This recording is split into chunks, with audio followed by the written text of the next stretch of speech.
Happy New Year, everybody. Happy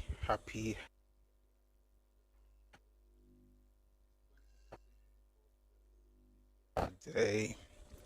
It's 2026. We look forward to this year, and now we're in it, and we're living in 2026 right now. God, thank God for His faithfulness, for His grace, for the gift of life. Happy New Year to everybody. Yeah, night. Happy New Year, Mr. Ludari Samson. Happy New Year. Thank you very much. Concilium Preventers, Happy New Year, sir. Movies, Music, and TV, Happy New Year. Thank you very, very much. Happy New Year to everybody. We are finally in 2026. So all those great things, by the grace of God, it's still going to work very, very fine for us, by the grace of God. So thank you for being here. Great to have everybody join us today. Just going to check out the platforms to be sure we're good. We're streaming on YouTube, on Facebook, on X, and on Twitch. So I'm just going to check to be sure we're good, and then we can dive right into the conversation. Hope everybody's fine, Sha. I can't be sure because you know the way it is, essential workers and all. But whether you're at work or you're at home, I hope you're having a great day. And I pray that this year will be a blessed year for you. All right. So let's just check to be sure, and then we can get into the conversation.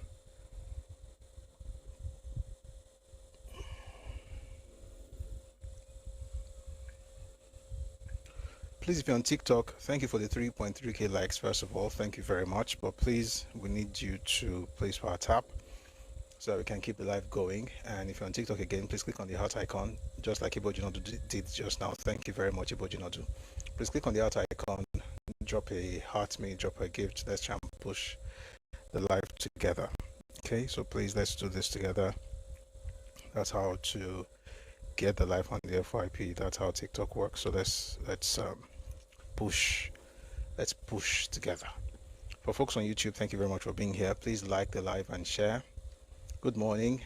Good morning to you, Mr. Ibojinodu. If you're on YouTube, thank you for being here. Please like the live and also share. Same for the folks on Facebook. If you're on Twitter, please like and repost or retweet. Thank you very, very much. Okay. So where do we begin on this beautiful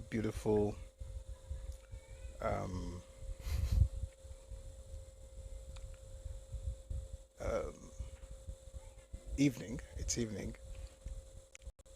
Today is 2nd, right? 2nd of January 2026. That sounds nice. Thank God. Shall we begin with so by the way, today's topic, the news, right, and then merging those together to form the title. So today we're discussing part Utomi, Peter Obi, and Igbo Coup.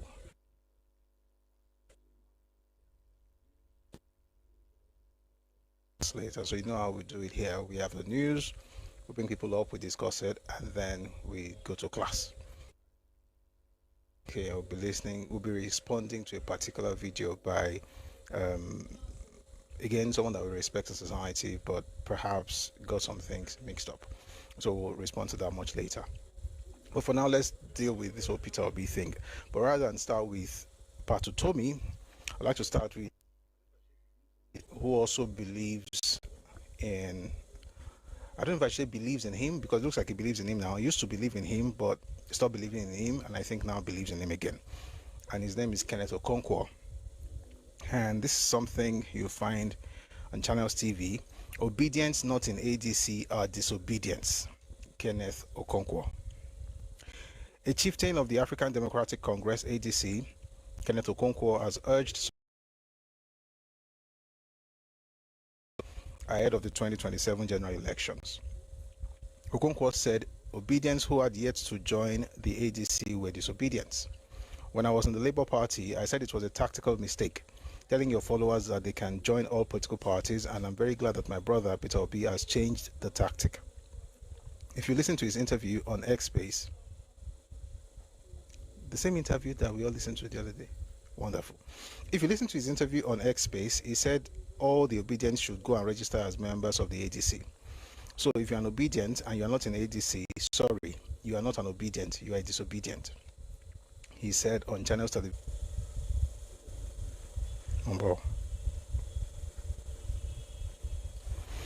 Anybody you see in the ADC is allowed to get into the ADC on one condition: you must be a true Democrat. One thing ADC will not compromise on is internal democracy and living on the tenets of democracy, he said. No leader, no opposition leader was allowed to give conditions before entering because we want to exercise discipline. So that is why everybody took their time to come to ADC, because we want that foundation to be solid. Now the Southeast has gone ADC. Which Southeast? Wait, how many states are in the Southeast again? I want to be sure my math is mathing right now. Last time I checked, there were 5 states in the Southeast, right? And of those 5 states, 3 were APC states. 1 was LP, and the other was ABGA. Please, if I'm wrong, please help a brother. You can correct me, please. So last time I checked, there were 5 states in the Southeast. 3 are now APC, right? And you have Abia State LP and Anambra State ABGA. So the rest, Ebonyi, Enugu, and Imo are APC. But let's go with Kenneth Okonkwo, because probably knows or not. Let's just listen to what he's saying. It says now the Southeast has gone ADC, as I said, they will. I'll tell that again. Now the Southeast has gone ADC, as I said, they will. Any other politician who is not in the ADC, who wants to do any other party, is working for Tinubu.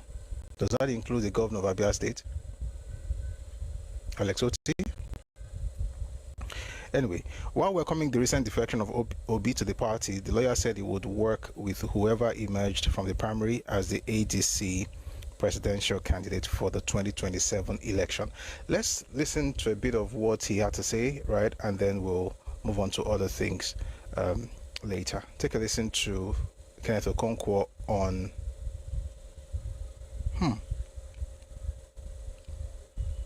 One second, please. That'll be the next news. Kenneth Okonkwo on this whole issue of supporting whoever emerges as ADC presidential candidate. Take a listen, please.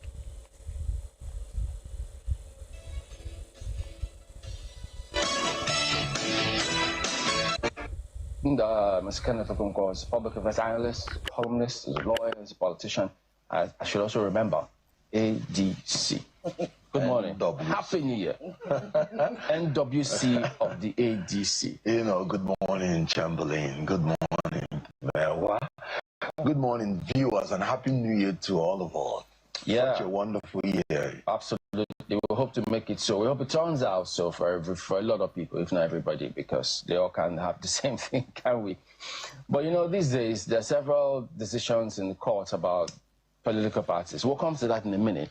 But the president his spokesperson put up a statement the other day, a New Year message to Nigerians in terms of what to expect. So those who were expecting a broadcast, your hopes were dashed. But he did have that, he said he hopes to be a beginning of a more robust phase of economic growth in his New Year goodwill message to Nigerians. He talked about the economy, the progress they've made in the economy, how from that perspective, the inflationary figures, they say, have appreciated. Talking about the agri sector, how they also intend to continue in that light and ensure that we have a lot more progress. Many view that statement from different perspectives. So let's get your broad perspective of what you make of that statement in connection with the reality on ground. Well, the government of Tinubu cannot cease to continue to surprise me. Each time I think they've reached the limit of incompetence, they still blow that limit. First of all, that topic, 2026, marks the beginning of a more robust phase of economic growth, I was offended by that phrase, the beginning. Almost 3 years into the regime of a government, he's coming out openly to say he has not begun. The beginning to begin. And obviously it's an admission of failure because he has actually not begun anything. You saw how he embarrassed the world by saying that inflation has come down to 15%. Let me state that clearly. That's a white lie. Before Tinubu came in, the highest he could pay for flight ticket from Abuja to Enugu, give it even 50,000. So we were paying 25,000, that's something thousand. 15% means that you just pay like about 57,500 naira. But going to Enugu, I paid 250,000 naira flight ticket. That's almost more than 500% increase in inflation. And the president is sitting down in a New Year message telling Nigerians about the rebased fraudulent inflation figure, that it is 15%.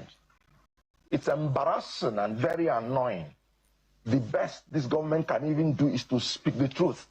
And they say if you lie on a new year, on the first day of the year, you will lie throughout the year. That was what we were told when we were growing up. So I expect that this president is going to, and this government is going to lie throughout the year. Now, look at the speech.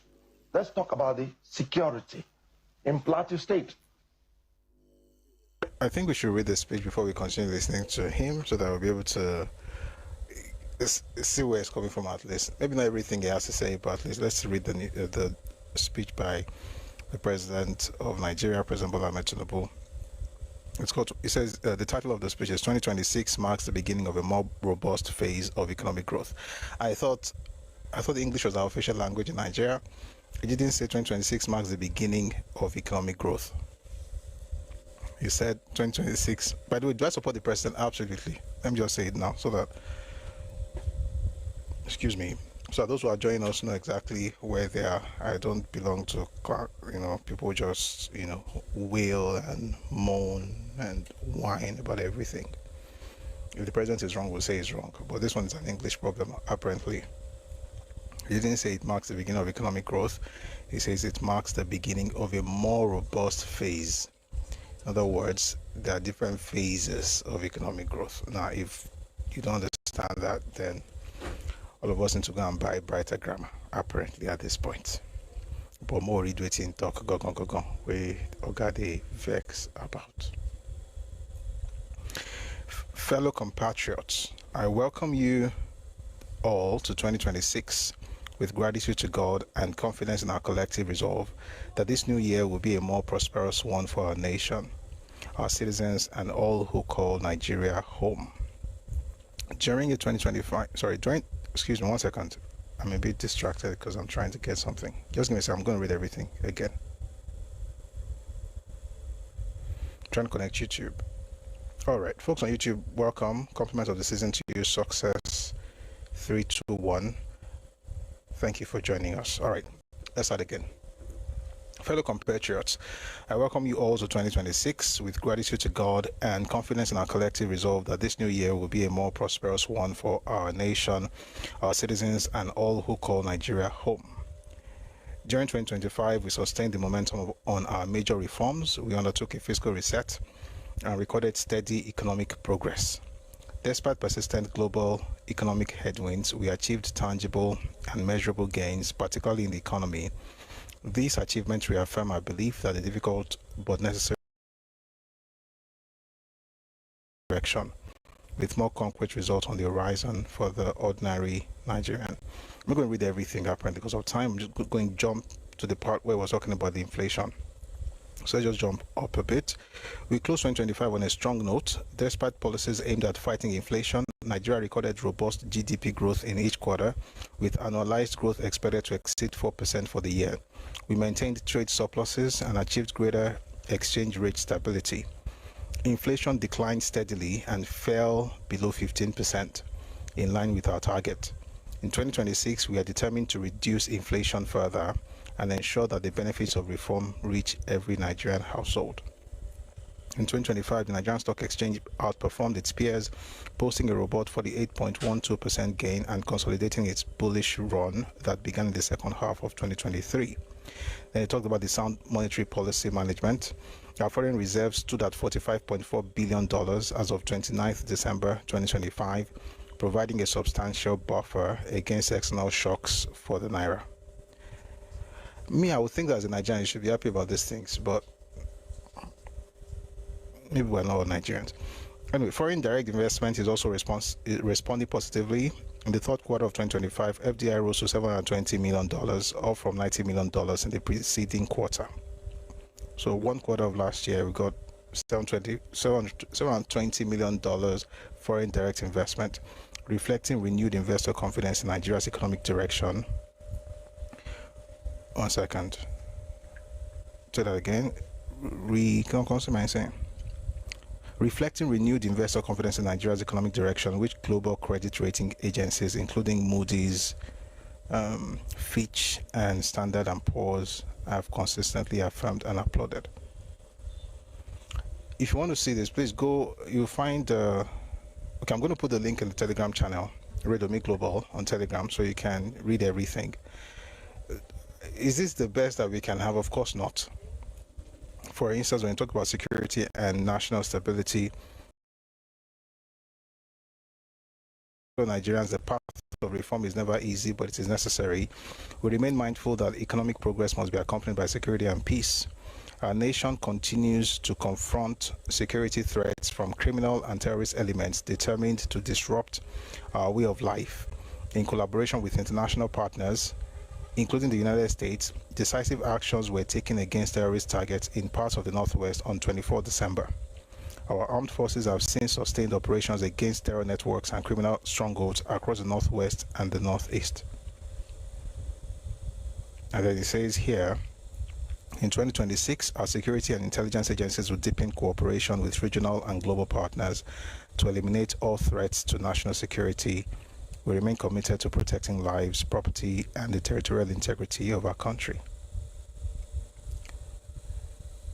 So I'm looking for the reason for all this nonsense. Like, if you want to,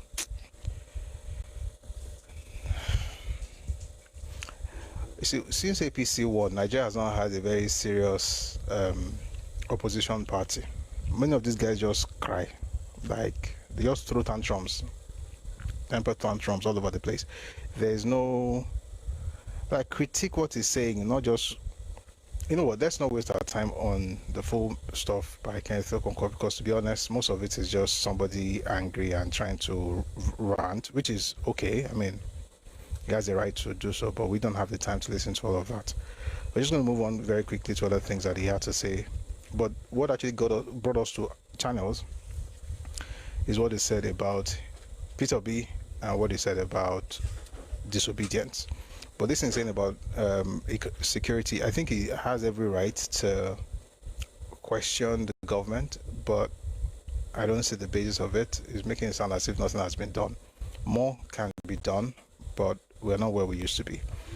All right, but let's get back to Kenneth Okonkwo and just listen to bits and, here and there of the things that he had to say about Peter Obi and also his comrades in obedience. But we're saying something about flying to Enugu, so let's finish that thought before we go to the other one.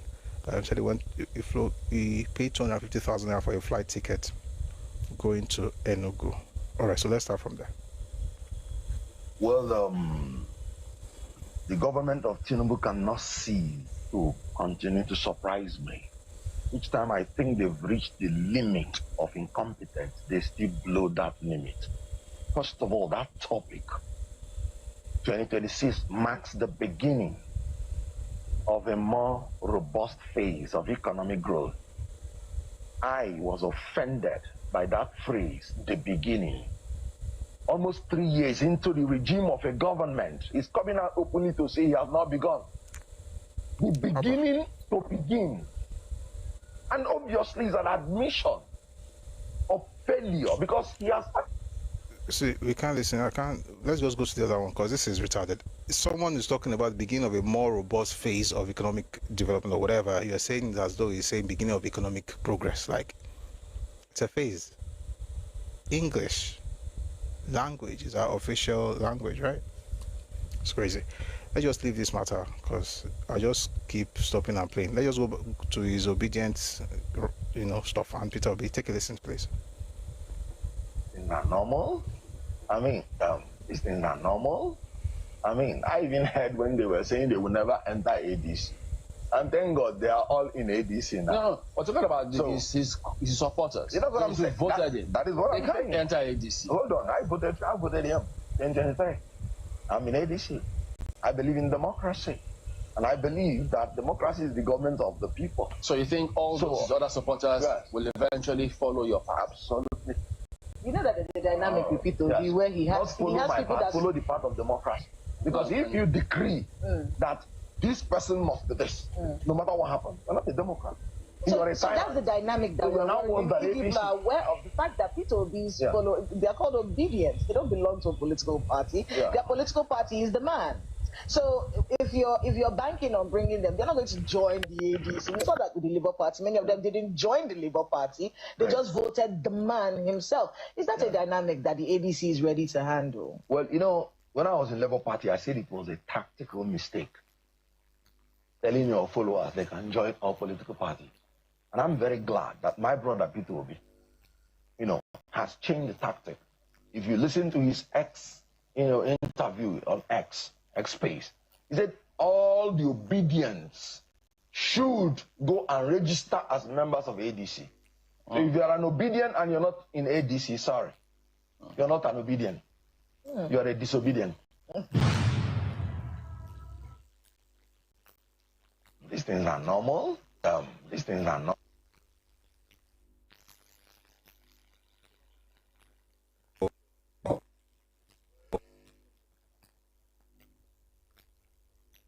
Thank you very much for being here. Happy New Year, sir. Comrade Olalekon, Happy New Year. Happy New Year. Babati, Happy New Year. Ade Glow, Happy New Year. Happy New Year to everybody. Thank you very much for being here. Really do appreciate your presence. All right, so that's from Kenneth Okonkwo, and I hope the people he's addressing actually get the message. 1 second.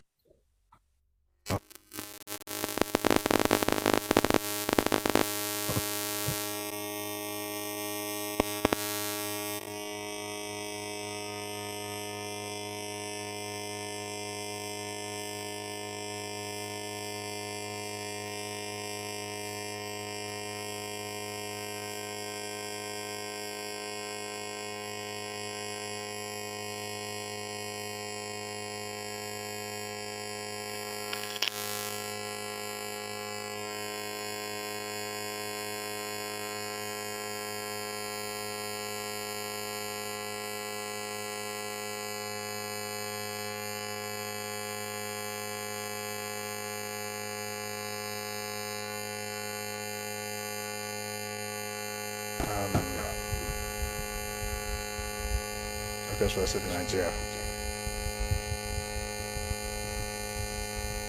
1 second, please.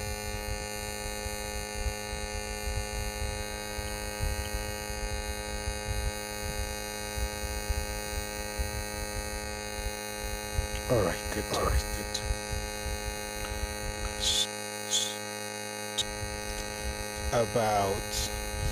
Can you hear me now? Don't say sound. You're not supposed to hear me talking about people putting on switching power source. So I hope you can hear me now though. Hello? Is it better? Okay, thank you. So, to part Utomi now. I'll read from first the lead and we'll listen to the interview. Political economist and former presidential candidate Professor Pat Utomi has warned that he would withdraw his political support for Peter Obi if the former Anambra State governor accepts a vice presidential slot ahead of the 2027 general election. Utomi made the declaration during a Thursday interview on Channel Television's Politics Today, insisting that Obi should contest the presidency rather than accept a subordinate role in any political arrangement. Quote, Peter Obi will contest for the presidency. The day he becomes somebody's vice president, I will walk away from his corner, Utomi said. Take a listen to Professor Utomi and the interview that held on Channel TV. Take a listen, please. None. Even Bola Tinubu was contested as a senator and won when Atiku Abubakar wanted to be president. So it's been moving from one party to the other. He is saying that, look, all of this is about Atiku Abubakar, and that's why the ADC is silent on zoning. Even though he's speaking from the point of opposition, and it may seem like a meddlesome interloper, doesn't he have a point? He does not. But why he does not have a point is that I can tell you that Peter Obi will contest for the presidency. The day he becomes somebody's vice president, I walk away from his corner. I can tell you that for a fact. And secondly, something very important for this election to bear in mind. The Nigerian presidency has become a retirement home where people go for the Nigerian state to pay their medical bills. It is not acceptable. They don't have the fitness to run. There's none, even Bola. Government in absentia leaders. The current one, it is not acceptable. They don't have the fitness to run the country. The last one, the current one, have essentially been government in absentia leaders. I, Utomi, am insisting that I will canvass to the Nigerian people that nobody over the age of 70 should run for an executive position, whether it be governor or president. Yes, a few people can stay in the legislature till they are 75, possibly even close to 80, but the Nigerian people must not continue to tolerate the presidency being where you keep people who need medical attention and are doing so at great expense to the Nigerian taxpayer, who is not getting the quality of service they should get from these public office holders.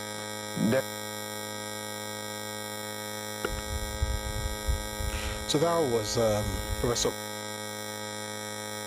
His belief, I guess, in Peter Obi, and saying that he must essentially run, for presidency, and that if he doesn't, he would withdraw his support. And so a lot of people have been responding to that interview. Excuse me. And one of the people who has responded is Chief Dele Momodu. And his response you will find in Vanguard newspapers, in Western Post Nigeria, and in OK News. But let's read one of them. So let's say, let's start with Vanguard. A chieftain of the African Democratic Congress, by the way, the headline is "Anyone who says Obi can't be VP, not Democrat." Momodu replies Utomi. A chieftain of the African Democratic Congress, ADC, Dele Momodu, has faulted comments by political economist Professor Utomi on the party's 2027 presidential ticket, saying anyone who insists that former Anambra State Governor Peter Obi cannot be a vice presidential candidate is not a Democrat. Momodu made the remarks in a post on his verified X account on Friday while reacting to Utomi's recent comments following Obi's official defection to the ADC. So we know what, Professor Pat said because we listened. But let's read what Momodu said. Expressing surprise at Utomi's position, Momodu said his stance reflected a lack of political realism and democratic thinking. Anyone insisting that Obi cannot run behind anyone is definitely not a Democrat who wishes to rescue Nigeria from one-man dictatorship, Momodu wrote. While noting his long-standing and respect for Utomi, Momodu said political success in Nigeria required pragmatism rather than idealism. Professor Pat Utomi is one of the brightest Nigerians I love and respect, he said, recounting their personal and professional history. However, he argued that Nigeria's political environment differed from the models often cited by Utomi. Quote, "My candid view is that every nation must have its own organic strategies." I'm a bit distracted, I apologize. Alright. "My candid view is that every nation must have its own organic strategies, while it may study and borrow ideas from elsewhere. The Nigerian topography is an abnormal configuration," he said. You know what? Rather than just read he said, let's look for what he actually said and read what he actually said. So let's do something better. Mumbo. This is like a reportage of someone's statement. Why not read what the person actually said? So give me a second. Let's read. Let me just go straight to Daily Mamodu's page. Okay.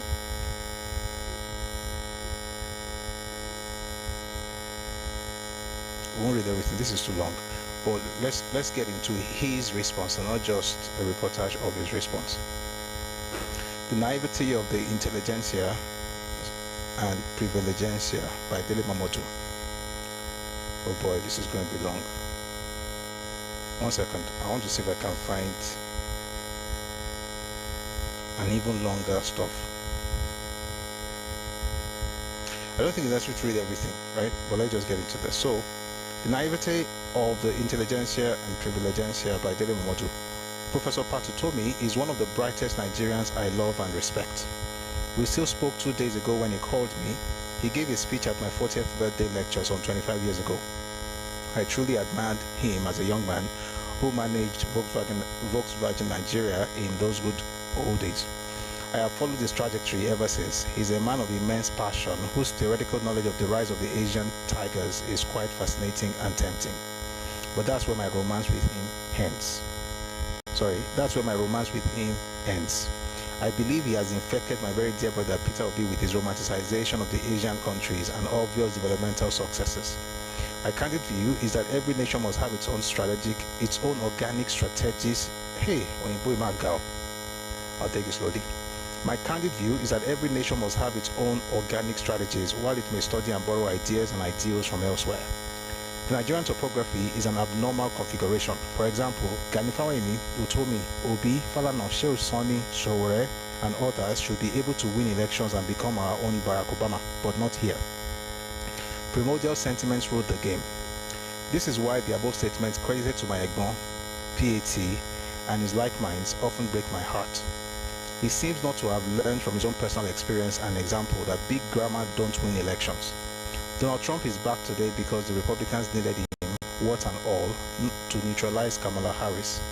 Pure and simple, it is not about zoning or who is more brilliant or elegant. The key word is reality. APC had a far more fascinating, cerebral, eloquent, and respectable Yemi Osinbajo when it chose Bola Ahmed Tinubu as its flag bearer in 2023.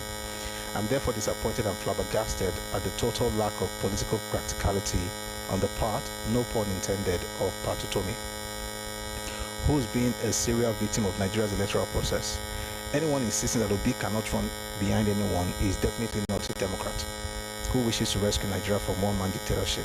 In 2019, one visionary gentleman, Alhaji Atiku Abubakar, placed Obi on national platform against the wishes of many governors and PDP stakeholders. Obi should be encouraged to be a humble party man. It's longer than that, but let's stop here for now. Whatever you think about this when it's time to come up, please feel free to come up and share your thoughts. Apparently, some people have this idea that Peter Obi must be president of Nigeria, and regardless of what the party says. So, by the way, I don't think I'll be surprised if in the next few months Peter Obi actually moves to another political party. It's not impossible. It's not impossible.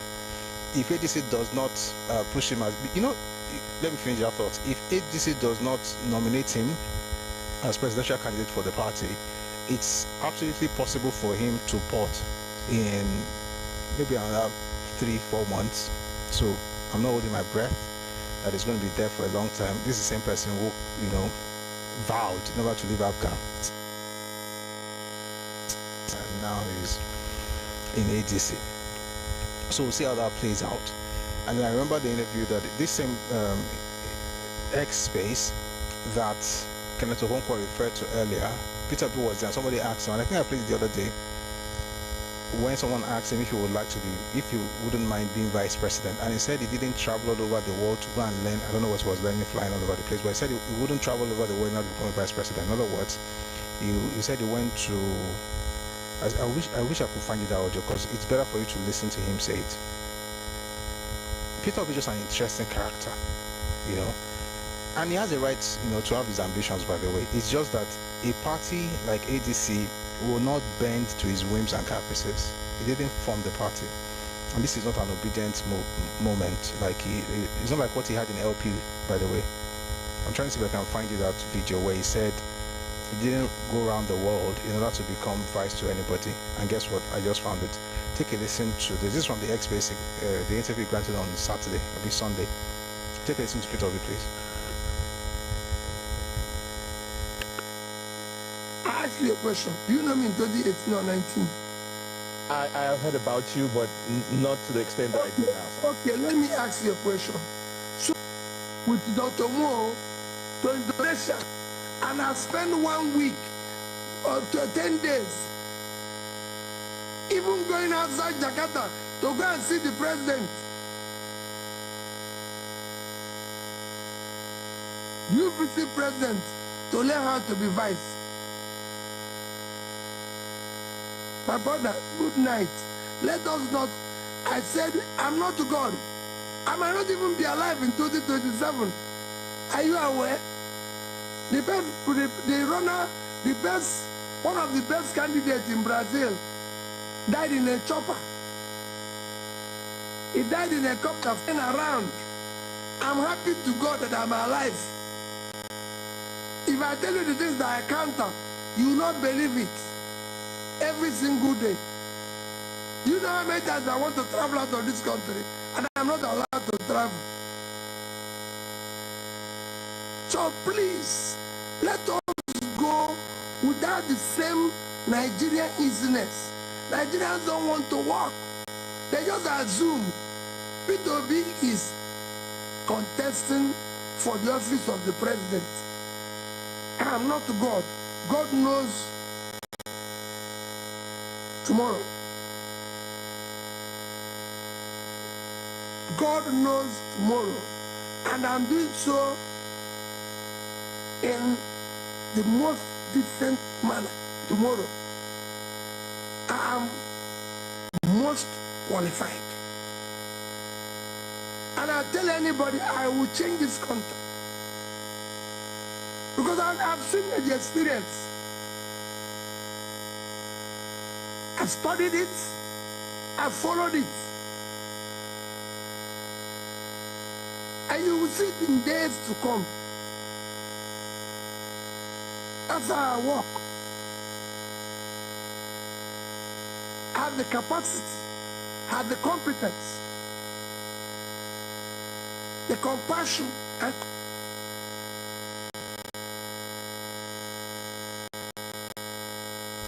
It's usually 5 C's. I think it's taught that too. Capacity, compassion, competence, character, and one other C.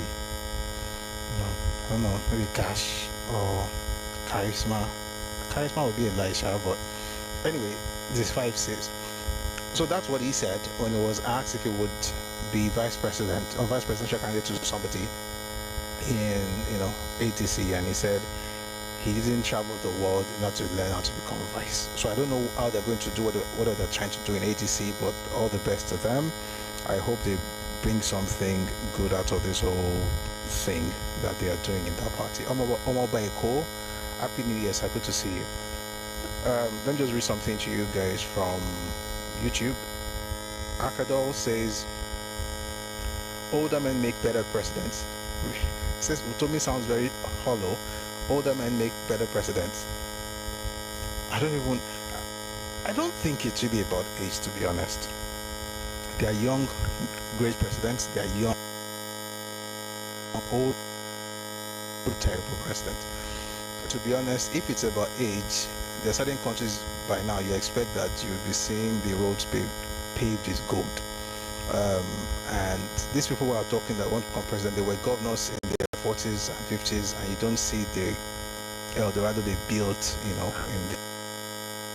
if an older person can, I mean, Tinubu is older apparently, but he's doing a lot better than Peter could have done. How do I know that? Because I can compare their work as governors. I can compare their works as governor. Like when this one was governor, what did they achieve? When the other person was governor, what did they achieve? When you compare the two, like the gap is so wide, right? And the man who is there right now, I don't care that he's older or younger or whatever, he's doing well. He has a lot more to do. I mean, God help him, but using age to judge whether a person can do, I mean, it's even if the person is a vegetable or he can't perform, that's different. But just saying, oh, because person is so and so age, is like saying Trump is disqualified because over 70. I don't want to say what just came to my mind right now. Or I would have asked, what was the alternative? So let me read something. Let me continue on YouTube with the comment section. Ẹkáàbọ goes on to say, leadership is about ideas, courage, and fortitude to make tough decisions. Utomi is a paper tiger. I agree with the first part. That paper tiger thing, I don't really know much about it. Then he goes on to say, Obi is a political migrant. Hey, Ẹkáàbọ, what happened today now? You are just now bazooka, they will fire everywhere. Says Obi is a political migrant in search of a presidential ticket. Rejected by LP, denied by ADC, Accord, or YPP beckons. And Sami says Obi must have signed up to the framework of no zoning as well as to support the eventual ADC winner before he was allowed into ADC. Ẹkáàbọ says he will change Nigeria like he changed America. Well,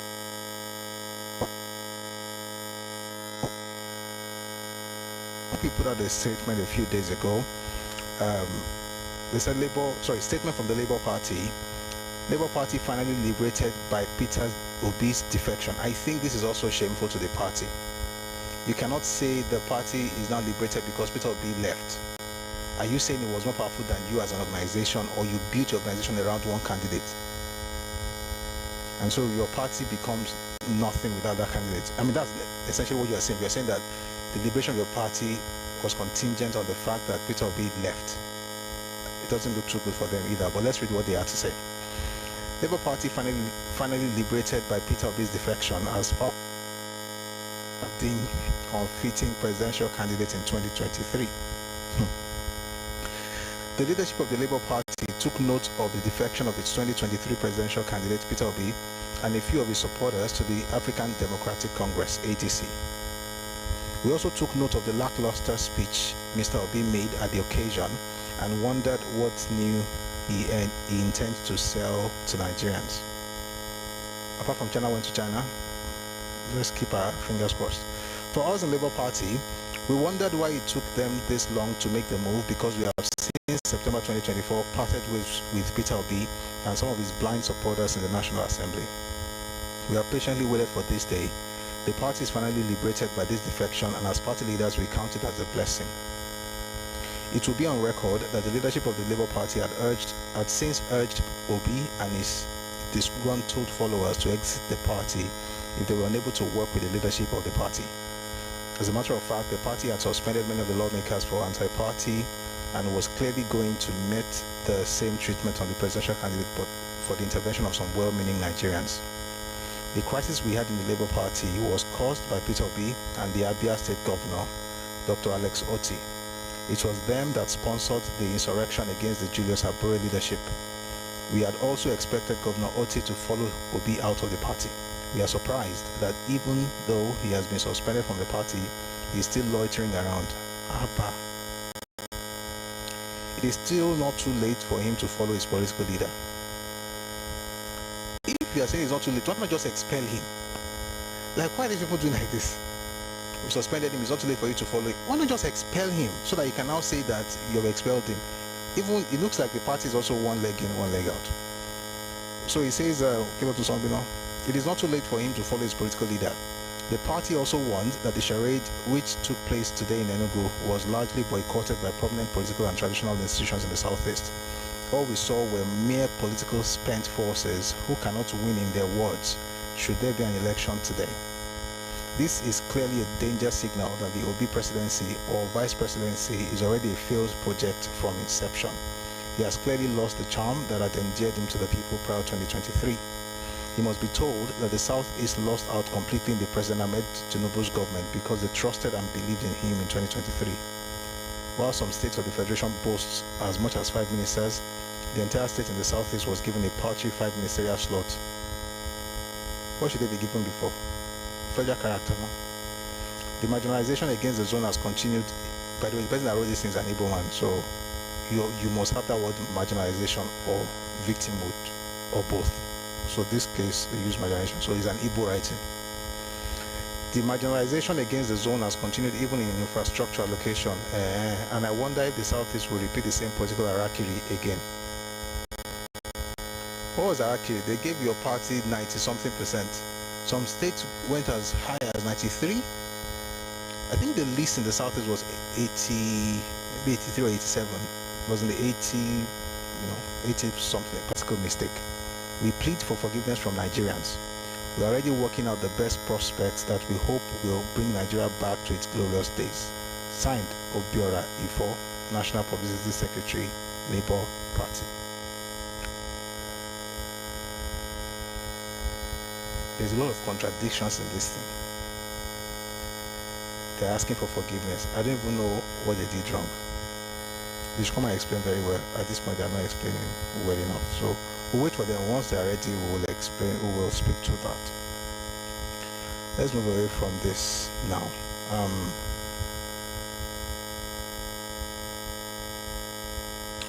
Let's leave the Southeast for a bit and fly all the way to Bauchi, where the governor, Bala Mohammed, who also happens to be the chairman of PDP Governors Forum, he had a session or an interview with Channels TV Sunrise Daily, and he said something quite interesting about the president, Bola Tinubu, and I thought we should all listen to that and make of it whatever you will.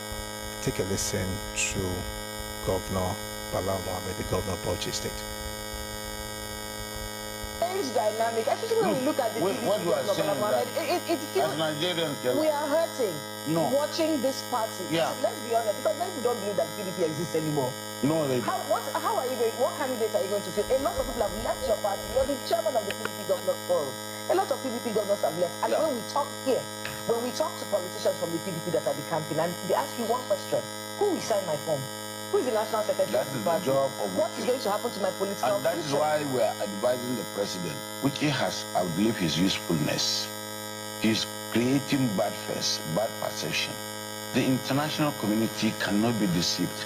Nigerians of intellect cannot be deceived by the shenanigans, by the nefarious activities of Wike, who is there as an undertaker to destroy a party, and that is why he is being compensated. He thinks he is. But he is causing more problem. We mean well to the presidency. We mean well to President Tinubu. He is a symbol of opposition. He rose from Lagos, the lion of Lagos, who brought revolution in Lagos, that brought development. Some of us, even in the opposition, we respect him. But he cannot bring this kind of situation where a hooligan is being used as an undertaker to destroy #1 opposition party. He should join them. Even now you see him in Rivers going for a new hope campaign after the government had joined. The governor joined and he had the right. So what kind of manifestations, what kind of narration are we trying to tell the international community? Do you see, as the biggest democracy in Africa? Do you see a resolution of this impasse? The resolution? Before 2027, or you're standing on the fact that, look, we have expelled you people, you should come and be doing. No, the resolution were in court. We're in court. And we stand by that. Our convention is final. And we have faith in the court. Because some of us are opposition. We won. In spite of everything, we are still on seat. So we believe the Nigerian judiciary will do that. They will not allow democracy to die. You have seen what is happening all over. People questioning even our collective existence because of this lack of tolerance for multi-party democracy. To me, as I was saying before you caught me, the president is a symbol of the nation. He has a responsibility to ensure the continuance of democracy on a multi-party system, because he led a revolution for all opposition for Lagos. He created presidency during Buhari, and now he's there. There were so many times he even led demonstrations. Look, the opposition can come and under form. There are small parties. We can go into coalition as a party, but it's not good. Allow the parties to run. If you want to even do coalition or alliance with other parties, we can do, not to destroy the parties completely. We are not China.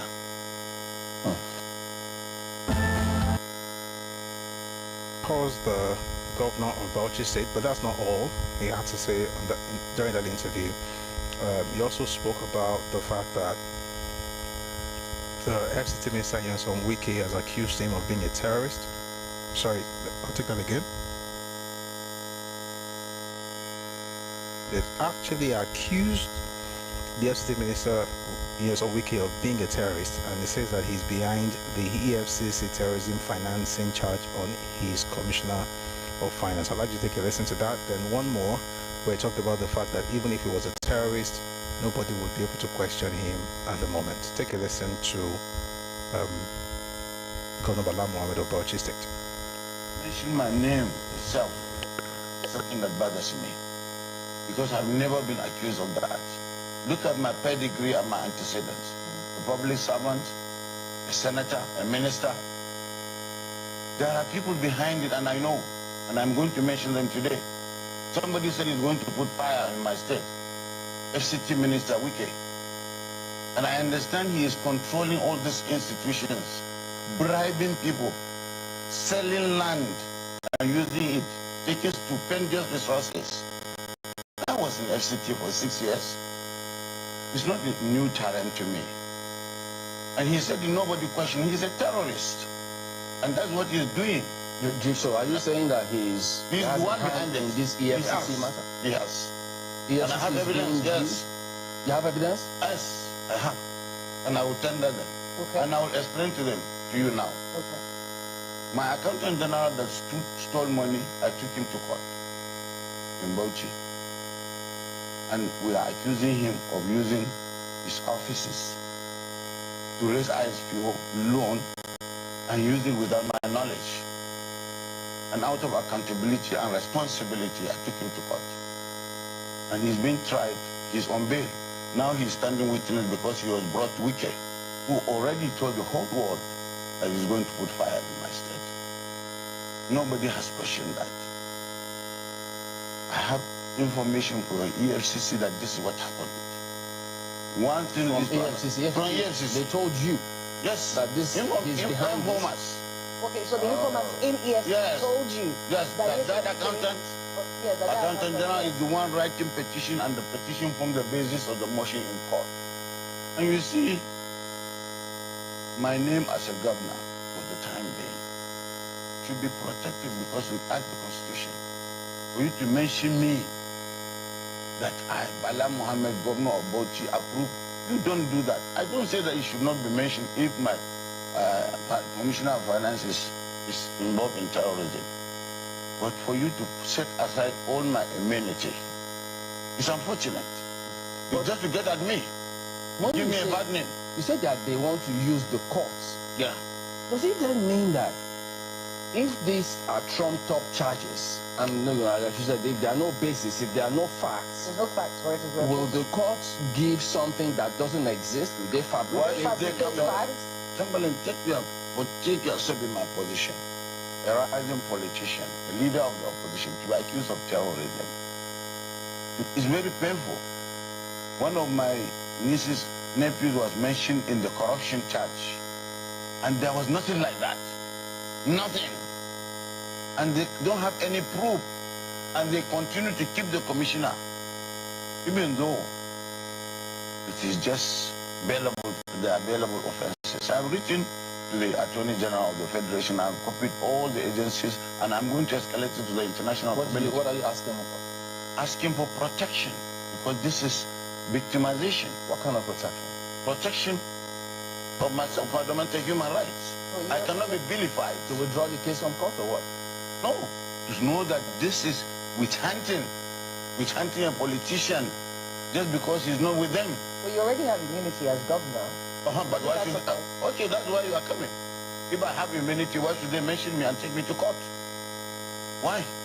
I'm the first person for this to happen. And as a journalist, you should query this. They are reckless. Because, you see, the president is surrounded by hooligans and charlatans. Who want to join the APC? Not only that, who want to destroy me. Some want me to join, some don't want. Like Wike. Wike is a big drag on the administration, and the president should know. I have nothing against him.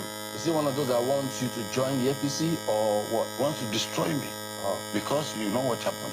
He is an undertaker in our party. You have to know the background. Chaplain, you know everything.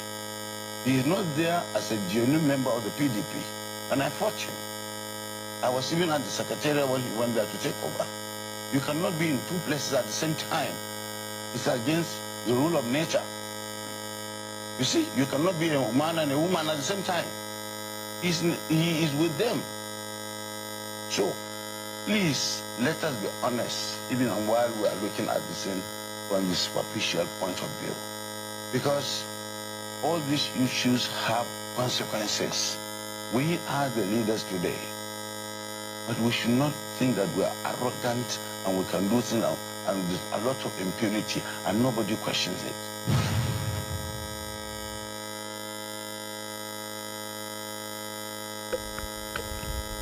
So I just saw the message on YouTube. Mimi Joe's and Simon said the audio is bad. I'm sorry, I just saw it. Is it better now? Trying to wonder what caused that. I hope it's better now because I noticed it here and I fixed it earlier, but I hope you can hear well now. Alright, apologize for that, by the way. So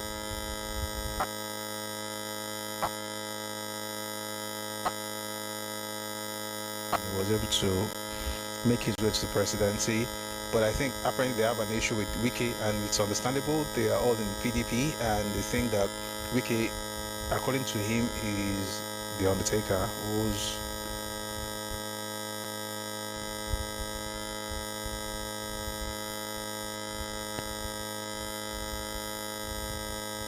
one second, please.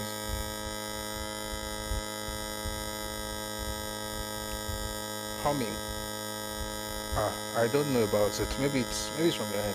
Sincerely, there's nothing different here. Second, please, guys. Just a second.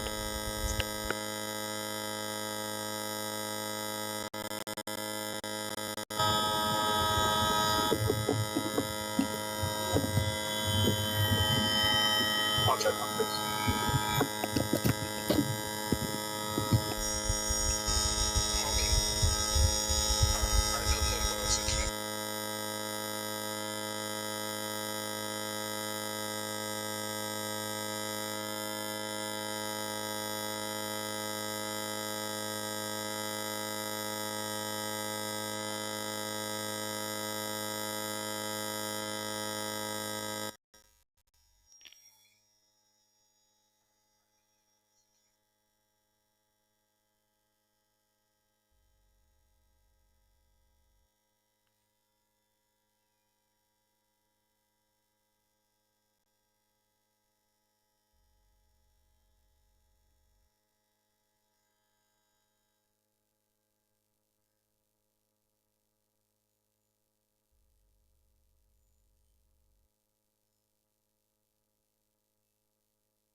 Hello?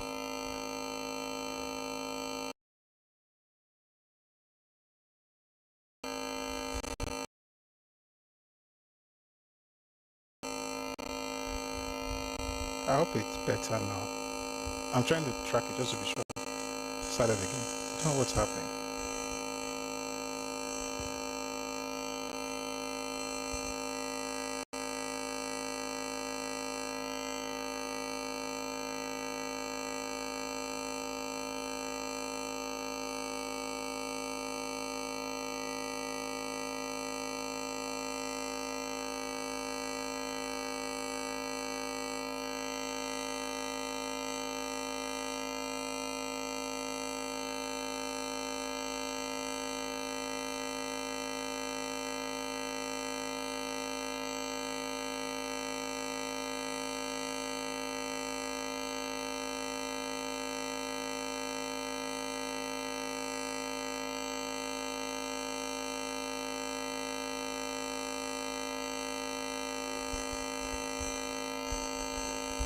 We shouldn't be having that issue anymore.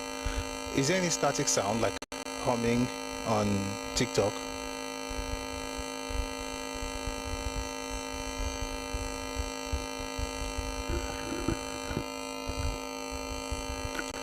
Please, if you're on TikTok, let me just know, please. I just wanted to be sure because before we continue, so we.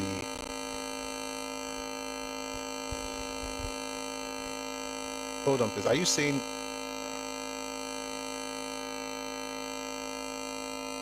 No, there's no humming sound on TikTok now. It's humming on TikTok as well. Kí wá ló ṣẹlẹ̀?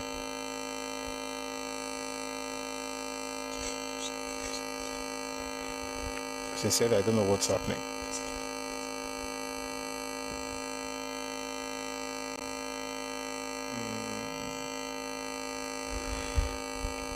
Okay. Has it stopped?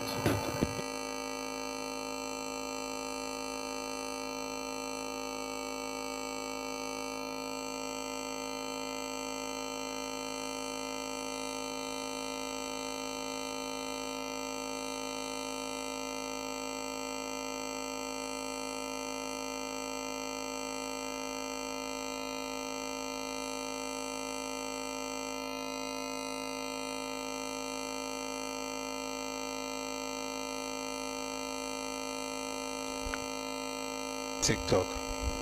Can you hear me well? And by the way, I apologize for all this. I don't know what's happening. I don't know. So I'm changing some things here. You can't see it, but I'm changing the connectors. I hope it's better. Is it better? It's better. Thank you. Maybe it's the connector at this point. Just to be sure we're good. Still noisy on YouTube. Oh boy, but it's better now on TikTok. Hello, Asha. No, thank you, by the way, J-Links and Olekon, my battlefield. Thank you for the feedback. Thank you very much. And to the rest of us, please just try and bear with me. TikTok is clear now. Okay. So YouTube, if TikTok is clear, why are you not clear? This is the stuff that goes on YouTube.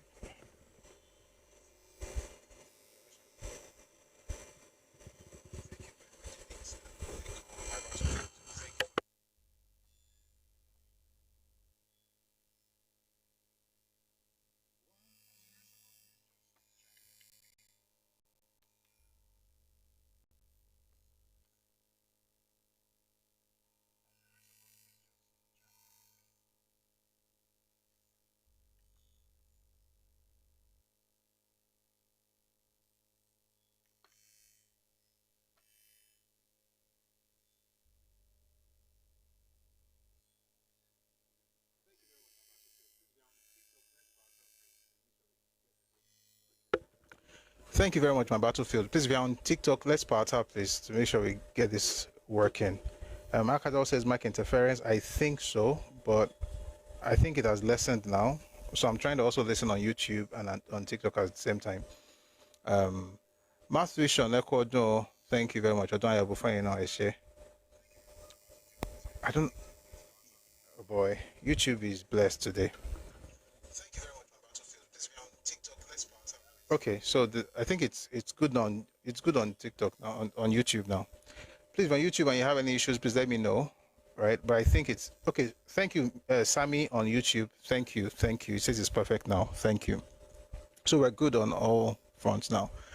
Facebook, I know that whatever is happening to folks on YouTube is also happening to you. I apologize, but it's good now. We've been able to. Is that connector? And I think we've changed it. Maybe we have to change it, get a new whatever, but we'll get that sorted later. Where were we? Governor Bala Mohammed. So I was talking about how, the president is a good man and all of that, but of course still has issues with the FCT minister, Nyesom Wike, who apparently used to be, well, he's still in the PDP, but works with folks in APC, and I think they're tired of the whole thing, and they're speaking up about that now. So We'll see where that leads us, or where that leads them, because really an issue is really an internal PDP matter. But let's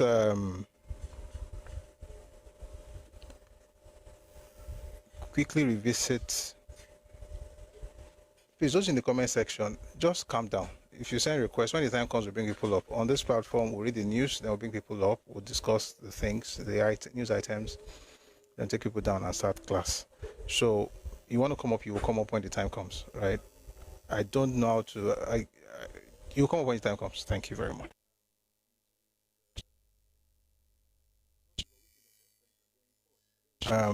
Is with the... Someone says, well, Wiki is on suspension. They are in court. I don't even know. They are in court at the moment. The party is in court. It looks like the party itself has broken into a number of factions. So we'll see what comes out of all that. Sorry. Oh dear.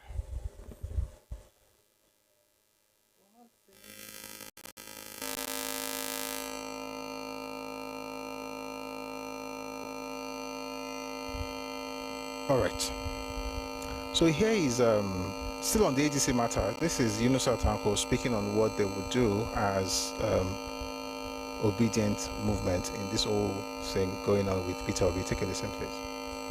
And again, of course, remember that he had said, Pat Utomi had said that anything apart from presidency, he and perhaps others like him will stop supporting Peter Obi. So let's take a listen to Yunusa Tanko, please. All right. Take a listen. What happens if Alhaji Atiku Abubakar wins the ADC ticket for the presidential elections in 2027? What decision then would Mr. Peter Obi take at that point? We are Democrats and we will take democratic decisions. That I can tell you. What does that mean? That means that we will remain in the party and give the party the lease of life and the demand democratically. Does that also mean that there will be no further defection? Because your principal has said with certainty that he's going to be on the ballot. That is what I tell you. Democracy comes with affirmation, and he has affirmed to be part of this democratic process. And in democracy, it has all kinds of phases. So we will take our decision democratically and remain with the movement and the coalition as it were.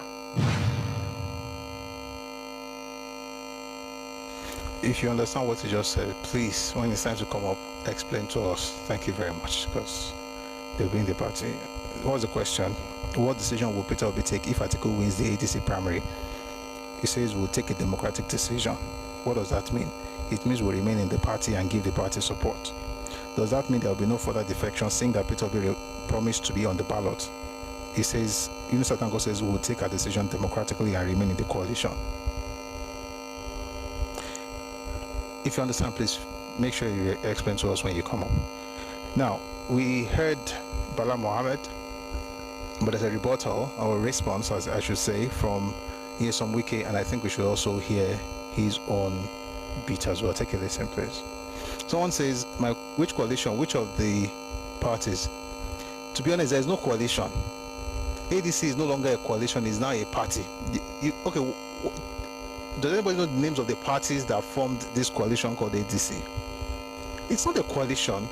It's a party with different people from different parties. It's not like different parties formed it. So in reality, all this coalition talk they're using is just position talk, but it is well. So let's quickly listen to Nyesom Wike as a response, Governor Bala Mohammed over his comment where he accused Wike of being behind the EFCC terrorism financing charge against his Commissioner of Finance. Take a listen, please. What the Governor of Bauchi is saying, that all the problems is handling, that I'm the one, that because I said I will put fire in your vein. So if you don't have such power, why are you fighting? If I have the power to put fire, so why are you fighting? Go and face your problem. You came to my state and said, be careful. Leave my state alone. You wanted to impose party leaders in my state. I said, you too, you will see the crisis. today, he does not have a party to bring his successor. And this is what I want them. If you know you don't have the strength to fight, why not go and rest? Now, EFCC is testing them. He says to me, what's my business? What's my business? If your state is clean, go there and clear and clear yourself. What's my business? So, don't tell Nigerians that, look, tell them to leave me alone. Go and face your problem. I'm only fighting with you as party leadership. I'm not interested in what you spend. You say I'm selling land.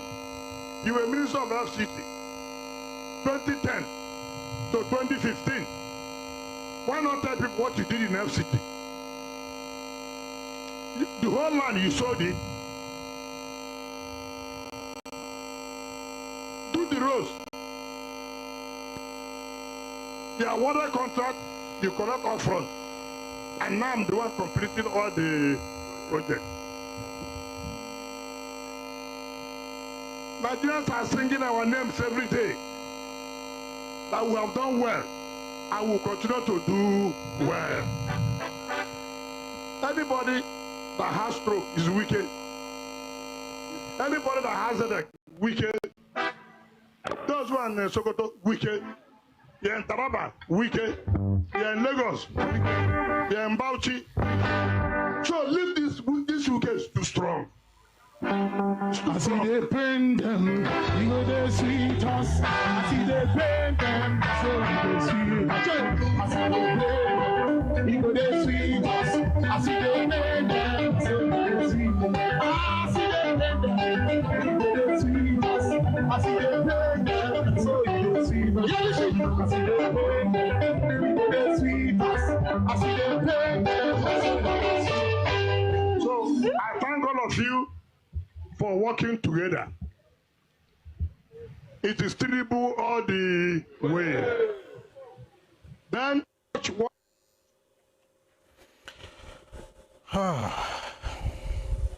is well. It is well. It is well. It is well. Politicians will be politicians. I just want to advise Nigerians, just watch the drama. Think of yourself and your country and not what one politician is doing to the other one. They are playing a game that most Nigerians don't understand, and that's why Nigerians should be wise, right, when they get engaged in all this things before you cut off relationships and destroy families and all that because you support one politician and then the other person supports the other.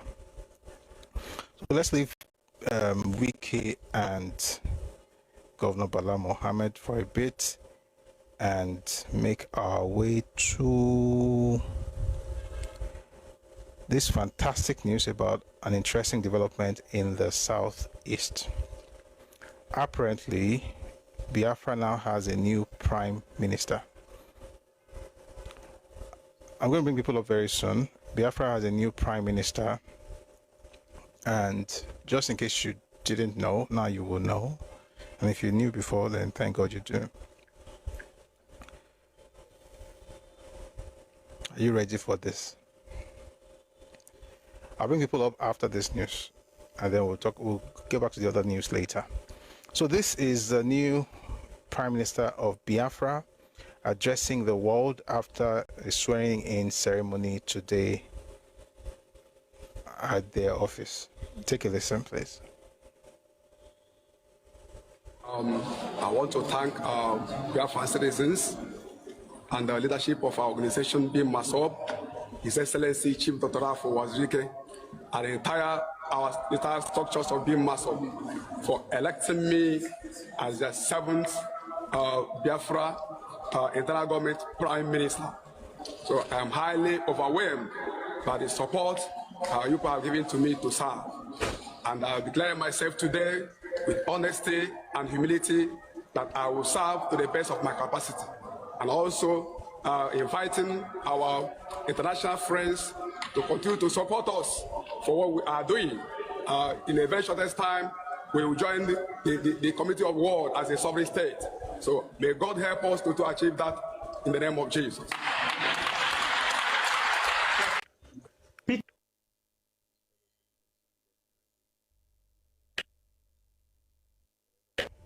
His fellow citizens are getting ready for the next whatever it is they are doing.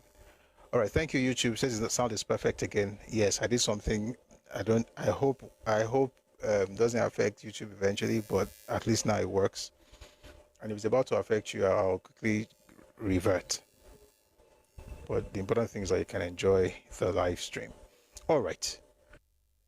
I want to talk about the tax stuff and what the Emir Sanusi Lamido had to say about it, and also, tell us some information about how to get our our TIN in case you don't have one, and also your company's TIN. So let's just quickly bring some people up. We'll discuss what we've had so far, and then we'll move on to the other news later. So Anderson and WhatsApp, I don't know you guys.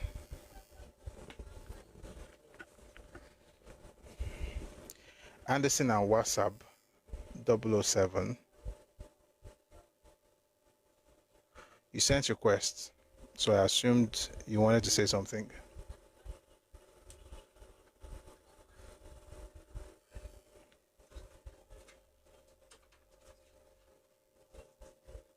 What's happening now? I think these guys just came to maybe they're playing around. Yeah, that's a bunch of clowns. Let's go back to what really makes sense. Someone says prison is awaiting him soon. They will never learn. Why should prison await him? He's the prime minister. What are you talking about? Or like they will say in Carabao or Ẹkáàbọ, what I talk about.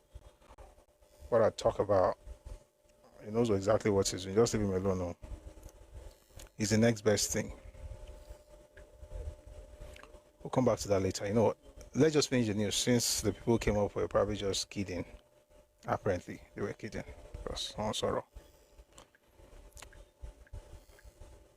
Let's do the tax thing very quickly. Please listen to Emir Sanusi talk about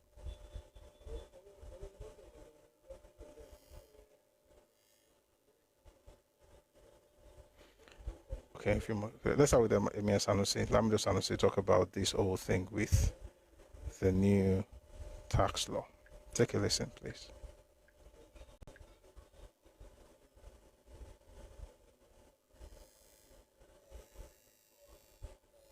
Nothing but positive words for what the central bank has done. We come in from a background of very high levels of instability as a result of loose money and uncontrolled growth in money supply. And the central bank has taken the last 1 year to mop up all that money. Interest rates are high, yes, but we have stabilized the exchange rate. We have pulled back from the brink of total economic collapse. Inflation is coming down. It's still at 20%, still very high, but it's coming down from the very high levels of a few years ago. We have built up reserves to over $40 billion. The economy has grown first quarter by more than 3%, second quarter by more than 4%, and this is the first time in a long time that this economy has been growing faster than the population.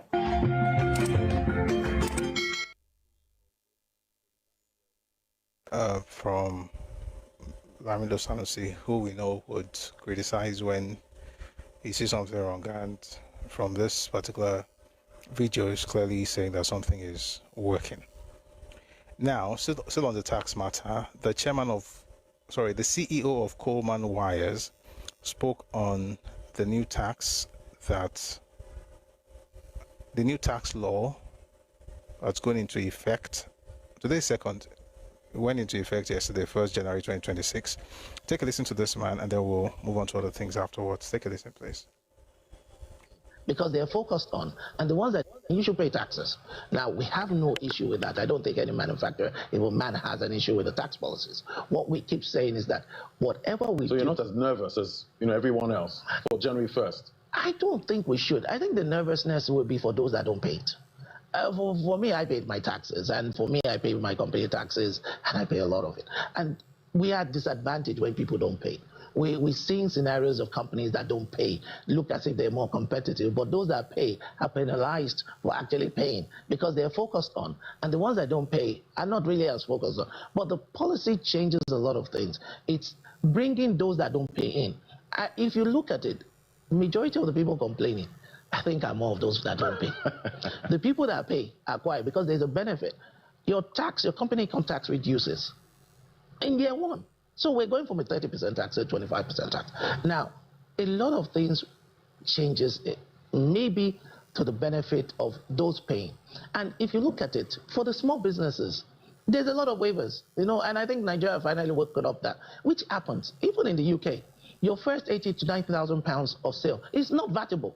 You should not declare VAT. You are not a VAT client to the HMRC. Same thing here now, saying 100 million naira worth of, you are not taxable in terms of what you pay in terms of company income tax is gone. So there's a lot of things that would enable this country grow the right way and would actually now bring in the right people into the tax net. The reality is that a lot of companies and a lot of businesses are not in the taxes. I've seen places where someone believes the levy is paying in the market is the taxes to the government. The levy, and I asked that person just years ago, when the first time that person called him by the tax office, he said he believed what he's paying all his life in the levy. I said, how much is the levy? I think about 50,000 a year for the trader. And he felt that was the taxes. I said, and you sent your child to school in Nigeria, to the public school. You actually benefited from the same universities that are public related, but you paid 50,000 and you're almost 60. And so why? There's certain things we have to look at that. Those that are paying. So I guess education, we need to. I think the government needs to play more role in educating everybody about the tax policy. By coincidence, I met Taiwo Yedele by coincidence at the airport, and we spoke about it. And I said, certain things you just have to let people know more about, because they're scared about their investment, they're scared about their savings, they're scared about the taxes. And, the real fact is, if me and you put our money in the bank and we get interest and they take withholding tax, that's the end of tax. But a lot of people don't know that. They believe that, okay, the interest again that they've earned is tax again. That's double taxation. So there's a one-off withholding tax that goes off your interest that you are paid immediately at 10% withholding. That's end of it. Nobody in the world in Nigeria today can actually hold you or me for tax again once that interest withholding tax is taken. So that's your income. So what you're paying taxes on is separate to non-withholding tax issues. So we must have a better understanding of the impact of the taxes to the businesses. You should pay. At some point, we're going to have to discuss this thing in depth.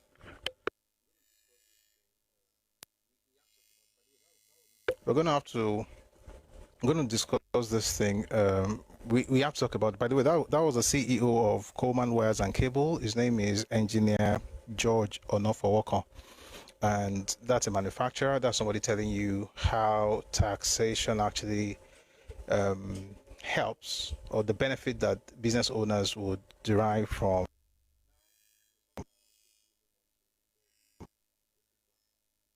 great. Now, there's something I want to quickly move on to before we go to class. Something I think is happening in the Southeast. Again, this has to do with the Muslim population. And I want to say something about Muslims also when it comes to the Southwest after this video. So this young lady is talking about what's happening to Igbo Muslims, or Muslims who are Igbos, and in the Southeast. One second.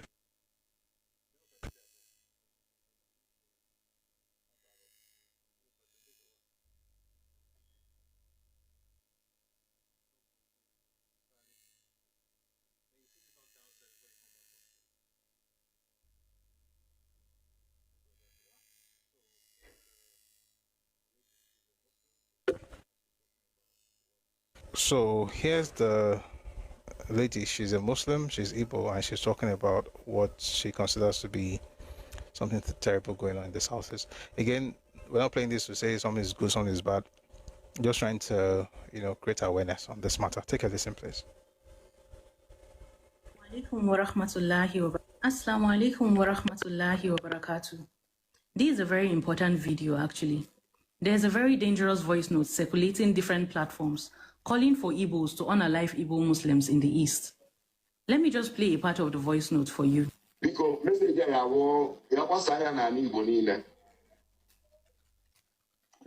anyị ebido kwuwe nọ ya kwuwe onye Igbo ọbụla ịma na onye ụka ka ọ wee Christian man ka ọ bụ mechaa chegharịa sị na ya chegharịgo n'ọlakụba ka ọ ya abụ rụzie nwunye ya chejie nwunye ya bụrụ Muslim mụtasị ụmụ na ụmụ ya niile otinye ha Muslim na-ekpokonyesi ndị be anyị na-alụsịa ndị Fulani ego na-eke ndị be anyị aja niile na-agwọkọrọ n'ala o nwere nke nkara itinye voice message ebe ọ na-akụziri ha ihe alakụba ahụ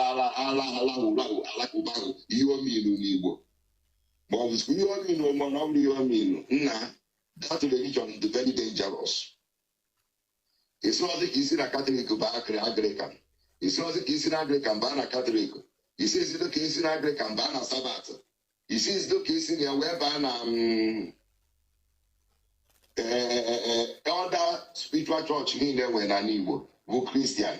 Onwezi nke kwere n'ọzọ ndị Hausa bizie ga-ego unu na-eke ndị be anyị obere ego na Islamize ha to Igbo Muslim.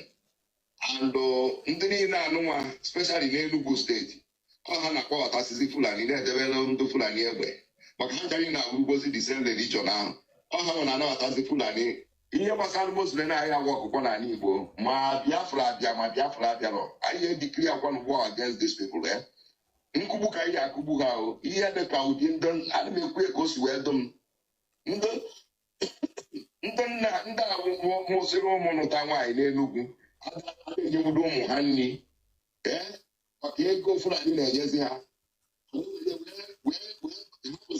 Kristian nwanne ha nọkwazi na wee sịkwazi na Alakụba nna nke akwa problem anyị ekwe ka anyị ya n'ala Igbo anyị ekwekwana ka anyị ya nụ problem ahụ ihe ahụkwa nnekwu problem ka ọ bụ ihe ahụkwa serious problem ka ọ bụ ekwesị enwude onye Igbo ọbụla sikwazi na Muslim ka ọ na-ebe akpụrụ ya baa n'ime ọfịa si egbukwa n'ihe egbuo ọjọsọ akpụrụ anyị ogbu ihe ebe ahụ because ndị a na-emerụ anaghị.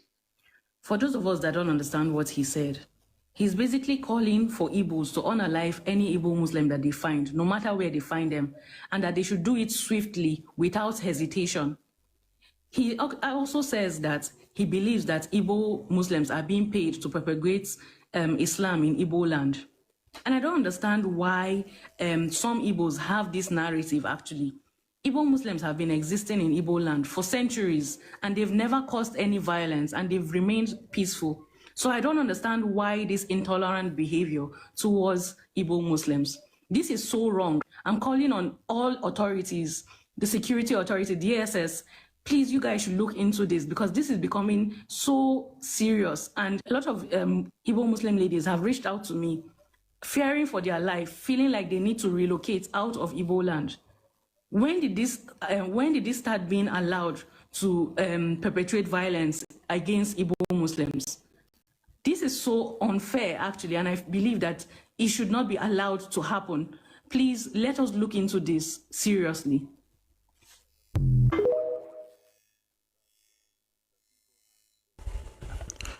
All right, I mean, that's sad that people have to be afraid, you know, especially ladies who are Igbos. It also shows that there are regions in Nigeria where someone says the echo is still there. I really don't know what else I can do. I don't know what else I can do at this point. I have done everything unless I put it off and start again, and I'm not sure you're going to like that.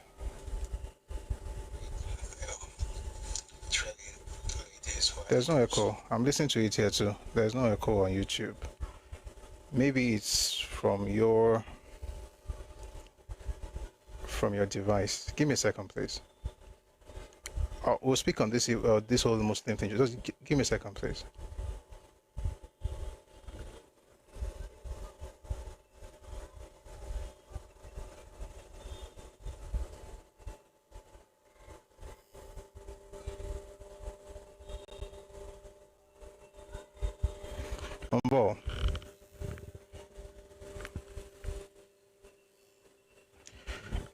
I think I should read some of the things I'm seeing on the comment section. I will get to some of these things in a bit. Just a second.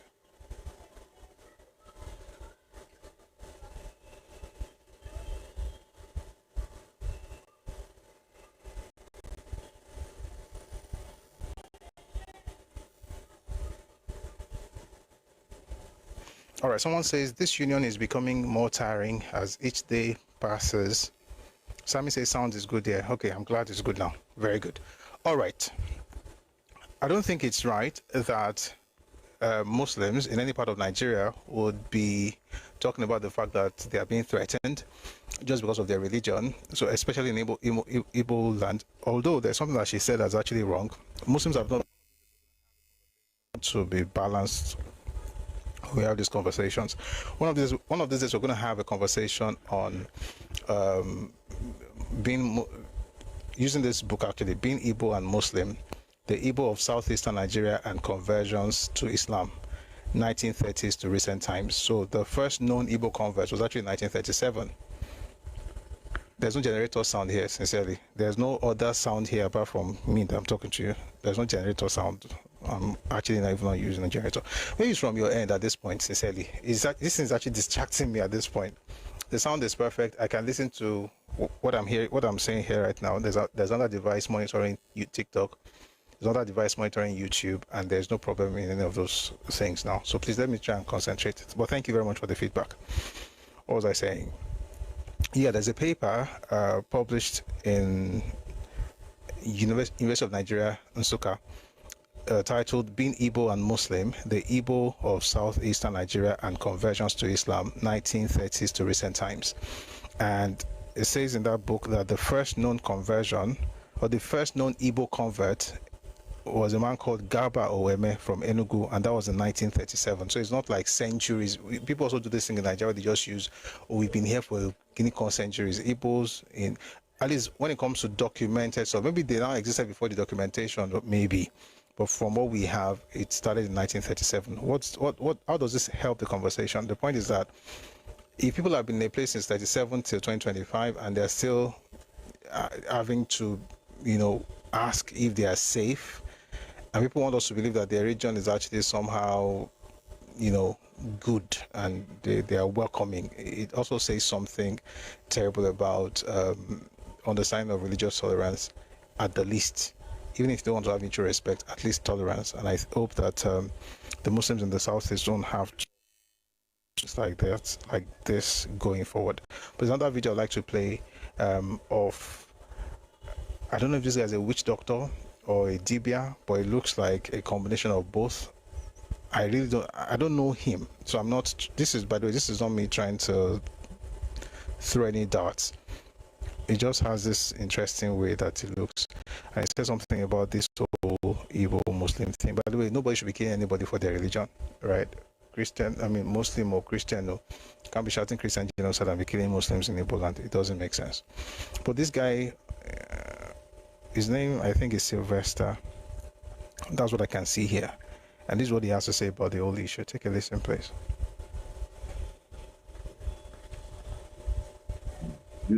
I was watching one stuff in YouTube. I saw some Igbo Muslims. So they were preaching in Igbo.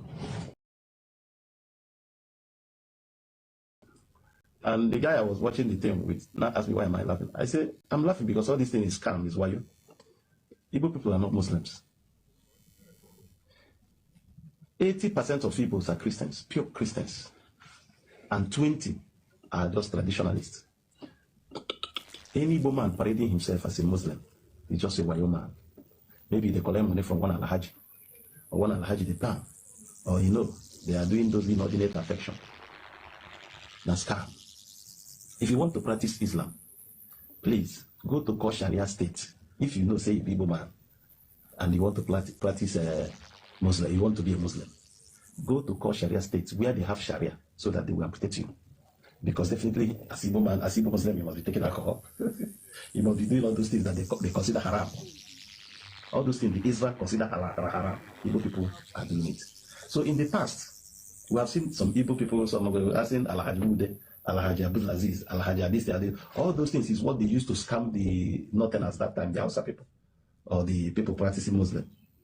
They will serve Hausa people that time, they will hear Hausa. Igbo people were good in language. Anywhere we go, we learn the language very fast. So because they learn the language very fast, they feel, okay, they are practicing Muslim.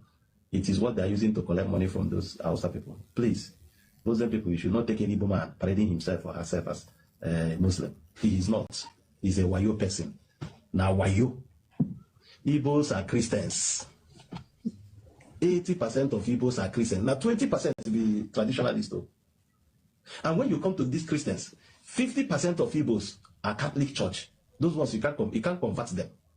It's very easy to convert a Muslim than to convert a Catholic person into even believing in Pentecostal, let alone Islam.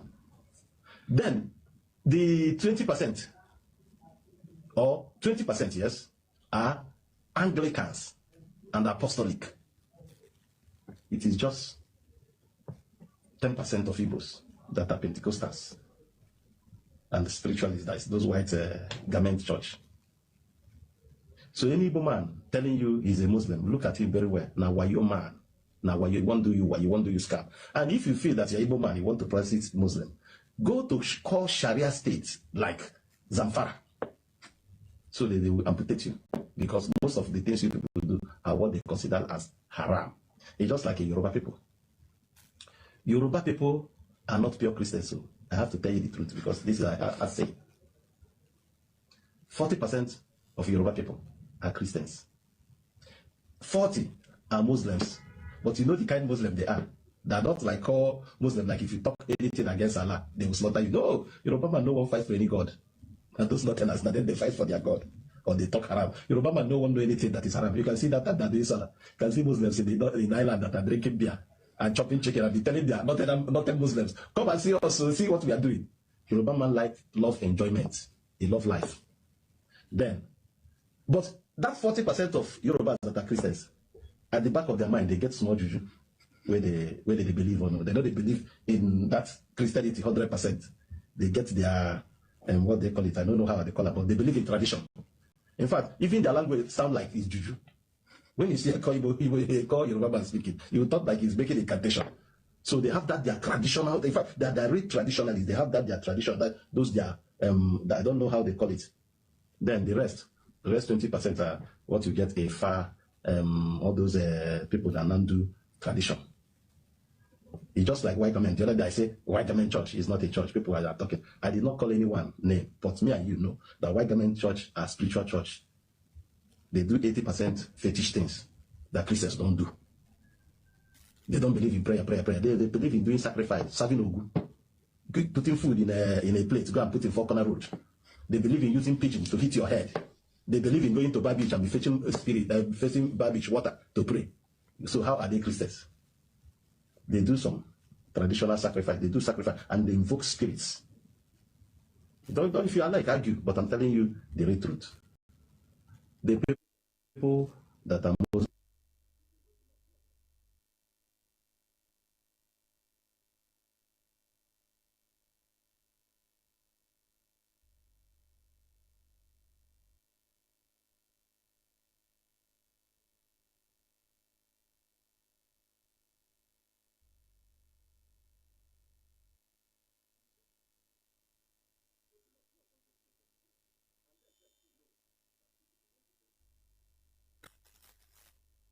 go to North, don't take them serious. And themselves too know that these people don't take them serious. Like in my streets now, you have 2 Muslim mosques. In my street in Lagos. One, the Afa is a Yoruba man. The other one, the Afa is an Hausa man. All those Hausa booking everything, they will go to that Hausa man.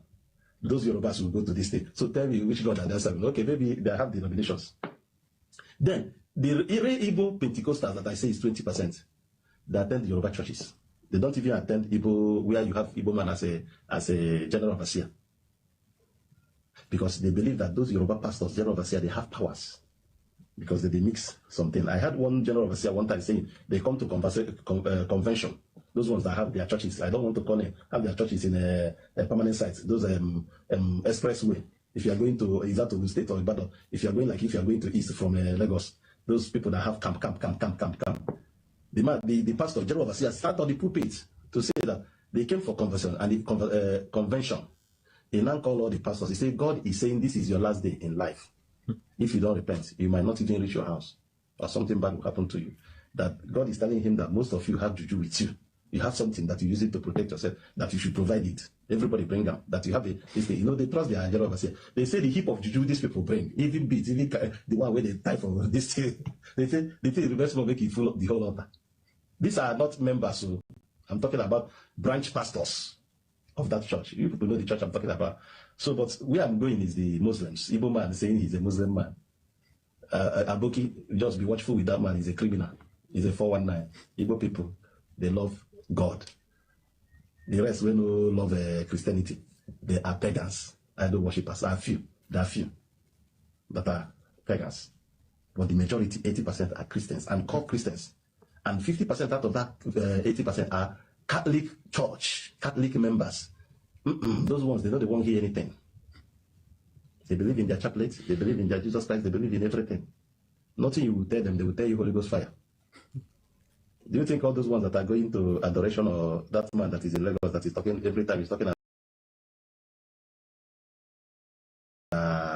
Pentecostal? They're not Pentecostal. They're Catholic members. The real truth. But if you like, argue it. If you argue, let's hear your own opinion in my comment section. God bless you.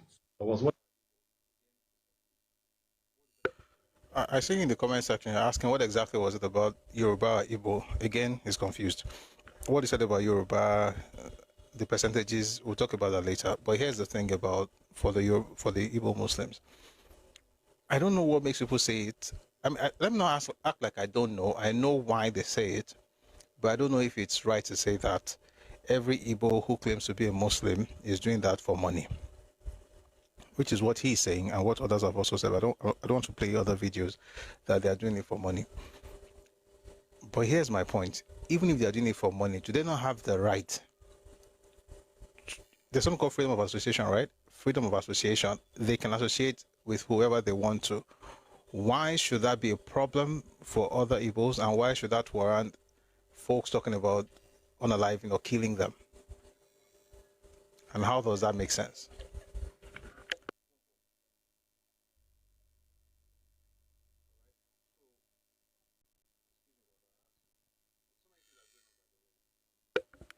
All right. So, excuse me about that. I have to, so many things are going on, by the way. We're having to switch. Why should a person's decision to join one religion or the other lead to you killing them? That's the major question that Igbo people need to actually discuss amongst themselves. What he said about the Yoruba, most of what he said is just nonsense. The idea that 40% of Yoruba are Christian, 40% are Muslims, the ones that are Christian are also doing traditional worship, and then there's a mistake that a lot of people make, including Yoruba people. The difference between culture and religion is a problem for most. I don't know, maybe different Nigerians. I think many Nigerians have that problem, including Yoruba people. They don't understand the fact that you can hold on to your culture and still be Yoruba Christian. In their mind, once you're a Christian, you have nothing to do with. I mean, it's one thing to talk about Yoruba traditional religion. As a Christian, I cannot be involved in Yoruba traditional religion because it's a type of faith on its own.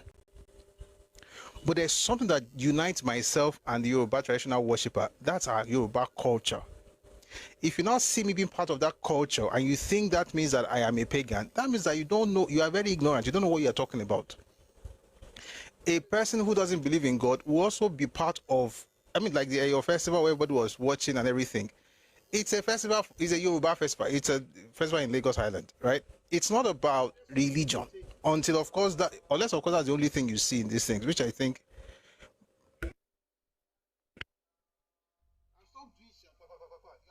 You're spoiling that thing with all this fast part you are doing. Just talk.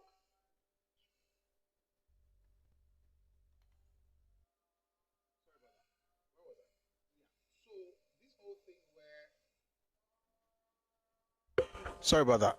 Where was I? Yeah. So this whole thing where folks. Sorry, is YouTube clear?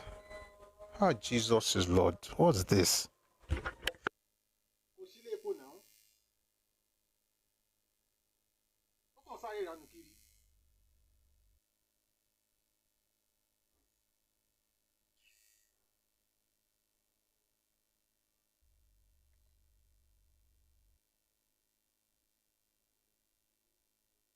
YouTube. I saw some Igbo Muslims I saw some Igbo Muslims. So they were preaching in Igbo land, they said in Igbo. So I begin to laugh. And the guy I was watching the thing with now asked me, why am I laughing? I said, I'm laughing because all this thing is scam, is wayo. Igbo people are not Muslims. 80% of Igbos are Christians, pure Christians. And 20 are just traditionalists. Any Igbo man parading himself as a Muslim is just a wayo man. Maybe they collect money from one Alhaji. Or one Alhaji they scam. Or they are doing those inordinate affection. Now scam. If you want to practice Islam, please go to core Sharia state. If you say Igbo man and you want to practice Muslim, you want to be a Muslim, go to core Sharia states where they have Sharia so that they will protect you. Because definitely, as Igbo man, as Igbo Muslim, you must be taking alcohol. You must be doing all those things that they consider haram. All those things the Israel consider haram. Igbo people are doing it. So in the past, we have seen some Igbo people, some of them asking Alhaji Ude, Alhaji Abdulaziz, Alhaji Adis. All those things is what they used to scam the Northerners that time, the Hausa people, or the people practicing Muslim. They will serve Hausa people that time, they will hear Hausa. Igbo people, we are good in language. Anywhere we go, we learn the language very fast. So because they learn the language very fast, they feel, okay, they are practicing Muslim.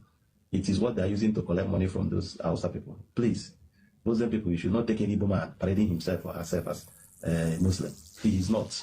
He's a wayo person. Now wayo. Igbos are Christians. 80% of Igbos are Christians. Now 20% be traditionalists though. And when you come to these Christians, 50% of Igbos are Catholic Church. Those ones you can't convert them. It's very easy to convert a Muslim than to convert a Catholic person into even believing in Pentecostal, let alone Islam. Then the 20% or 20%, yes, are Anglicans and Apostolic. It is just 10% of Igbos that are Pentecostals and the spiritualists, that's those white garment church. So any Igbo man telling you he's a Muslim, look at him very well. Now why you man? Now why you want to do you? Why you want to do you scam? And if you feel that you're Igbo man, you want to practice Muslim, go to call Sharia states like Zamfara, so that they will amputate you, because most of the things you people do are what they consider as haram. It's just like a Yoruba people. Yoruba people are not pure Christians, so I have to tell you the truth, because this is I say 40% of Yoruba people are Christians. 40 are Muslims, but you know the kind of Muslim they are. They are not like all Muslims, like if you talk anything against Allah, they will slaughter you. No, Yoruba man no one fight for any God. And those Northerners, then they fight for their God. Or they talk haram. Yoruba man no one know anything that is haram. You can see that they is Salah. You can see Muslims in Ireland that are drinking beer and chopping chicken and be telling their Northern Muslims, come and see us, see what we are doing. Yoruba man love enjoyment. He love life. Then, but that 40% of Yorubas that are Christians, at the back of their mind, they get small juju where they believe or no. They know they believe in that Christianity 100%. They get their what they call it. I don't know how they call it, but they believe in tradition. In fact, even their language sound like it's juju. When you see a call Yoruba man speaking, you thought like he's making a incantation. So they have that their traditional. In fact, they're direct traditionalists. They have that their tradition. That those their I don't know how they call it. Then the rest 20% are what you get a far all those people that don't do tradition. It's just like white garment. The other day I say white garment church is not a church. People are talking. I did not call anyone name, but me and you know that white garment church are spiritual church. They do 80% fetish things that Christians don't do. They don't believe in prayer. They believe in doing sacrifice, serving Ogu, putting food in a plate, go and put in 4 corner road. They believe in using pigeons to hit your head. They believe in going to Bar Beach and be fetching Bar Beach water to pray. So how are they Christians? They do some traditional sacrifice. They do sacrifice and they invoke spirits. Don't feel like argue, but I'm telling you the real truth. The people that are Muslims are not tenants. And if you watch those Yoruba Muslims, sometimes they're being segregated in a northern Imam church. If they go to north, don't take them serious. And themselves too know that these people don't take them serious. Like in my street now, you have 2 Muslim mosques in my street in Lagos. One, the Afa is a Yoruba man. The other one, the Afa is an Hausa man. All those Hausa booking everything, they will go to that Hausa man. Those Yorubas will go to this state. So tell me which God are they serving? Okay, maybe they have denominations. Then, the Igbo Pentecostals that I say is 20%. They attend Yoruba churches. They don't even attend Igbo, where you have Igbo man as a general overseer. Because they believe that those Yoruba pastors, general overseer, they have powers. Because they mix something. I had one general overseer one time saying they come to convention. Those ones that have their churches, I don't want to call them, have their churches in a permanent sites. Those expressway. If you are going to, is that to state or Ibadan? If you are going to east from Lagos, those people that have camp. The pastor, general overseer, start on the pulpit to say that they came for convention and the convention. He now called all the pastors. He said, God is saying this is your last day in life. If you don't repent, you might not even reach your house. Or something bad will happen to you. That God is telling him that most of you have to do with you. You have something that you use it to protect yourself, that you should provide it. Everybody bring them. That you have they trust their general overseer. They say the heap of juju these people bring, even the one where they die for this thing. They say the reverse will make you full of the whole altar. These are not members, so I'm talking about branch pastors of that church. You people know the church I'm talking about. So, but where I'm going is the Muslims. Igbo man saying he's a Muslim man. Aboki, just be watchful with that man. He's a criminal. He's a 419. Igbo people. The rest will no love Christianity. They are pagans. Idol worshippers. There are few. That are the majority, 80% are Christians and core Christians. And 50% out of that 80% are Catholic church, Catholic members. Those ones, they don't hear anything. They believe in their chaplets, they believe in their Jesus Christ, they believe in everything. Nothing you will tell them, they will tell you Holy Ghost fire. Do you think all those ones that are going to adoration, or that man that is in Lagos that is talking every time, he's talking about sex and all this stuff? Do you think they are Pentecostal? They're not Pentecostal, they are Catholic members. But this thing I tell you, whether you like it or not, that is the real thing and the real truth. Whether if you like, argue it. If you argue, let's hear your own opinion in my comment section. God bless you. I will advise.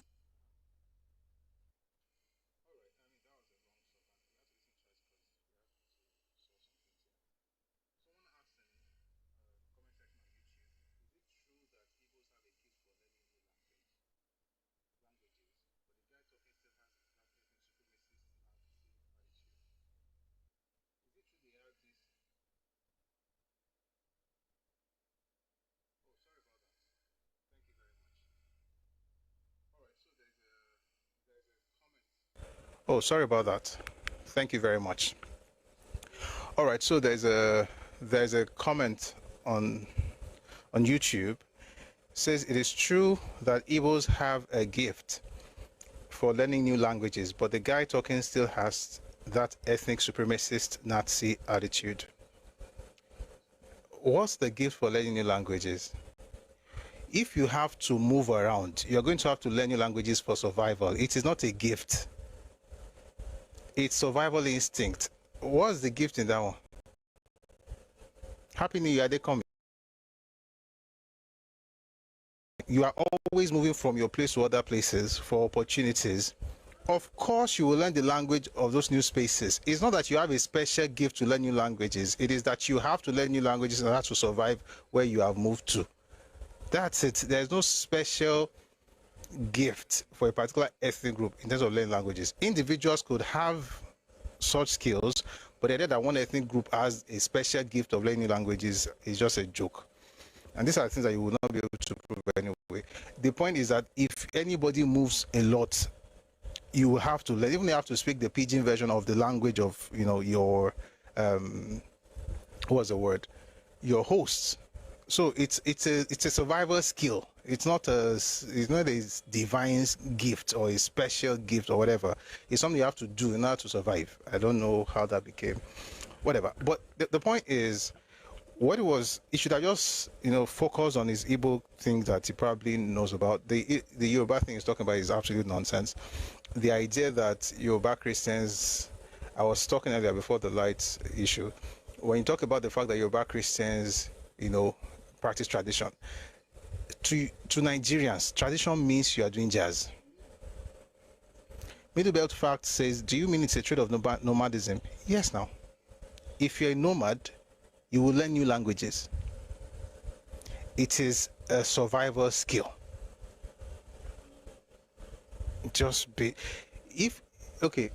Any group of people that moves around, they will learn. It's a normal survival skill. There's nothing like they have a special gift for learning new languages. If that were to be the case, let me not say what you'd have expected to have. And these new languages, you only learn the language where you go. It's not like you stay in one place and you learn different languages and you're like a polyglot. You're not a polyglot who stays in one place to learn many languages. You're a person who moves from a place to another and learns the language of those people in order to survive. There's nothing bad about it, by the way. I think it's a fantastic thing to be able to do, but to call it a gift for an ethnicity is just delusion. Like, there's nothing like that. Now, the other thing, someone says Igbo here in Kano, born and raised here, can't even speak Pidgin Hausa. I mean, so what happens, right? The older generation used to learn those languages, especially if they're trading. So if you're a trader, you would have to learn the languages of your host communities and not of your host community in order to be able to sell to them or have conversations with people. Eloni or Ogba or Kogba, just basic things. And it's not so much like you can speak the whole language, but at least you can relate with them. When your children begin to grow up, they grow up amongst, people from that host community, so they also begin to learn the language. So in most cases, even the kids can pick up more words than the parents. Of course, children also have it easier when it comes to learning languages. Children everywhere in the world. There's no special thing about any ethnicity on that matter. However, some people, as they begin to, I think it's something that also happened in Nigeria, in the Nigerian economic, should I say, how economic development affects the way we live. We tend to not live in, we tend not to have the communal thing as much as soon as you begin to make more money. You tend to shield your kids. You tell them, get inside. Yoruba will call them Momo, get inside. Some of us have been through that thing, or your children, which now means that the kids cannot relate with the kids in the host community. So they can't speak the language. Now, it's a minus, by the way. But the way some people have made it look like now is that I'm too big to learn that language. You're not too big to learn that language. You don't have enough sense to know that you're supposed to be mingling with folks in that place. That's why you can't speak the language. So that's why a lot of the younger people, for some reason, can't speak the Hausa in Kano, because they're not able to relate with the community like their parents did. And now that their parents are making more money, they're not living in that place where they're able to mingle with kids from that particular place. So that's really what it is. But what he was saying, let me just quickly. Someone says Igbos in Kano speak Hausa, just that they speak it with an Igbo accent. Yes. And someone says that is not entirely true. Why do you guys... Let me tell you something. If the Igbo person gets into any part of the world as a young... Forget Igbo. If a human being moves to another part of the world and he gets there very young, he will be able to speak that language most likely without the accent of his parents. You'll be able to learn that language the way it is because he's a child. If you're an Agbalagba before you move to another place, chances are that even if you learn the language, you will still have your own mother tongue, which will affect the way you pronounce certain things. So to say that Rocha Okorocha has Igbo accent when he's speaking Hausa is not even a minus. It's just that it wasn't a baby when he got there. No. Even the accent, it's like the person is already set in his ways. It happens to Yoruba people too. A Yoruba person who is Agbalagba before traveling to Kano, when he speaks Hausa, you can tell. Even when we speak English language, you can still tell. If I'm speaking English language, maybe not as heavily accented as somebody, who probably learned to speak English much later in life. But my Yoruba, I'm still Yoruba. Like I said, I won't say something like, what I'm saying is that you have to go to that place and come back to this place. I may not sound like that, but I can't wish away the fact that I grew up surrounded more by Yoruba influences than English. All right. these things are not jabs. It's just what it is. The beauty of someone like Rochas is that he can speak Hausa regardless of the fact that that accent is there, but that's okay. It's normal. It's okay, and that's why, because some people have heavy accent, like say Igoti, when they speak English, even you can tell that this person is coming from where that person is. It's okay. It's normal. But if the person is a child, most likely they'll be able to pick it, and they'll speak Igbo, they'll speak Yoruba, you won't find any accent there because they start. You see, kids can learn as many as 8 languages, and they will know when to speak what without having to mix anything or having interference from the mother tongue or another accent. But if you're Agbalaga, before you start learning language, you go show. All this to say that there's no special gift about an ethnicity learning languages. You have to move, therefore you have to learn to speak other languages. So let me give you an example now. Someone like Ojukwu could speak Yoruba very well because he grew up in Lagos. Azikwe could speak Yoruba because he was very young when he moved to Lagos. He was a child, essentially, when he moved to Lagos, so they will interact. But here's not the case, the issue. When you speak people's language, they feel like, this person is part of us. When they now are able to, let me say it again. When you speak people's languages, they feel like, okay, you're part of us. But when they see the character, they can tell if you're part of them or not. In other words, you can speak the language, but you don't have their worldview. And you notice that many of these people say things like, I can speak the language, I can hear you say what I'm saying, but we don't think alike. In other words, our frames of references are different. So your own frame of reference is still Igbo, which is okay. I'm not saying it's bad. It's just that because that's your frame of reference, whatever you are saying will not work here. It will work back home. So even if you are speaking Yoruba to me, it doesn't change anything. It's like speaking what's the word now? Speaking English. I can speak English. It doesn't mean I have the value system of the English person, but I think I can do pretty good if I'm talking to an English person, right? As far as the language is concerned, right? But that doesn't mean I'm English in my outlook. And so if they're having conversations about their worldview or their value system, the only thing that actually will make me to be able to contribute is because of Christianity, interestingly. Because Christianity also has a role to play in the evolution of the English culture, or whatever worldview they have right now. There are a number of things that, come together to form the Western European worldview. It's Greek philosophy, Roman law, Christian religion. These are the 3 primary things. There are other things. Primarily, there's Greek philosophy, there's Roman law, and there's Christian faith. And because we all have studied Roman law and Greek philosophy, and some of us are Christians, it makes it easier for us to be able to talk to them. But that still doesn't mean the British person thinks. It's the same thing in Yoruba land. A person lives in Yoruba land, he grows up in Yoruba land, he speaks Yoruba language, but we still know that he's not one of us because their worldview is different, and there's no crime in that. However, when things come up and we say the person is different, people say like, oh, you're a bigot. That's not bigotry. That's understanding your own separate worldview. All of that to now get back to what we're really talking about. This man, when he said Yoruba Christians still do tradition and everything, tradition to the average Nigerian is jazz. They're doing jazz, they're doing charms, they're doing juju, whatever. But that's not how to have conversations. And they say a lot about Yoruba people because they look at us and the way people of different faith are able to do stuff. You're a Christian, you're a Muslim, you're a traditional worshiper, but you see Yoruba and they're like, these guys, all of them are doing pagan work.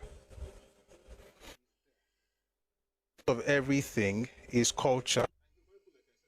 Culture is there. Your faith is different. And Yoruba people, like I said earlier before we went off the other time, Yoruba people also have a problem with understanding these basic things. Where when you speak of culture, some people assume you're talking about religion. And this leads me to what I want to talk about in terms of Yoruba Muslims earlier.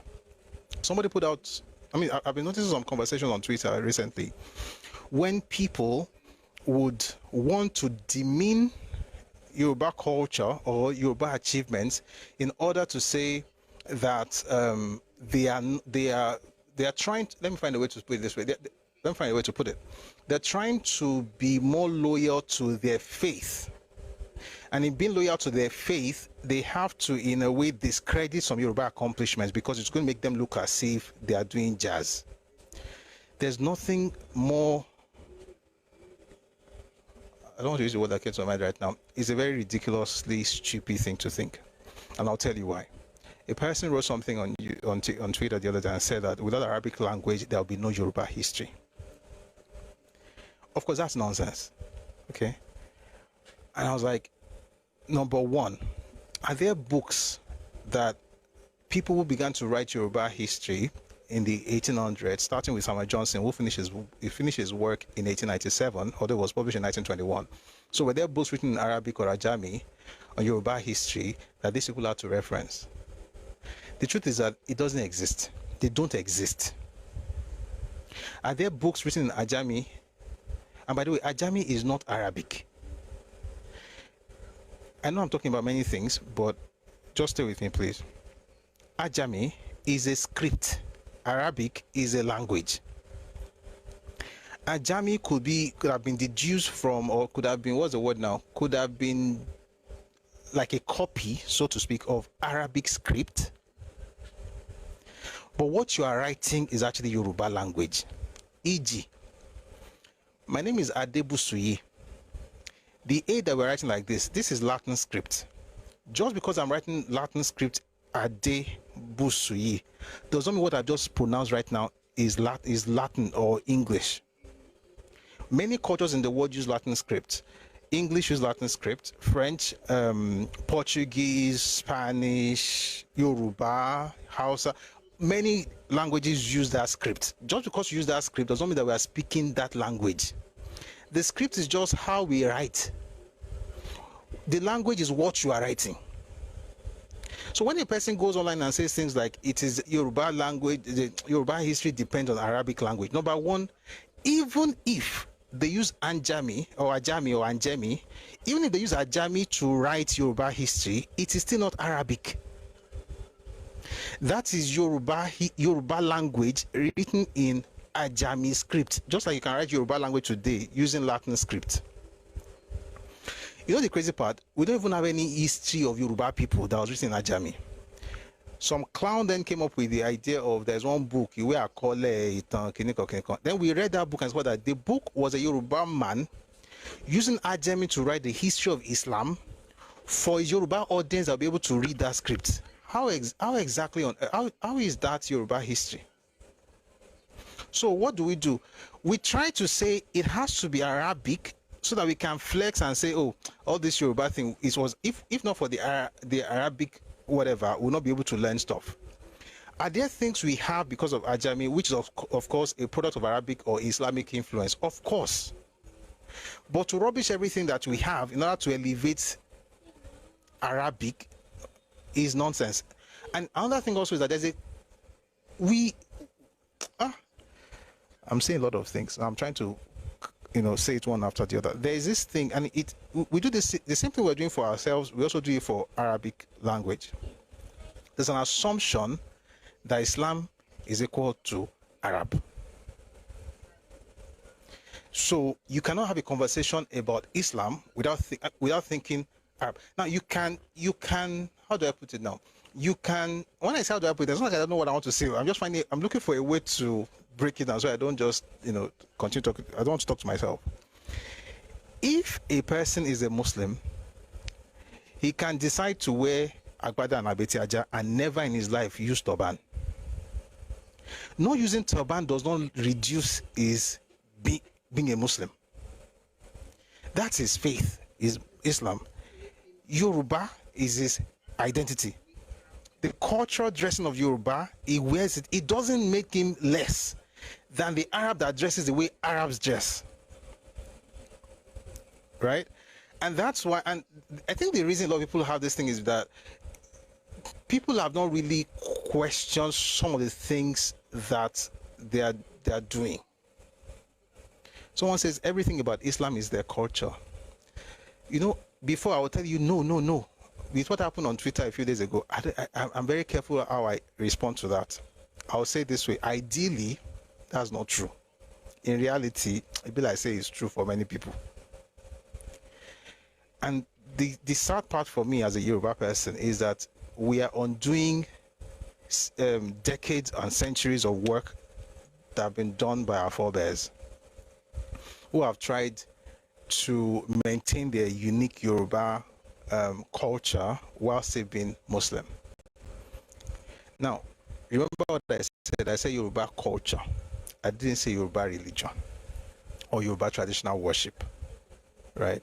And I think that it's because they did that different people now look at them and say, oh, these people are still doing, they're still into traditional worship. All of them are the same thing. A Yoruba Christian can be Christian. We wear our agbada, we dobale.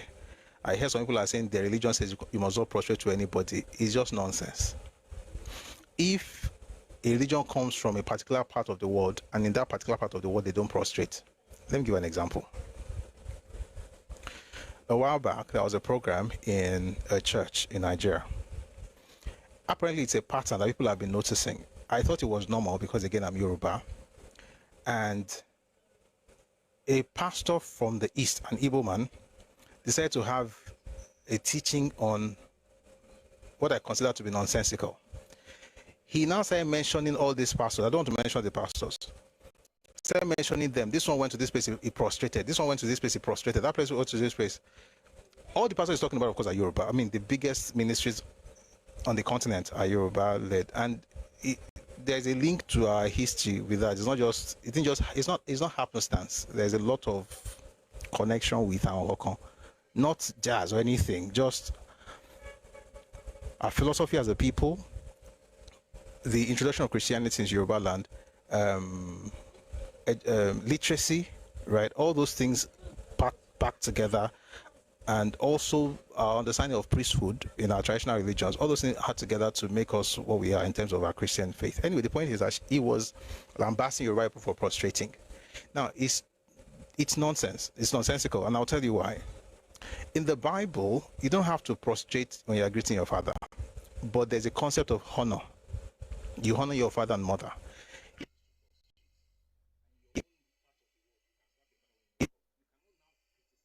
Honoring my father is to prostrate. And your own part of the world, you can slap your father when you wake up. You cannot now criticize me for prostrating and saying all these churches in the West, all of these churches, they're trying to change. All this one is prostrating for this one. Was mentioning the pastors one by one. I'm like, all these people are mentioning are Yoruba, all of them, both the prostrating and the prostratee, both the prostrator and the prostratee. The point is that it's a cultural thing. Culture in the name of that. Oh, I'm a Christian. I mean, unless of course your culture is, and culture is dynamic, by the way. There's no culture that is perfect. There are certain things that we used to do, we don't do anymore. There are things that we're doing right now, we'll stop doing very soon. But the concept of prostrating does not hurt you or hurt your family. All of that to say, the conflation this one is making is about saying that because these guys are observing these traditional things, then they must be traditional worshippers in addition to being Christians, which makes no sense. And Christians, in trying to prove them wrong, will now detach themselves from things that they should be celebrating as a cultural heritage, because they want to prove that I'm a Christian, I don't touch anything. I'm a Christian, my spirituality is 100% Christian. I don't do traditional worship, I don't mess with it. I respect those who are doing it, that's them. And that is not what makes you a Yoruba person. You can still, the culture that we all share is what makes all of us Yoruba. And if you're Muslim, I'm using this opportunity to say this. Make it easy for us to defend you when they are dragging you. A lot of people are being dragged on social media. I'm seeing it. I rarely talk about it. But make it easy for Christians and traditional worshippers, other Yoruba people, to speak up for you. You know why? Because if you are discovered to be somebody who would downplay any Yoruba contribution to the world, and you give all the great things, all our glory, or the glory of our forebears to Arabs in the name of Islam, it will be difficult for people to be able to say you are a Yoruba thinking person. You are literally somebody who is confused, thinking that you have to be Arab in order to be a Muslim.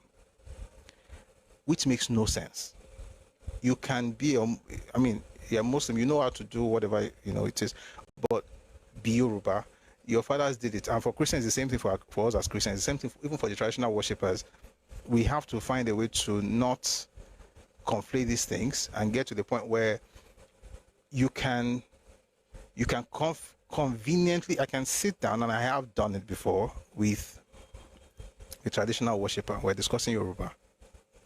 We do it from time to time. We still communicated. I even communicated with one of them earlier today. It doesn't change anything, right? You don't have to think that everything that makes us right is our connection to Islam. We said something last year we didn't finish. Maybe we're going to continue later, you know, maybe next week. But what happened? Remember, we were discussing what happened in Oyo and how Muslims were expelled from Oyo. But that does not mean that we didn't have Muslims before that moment. It was because of an external influence, and it affected things. And I think the external influence is coming again, but people need to be moderate. Do your faith, do your religion. When you're discussing your history, be proud of your Yoruba ancestors. And this is not trying to make up stories for them. This is to tell you that this is something they did.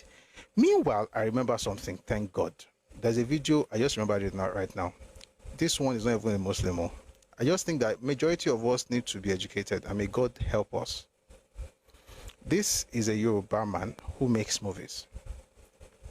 And he was interviewed by Chude.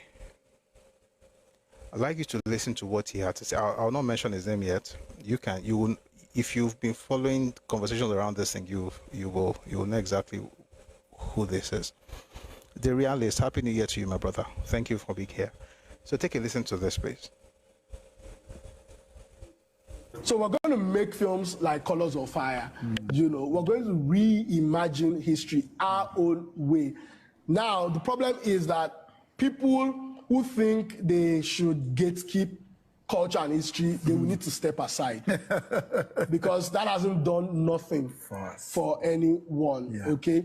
There is nothing in our history and in our stories that make our young people want to rise up and do great stuff. You know, a lot of the times we tell our historical stories is about, you know, people doing evil and committing, you know, this dark and all these things. Like, nothing is truly, and then the scale at which we do these things, like, you know, you see a king and he's just battling with another village, you know, but then you watch Indian films and you see one Lord Ra that conquered all the 7, you know, kingdoms.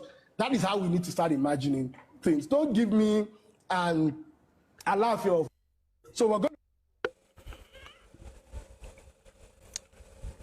to. So I believe the best in people and of people. So I like to give people the benefit of the doubt. Maybe what he's thinking is that, you know, there's something grand about what he's saying. There's nothing grand about what he's saying. Here's the issue. For the most part, we are ignorant of our own history. So we assume that what we watch, the place that we are watching, that's a depiction, that's the apt depiction of Yoruba history. For instance, I watched a movie that it was interesting, you know, interested me. It was part of that movie, they were fighting on Waffle. And I think I've talked about it here before. When people do like people jury, Bombola Gotongo,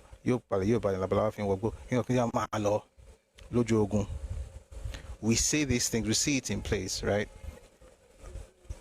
The truth of the matter is that Yoruba warfare, there is a history of Yoruba warfare. There are books on Yoruba warfare. There are books on Yoruba weaponry. I'm not making anything up. When the time comes, some of those books are inside. When the time comes, I'll bring them out and then we'll study. People actually had weapons. There were spears, cutlasses, machetes, swords. We've been working with iron for more than 1,000 years. How on earth do you think we're going to go to war and all we're doing is chanting, incantations? What you call reimagination is you trying to actually understand the true history. One thing that and we do this a lot, we think we are smarter than our forebears. We are not. And that may make you feel somehow, after all, I have a degree. If you like, have a thermometer with many degrees. You're not as smart as your ancestors. Especially from the things that we are doing and saying. We don't look like we are smarter than them, to be honest. Unless you don't really know them. They are very wise people. They are very brilliant people. They were strategists. I'm talking about Yoruba ancestors. They were strategists. They were business builders. They were city builders. They were creating political institutions more than 1,000 years ago. Many of us just argue on social media. Talk about how you can create something for your family. You can't.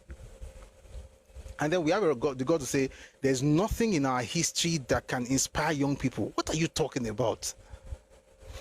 But I want to assume that you don't know what you're talking about. When people say things like there's nothing in our history, maybe what he's trying to say is that the depiction of our history does not inspire young people. And that may be right. But the assertion that there's nothing in our history to inspire young people is wrong. Our history is filled with remarkable human beings, fantastic events, and the day you settle down to read it, sincerely, I'm not making things up, you would think you are watching Game of Thrones. Some of our stories, you'll be reading things like, because you can see it. All those things that you see in Machiavelli, by the Prince Machiavelli, you will see it. You see potatoes of power in Yoruba courts. But we think that they were primitive, just hiding in one. Oduduwa built a wall around the city more than 1,000 years ago. The Minister of Defense, Nigeria's Minister of Defense, a few years ago, was it last year, was suggesting that Nigeria creates wall around the country in order to fence people out of the country. What do you see different? What's the difference between what Oduduwa did and what the Minister of Defense is saying? Scale. That's the only difference. Scale. Oduduwa, when he was king, there were about 3 ports of entry into Ife, where you had to pay your tolls and you had to pay taxes.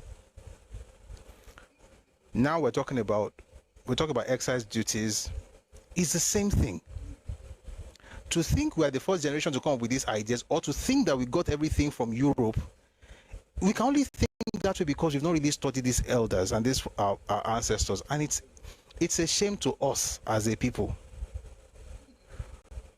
And it's the same thing with all this thing where you can't have a conversation, you hear things like, if not for Arabic, and it's one thing to even say Islam. When you say it's not, if not Arabic, what did Arabic language do for you as a person? Are there people that, practice the faith and Odekbewo? Yes. Have some of them contributed to the development of stuff in Yoruba land? Yes. Like somebody asked me the other day, I was like, you keep speaking up for them. What exactly did they even contribute? Tell me 3 things. In fact, tell me one thing. And I said, Waka, Wiri, and Fuji. And I said, but your Bible could sing. If you like Fuji music, Fuji is a product of Yoruba cultural expression and Islamic religious reality. Why? Because Fuji came out of Wiri, and Wiri was performed during Ramadan, and Wiri became Fuji. Therefore, Fuji is that's why you notice that. Let me finish that thought. Therefore, Fuji is a product of Islam, in a way, in Yoruba land. You won't find that in the north, at least not as Fuji, but we'll have our own that we created because of Fuji and its interactions with Yoruba cultural expressions. To now say, somebody says, but Yoruba people could sing before they came. But that does not mean that Yoruba created that genre without that influence. To acknowledge that does not reduce Yoruba people. You have influences. It's what it means to grow. Another one came and said, Alamisi, Alaruba, Alafia, Adura, all Arabic words. Therefore, you cannot discuss Yoruba history without. Therefore, you will not have Yoruba history without Arabic language. And I was like, is it that when we go to school, we get dumber? So, listen, algorithm, algebra, sugar, orange, lemon, lime, cash, all these words have Persian or Arabic origins. Does that mean that English history is dependent on Arabic language? because English borrowed some words from Persian or from Sanskrit or from Arabic language. I just think that we should be more careful with all these things that we're doing, where any small thing you want to give the glory to the Arabs.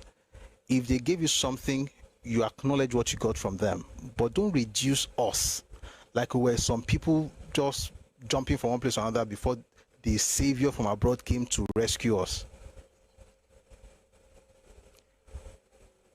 I'm going to say this without due sense of, without due respect. I had a conversation with my mentor overnight, and we're joking around that phrase, with all due respect. Like, people use with all due respect before they insult you, but I'm not trying to insult anybody. There's a paper called it was written by Stephen Banjakitoye about the name Yoruba. Okay, about the name Yoruba. And one of the things that he asserted is the fact, please listen to me in context, please, is the fact that if Yoruba people were trading with Mali as at 5th century AD. That was before Muhammad was born. Muhammad was born in the 7th century AD. That's about 200 years before he was born. Yoruba people were having trade interactions with Mali. You cannot talk about that group of people as though they were hanging on trees before the benevolent Arabs came to save them. To talk like that is disrespectful to our forebears. Does that in any way reduce the influence of Islam in Yoruba land? Of course not. But to now make us look as if we're nothing before some people came to, it's just nonsense. It's like saying that there was no Yoruba philosophy before the colonial, I don't use the word colonialists because the Arabs were colonialists at some point too. The British or the Portuguese got to our shores. Like, we had no philosophy, we had no sense of reason until the white man came to Nigeria. That's nonsense. These things we say, I don't know what people benefit from it. Maybe it makes them feel like they are more connected with their faith or with others. But the point is that you can't act like that. You can't just throw people under the bus, especially when what you are saying is arrant nonsense. Yoruba had a philosophy long centuries before we even knew of the existence of Oyinbo people or Arabs. But does that change the fact that we also learned from them? Of course we did. We learned, we interacted, we dropped stuff, we picked stuff. When cultures interact, inevitably they're going to borrow words from each other, they're going to borrow things from each other. And that doesn't mean that one is subservient. And folks who think that are Yoruba and say, oh, it's Zara because you use Alaruba, and finish that thought.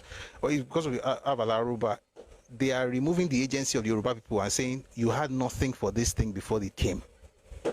There are things we did not have. And when those things came, we called it what they were calling it. E.g., if I say, for instance, what's pizza in Yoruba?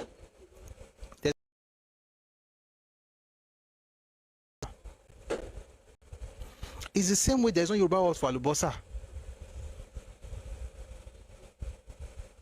It doesn't reduce Yoruba, but there's Yoruba name, there's Ewa, there's Ekpo.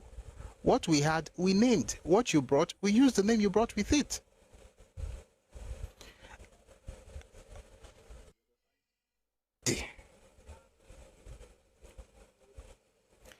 And I noticed what's also happening from the other side. They are saying every word that we borrowed from the Arabic language, we should stop using it so that we can show that we are not colonized. I want to ask a question. Why do we most of us, why do we like extremes? Why do we like extremes? So are you saying that if you want to buy orange in the market, will you stop using the word orange? Because once you mention orange, you are speaking Arabic in a way, because that word is a derivative of Arabic language, which is also derived from Persian, which is also derived from Sanskrit. So that word orange alone, you can see a number, like at least 4 cultures They eventually bought. By the way, all this I'm saying right now, please Google it, like they say. Orange. Let's start with orange, lemon, and lime. Those three words were not original English words. If you go to the market, you will buy those things, and you say, "I want to buy orange." Will you now be looking for a word to say, "Oh, I want to buy awesome"? Meanwhile, if somebody says to you, we should not be using the word like Adura, like the clown who was, and I call people clowns when I don't want to really insult them. The clown was telling me that Yoruba had no word for prayer, until the Arabs came. To think like that means you have, in a way, outsourced your thinking.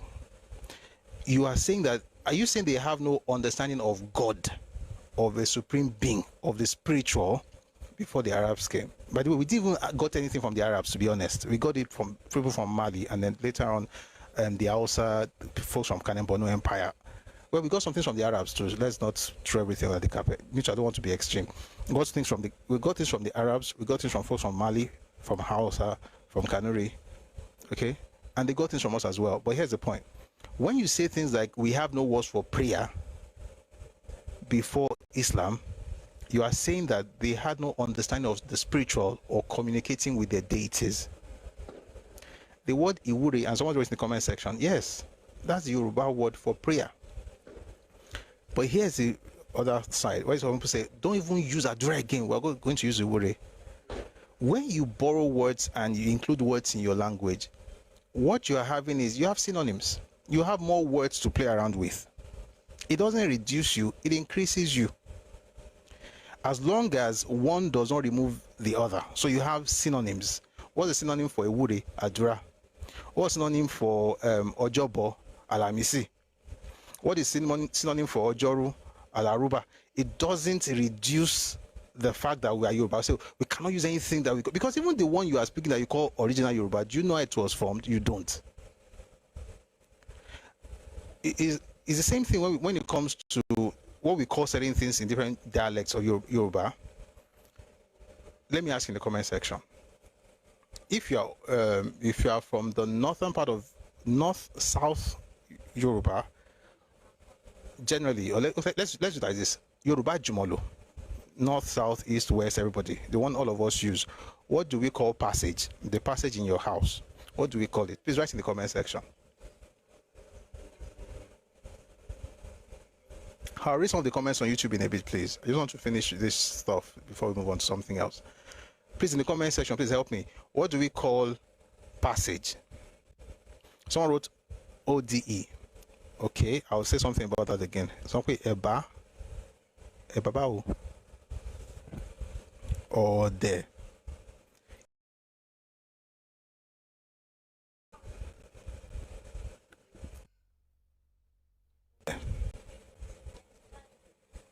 In Ife, it is called Orua. Orua.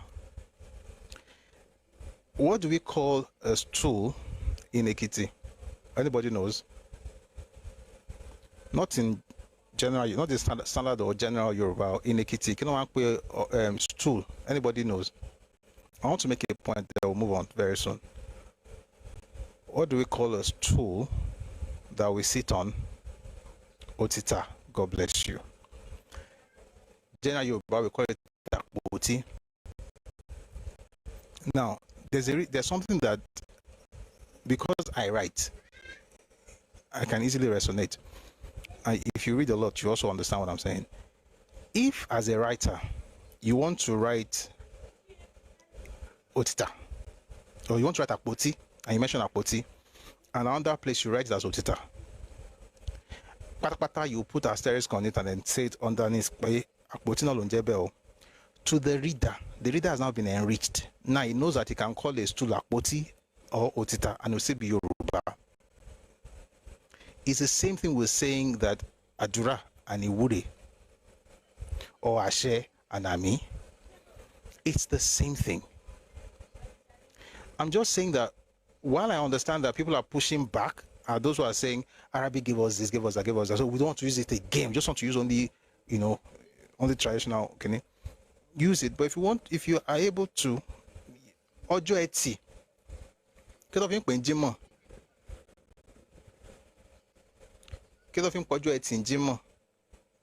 And to think of it, and here's the crazy part about Yoruba, about this whole thing. Originally, we didn't even have 7 days in our week. So even the it was made up after the 7 days were introduced. Originally, we had 4 days, and none of them was Aikwaje Ishegun. Ojoru, Ojobo, et Abameta. Those ones came after it became 7 days. Someone says, do we admit that Allah and Eledumare are the same?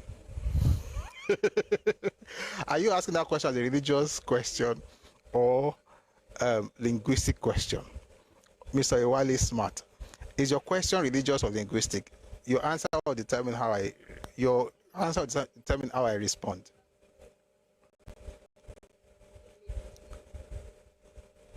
Someone says, what would happen to words borrowed from Hausa language? We use Amo. I don't even know if the Amo is Yoruba or Hausa. Because we say Amo. So we had 4. What I'm trying to say that we had, and I think I said this the last time we met, Yorubas had a calendar that we call Kojoda. It's a 4-day week, a 7-week month, and a 13-month year. So 4 days make 1 week, 7 weeks make 1 month, and 13 months make 1 year. And to give you 364 days at the end of the year. It's a lunar cycle kind of thing. 365 days, 364 days. So those 4 days, you know what? Let me see if I can find you the names. They were named for our deities. And I mentioned the other day that if you're a Yoruba person, please try and read about maybe Greek history, Roman history, even Vikings. All those things will help.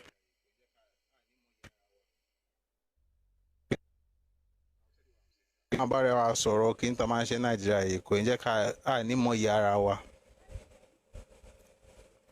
tell you why I'm saying that.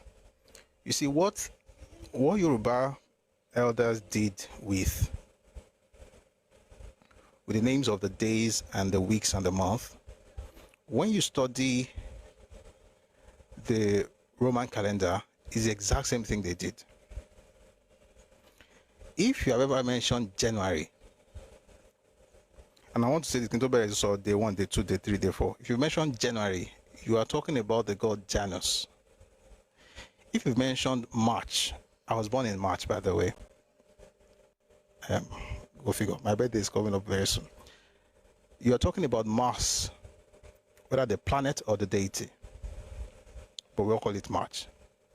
So those are some, you can say that's a bit divine, so to speak, or you're talking about gods or planetary bodies.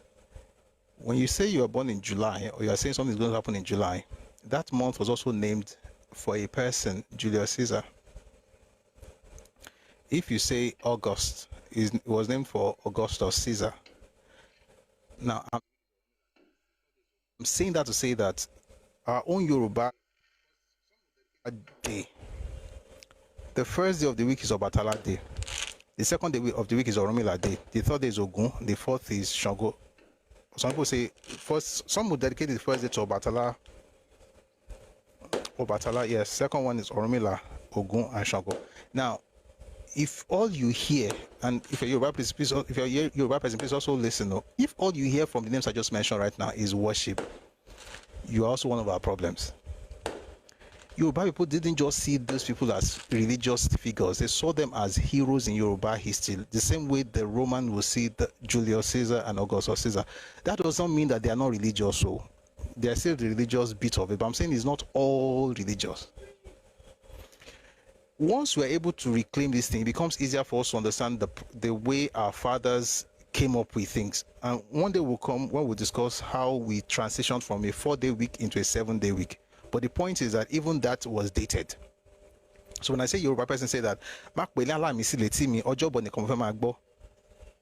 you are making it sound as if that Ojobo came from heaven. It was also created by human beings like you. They didn't have 2 heads. They were our fathers. And we decided to borrow Alamisi from the Arabs. It just gives us more words to play with. But there's nothing stopping us from using a wuri, by the way. And I hope I answered that question. Now, to answer the last question I saw in the comment section, So here's the thing. Is Eledumare Allah? If it's a religious conversation, I don't want to have it, and I have my reasons. But if it's linguistic, let's have it with some bit of religious spices. Christians in the Arab Christians, let me say, Arab Christians call God Allah. When they call God Allah, they are not thinking of the concept of Allah in Islam necessarily. The history of the name Allah is something else that those who are interested should please study. The word Allah preceded the start of Islam.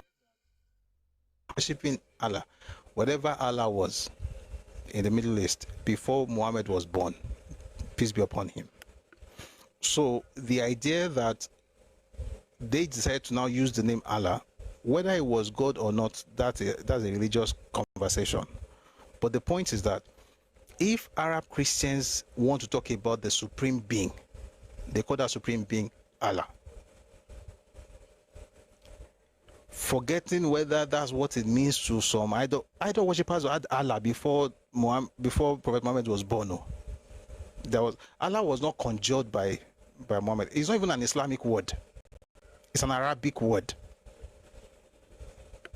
And that's why I said, if you talk about language, maybe it will help us a bit more. Allah is an Arabic word. It's not an Islamic word. Right? Therefore, the word itself was present amongst the people before the prophet who started Islam. And so even when people start being Muslims in the Middle East, they still, when they want to talk about the supreme being, they call the supreme being Allah. It's the same thing for us. Do we have, one thing that is universal from had an idea of a supreme being. In some cultures, they worshipped him directly, like in the Jewish culture, they worship him directly. But in many cultures, they had mediators, like in Romoles and so on for the Yoruba.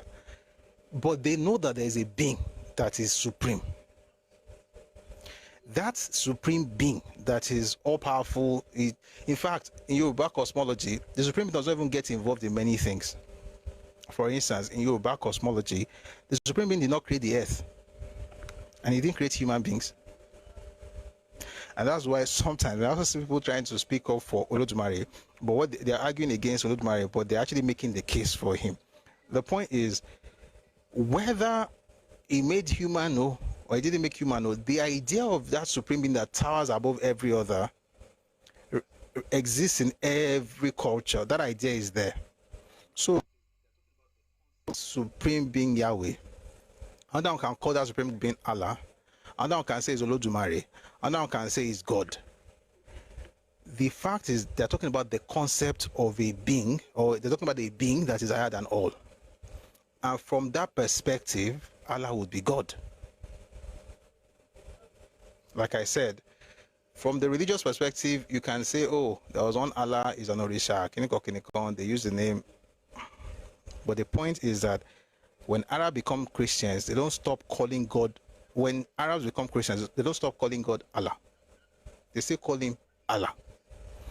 But, and here's a very big but, the interaction they have with that Allah may not be the kind of interaction they would have. In fact, it is not this kind of interaction they had while they were Muslims, because of the basis of their faith. It's the same thing as a Yoruba person. We had a concept of a supreme being before Europeans got to our shores, right?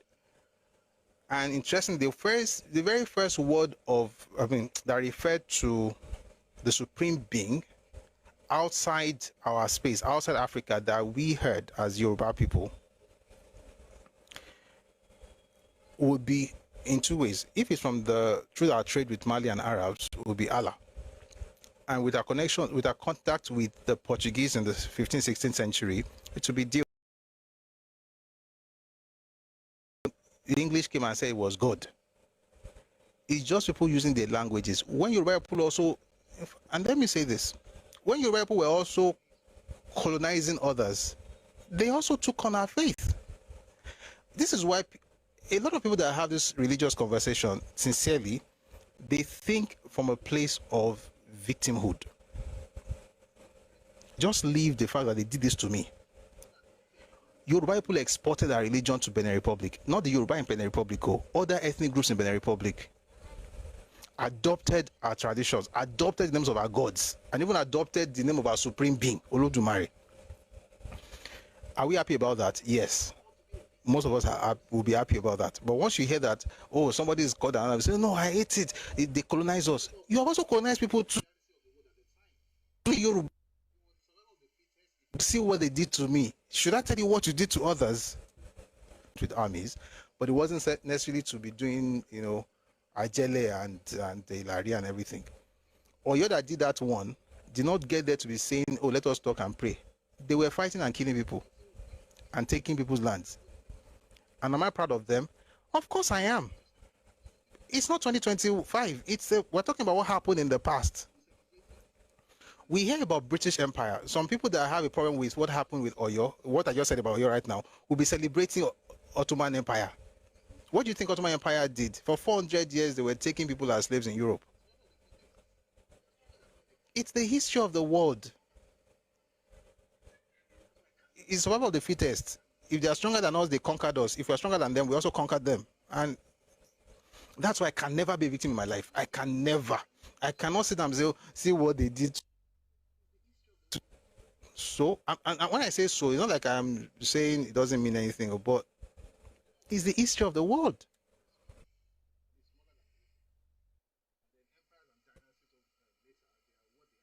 They were small. And then empires and dynasties of later, they are what they are right now. And as big as they are, Gosef, in the 40s, we were dealt with by the Japanese. You don't see them gathering around to cry now and say, oh, zero.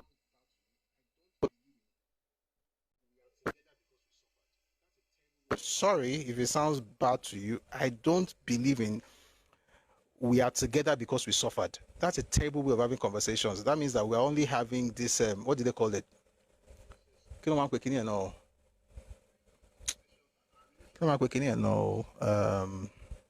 Where you just share sub stories. Like our conversation, our relationship is based on suffering. There's a word they call it. Somebody will remember. Maybe on YouTube. Pity party. Pity party. There's another one. There's another phrase, but that's correct, by the way. Thank you, Concilium. That word, God bless you. That's what I'm.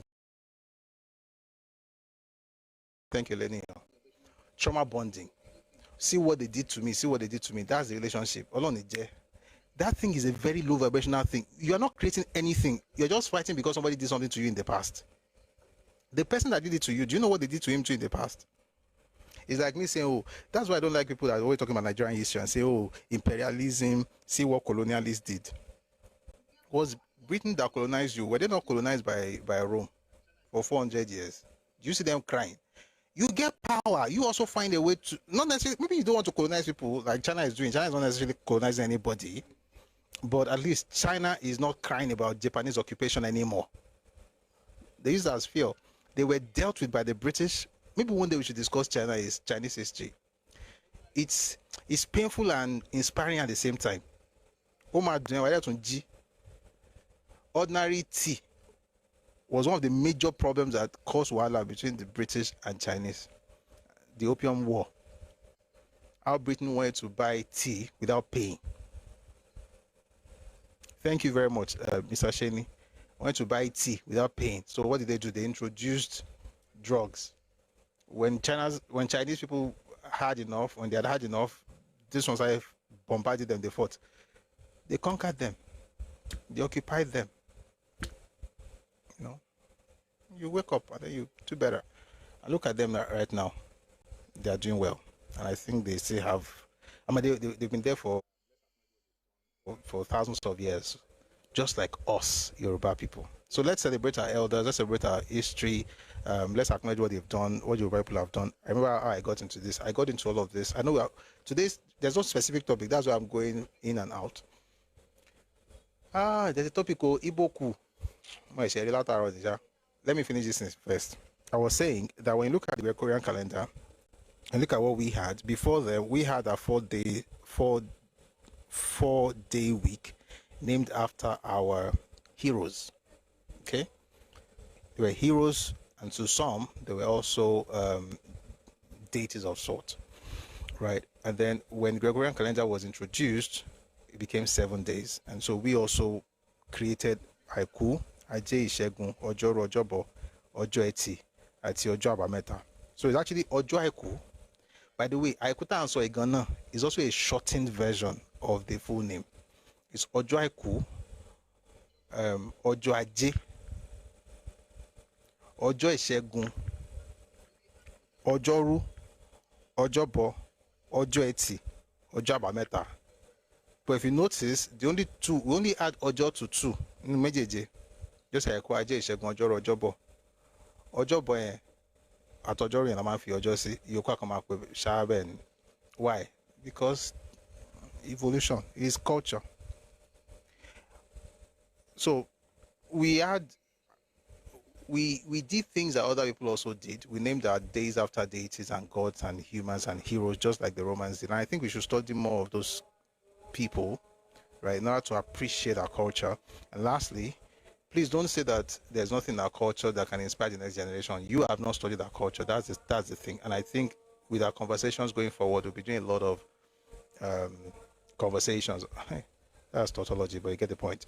We're doing a lot of sessions around what our elders have also done. What's the genesis of Coup? I would search, but I know that this thing started after, I think, and this is my, it's not even I think, this is, it's a product of interaction with Christianity, at least. So I think the days of the week are they came from there are different influences. So for instance, Christians who came up with Gregorian calendar, Sunday is the day that Jesus rose. Forget that Sunday has something else to do with pagan worship. When they became Christians, they worshiped Jesus that rose on Sunday. So having it as Coup would make sense. And again, there's religious influence, but it wasn't just religious. You also see Ajay, for instance. Ajay is not about religion. It's not the first day of the week, after the day that you have rested.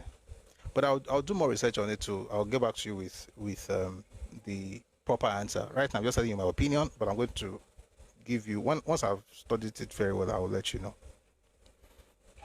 By the way, I said something that people, you know the way life works. You can say 1,000 things that are right, and then if you say one thing that is maybe wrong or a slip, people remember those ones, or that one. The last time we were talking about palm oil, and I mentioned that we use palm oil as lubricant, and I also mentioned that it was also fuel. So I mentioned fuel and lubricant. It was lubricant, okay? So people that asked me, you are right. I said it too, but it was lubricant. The fuel back then was coal, but palm oil was lubricant in the industry. I want to speak. I'll let the person speak. Then I'll get to that Iboku thing. It's almost 8 o'clock. No, the person is one of those who just want to waste our time. Let's get to Iboku. All right. So all of that was, what was that? We're discussing all this Islamic kini. There are things that Islam has added to Yoruba people. You can discuss that, and Yoruba people, those who are also pushing back, should be able to understand the fact that acknowledging the influence of a person or a thing does not reduce your greatness. Okay? Doesn't. But it also doesn't mean that we should now forget everything we've done ever and be shouting, without Islam will be nothing. That is also not true. Now, having said that, let's move on.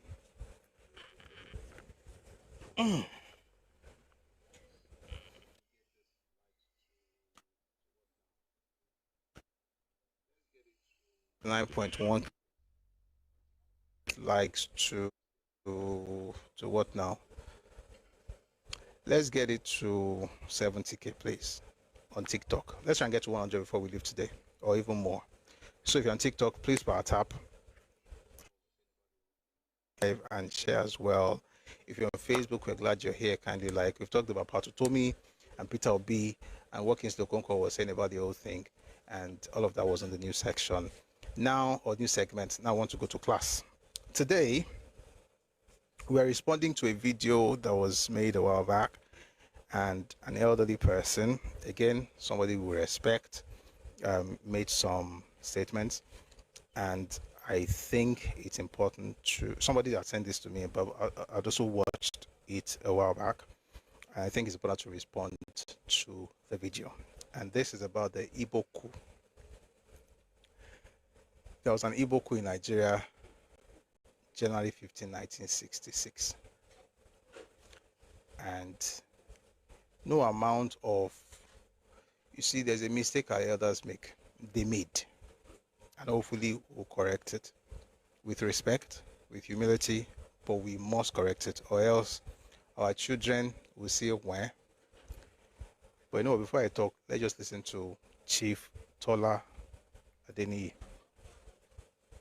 He was interviewed by Edmond Obilio. Take a listen, please. All this Igbo coup and all that, when you read it, you too. All this Igbo coup and all that, when you read it, you too, you disabuse your mind. There was no Igbo coup. There was no Igbo coup? No. There was no Igbo coup? No. The January... It was not an Igbo coup. Can you explain? No. Just give us some explanation. It was not an Igbo coup.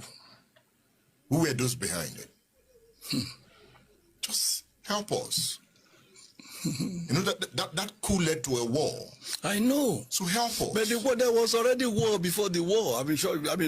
May 2000, even before as soon as by May of 1966, you already had war. There was Operation Wet here in the south. No, that was 64, 65. I'm talking of military war, you know. There was already a war going on in the military? No, in Kano, everywhere, you know. I mean, the Igbos are being slaughtered everywhere, every day, everywhere. So tell us, it was not an Igbo coup. Who were those behind it? The Igbos, those who are Igbo, among those who planned that thing or executed it, were less than 15%. But when we look at the leaders of the they just, if Juna was a major, the gentleman from Shagamu. Adewale Ademoye. Yeah. He could hardly be called the leader of the coup, not another person. Nsegu just happened to be in Kaduna, and he was to execute his own assignment in the war, in the coup. And he was the spokesperson, just like Dogonjaro announced the coup that removed Shagari. Does it mean that it was Dogonjaro coup? So it was Ademoyega's coup? I didn't say so, but it was not. It was the coup that removed Shagari December 31, 1983 was not Dogonjaro's coup, but Dogonjaro announced the coup. And when Abacha, when they did,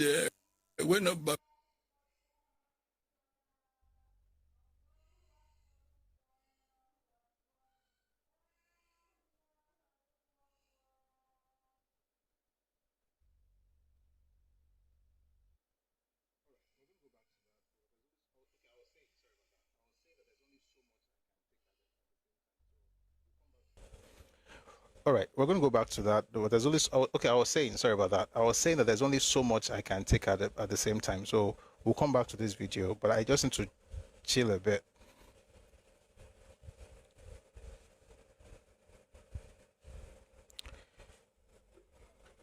Don't be a tribalized Nigerian. That's the first advice. Don't be a detribalized Nigerian. Be a Nigerian that wants to unite with others. Be a Nigerian that loves the progress of others. But be Yoruba. don't be a detribalized Nigerian. If you toe that path, this is what you're going to get. So what we're going to do, I don't even know. Okay, I'll find a way to start. He's saying it's not Dongoyaro coup. Of course it wasn't Dongoyaro's coup, just like nobody said it was Nzogu's coup. It was not Nzogu's coup. So what you have done now is that you are creating false equivalences. So you are saying that instead of talking about the fact that it was an ethnic coup, you're going to strip it down to the people who were involved. And then you said 15% of people that planned the coup were Igbos. That's a lie. I mean, elders don't lie, but that's not true. And the question is, if it wasn't a book, what was it? You kept saying, you know, the man from Shagamu. What did the man from Shagamu do? This is the book from the man that was written by the man who was referring to.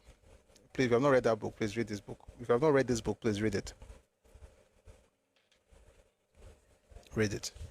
And I'll tell you something. It's a fantastic book, but even he did not know how the coup started. It's funny. This man was one of the planners of the coup, Adewale Ademoyiga, but even he did not know how the coup started. As far as what he wrote, if you go by what he wrote, he wasn't aware. He wasn't aware. I mean, he didn't know everything, essentially. Now, he said it was not an Igbo coup, then it was asked, you said it wasn't an Igbo coup. They said it wasn't an Igbo coup. Explain. It wasn't an Igbo coup. Explain. It wasn't an Igbo coup. Just because you repeat a phrase again and again does not make it true. Again, with all due respect. And there's something we have to be very careful of in our generation. We must respect our elders, but we must also show that our elders did not waste time and resources training us. You see, if your father happens to be a farmer and he has to do the back-breaking work of using hoe and cutlasses in the farm every day, and they sent you to school, you have a degree now in mechanical engineering or maybe in agricultural engineering, and you go back home and you don't think of making life easier for him, you now say you also want to take hoe and cutlasses to be true to tradition, you are failing that man. What will be expected is that you will introduce something that will make things a lot easier. It could even be something as simple as something that you can tie to maybe a motorcycle or whatever. Just create something that makes life easier. Sure, you've gone to school. You've gone to school, right? Now, make life easier. In other words, our job as young people is not to say that our fathers were stupid for using hoes and cutlasses, but it would also be stupid of us to keep using the hoes and cutlasses after they have broken their backs to send us to school and have these degrees. What I'm saying is that our elders, for some weird reason, which we might get into today, came up with this thing where they would absolve the Igbo of the responsibility or of what they did in order to prove that they are Nigerians, and then they sent us to school. We have gone to school, right? We are back.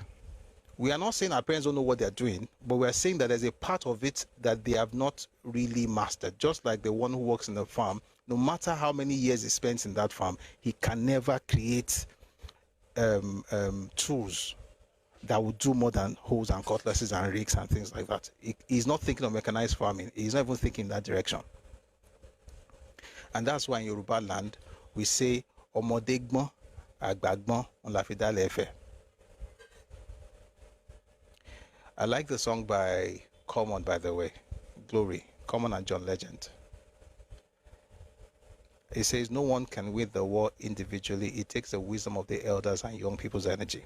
I think that there has to be synergy between the elders and the young ones. Now, these elders, they have done their bit, but I'm telling you, this thing is not true. And unlike him, I'm not just going to keep repeating it was an Igbo. We'll talk about why it was an Igbo. And we've talked about it here before, by the way. We've had several conversations here. And if you're Igbo, unless you're primitive in your thinking, there's no reason for you to feel bad about that. There was a Northern counter coup, July 29, 1966. You don't see the Northerners crying over it and say it wasn't a Northern counter coup. It was a Northern counter coup. And guess what? Even the January coup was an Igbo coup that the Igbo celebrated for them. They said it was their coup. They were happy about it. And it was created for their benefit. Let me say something very clearly. The coup of January 15, 1966 was an Igbo coup through and through. However, there were certain individuals that they chose as the face of that coup in order to create an impression that it was a revolutionary coup. Those people, one of them happens to be the author of this book, Why We Struck. And believe it or not, he wrote this book in 1985, and I think that even when he was writing this book, he still thought it was revolutionary, because when you read the book, he was still angry. And he even talked about what they did with Iransi, that was not what they planned. Because just because you're a revolutionary and you have passion does not mean you know what you are doing. So what do we have here? Excuse me. We have a destabilized Nigerian here by the name Adewale Ademoyega, who helped to plan a coup, right? Excuse me.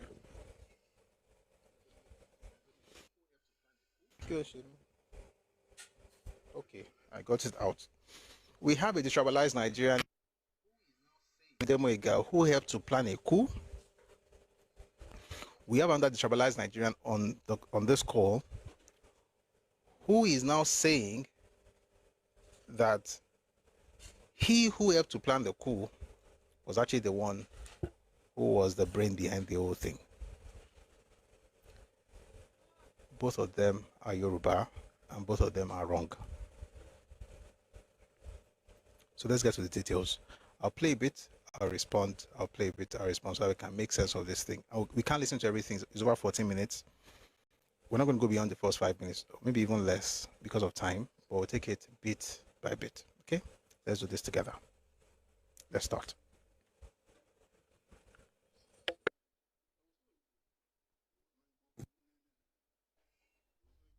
All this Igbo coup and all that, when you read it, you disabuse your mind. There was no Igbo coup.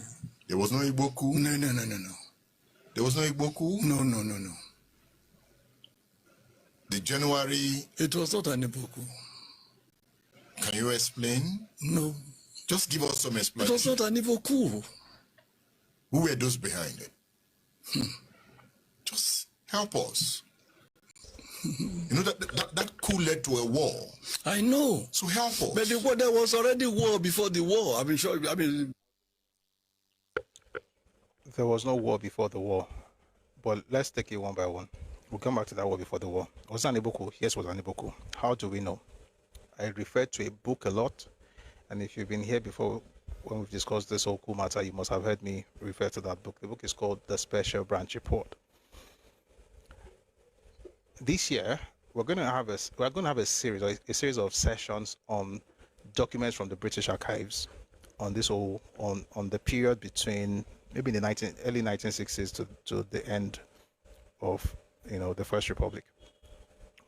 All of us will use the British archives together. We'll travel all the way to London, and we're going to have that conversation. Okay? Don't worry, you don't have to fly. We'll fly here. We're also in the air. Okay? So you see some of those details. But let's start with the one that was produced in Nigeria. April 1966. A document was produced after 3 months of interrogation. Like, they interrogated everybody that was connected to that coup, both the planners and the executors. Now, let me quickly say something. All the planners, let's say it this way. All the executors of that coup were not planners of the coup. Most of the executors of the coup did not plan the coup. And it goes without saying, by the way. Most of the executors of that coup, and it's common sense. Most soldiers in Afghanistan did not plan the war in Afghanistan. Sorry, guys. There's somebody just disturbing me in the comment section. The soldiers were, essentially foot soldiers, right? They are not, just because they carry the weapons and they were infantry or whatever, doesn't mean they know what they're doing. for the most part, they are instructed. That's why you hear that obey before obey before complain, or whatever they say. Our soldiers don't have tete-a-tete with their guys. Okay, boss, explain to me what we're going to do. Have you ever seen that kind of thing happen before between a soldier and an officer? You go where they ask you to go. So when he said that 15% of them were Igbos, now, the officer cadre of the Nigerian army was essentially dominated by the Igbos, right? Yorubas had a lot of educated people, but most of them were not interested in the army for good reason. It wasn't like a place where, it wasn't prestigious stuff in the 50s and 60s. It was prestigious about joining the army. We were more academically inclined. So naturally, most of those who planned the coup would be Igbos. Now, I've said it several times here, excuse me, that I have 3 criteria that I use in judging what that coup was, or how that coup was an Igbo coup, and I'll say it forever, it was an Igbo coup. There are 3 criteria. 1 is the planners, but you can't stay there, but I'm going to explain that later. 1, the planners. 2, the victims. 3, the beneficiaries. When you talk about the planners, most of them were Igbos, but that's not enough to say it was an Igbo coup. And what Chief Toladini is doing here is to say, because many of them were Igbos, we can't say it was an Igbo coup because Dongoyaro also did something. Does that mean it was this? No, it's not about that. Most of them were Igbos, but that doesn't mean that that's why we call it an Igbo coup. They were Igbos because most of the officers were Igbos after all, so it made sense that most of them would be Igbos. And that just sticks to that narrative. You can't now say, oh, they were 15%. They were not 15%, they were the majority. What is 6 over 7 times 100? Anybody can quickly do it. What is it? 7 in 100 is not a round figure. So to give us how much? Number. Definitely more than 10. Excuse me. Church of God in Christ.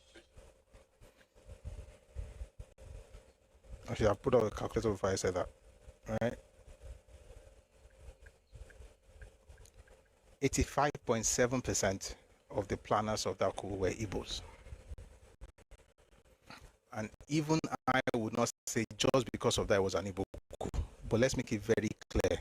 85.7, or you round up to 86% of the planners of the coup were Igbos.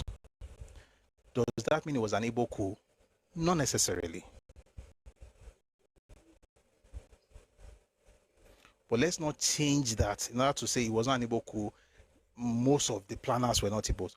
Most of them were Igbos. 6 out of 7 were Igbos. Who were these 6? If you read the special branch report that I referred to earlier, by the way, you can get it for free or get it free of charge on Telegram, on our Telegram channel. Our Telegram channel is Redomi Global. Redomi is REDOMI, that alone. Of responsibility. The reason is because they were in the majority anyway. Therefore, if you're going to plan anything in that period of time, most likely you're going to have majority Igbo. Not because they were good or bad, just because they happen to be the majority. Especially in the officer cadre. Okay?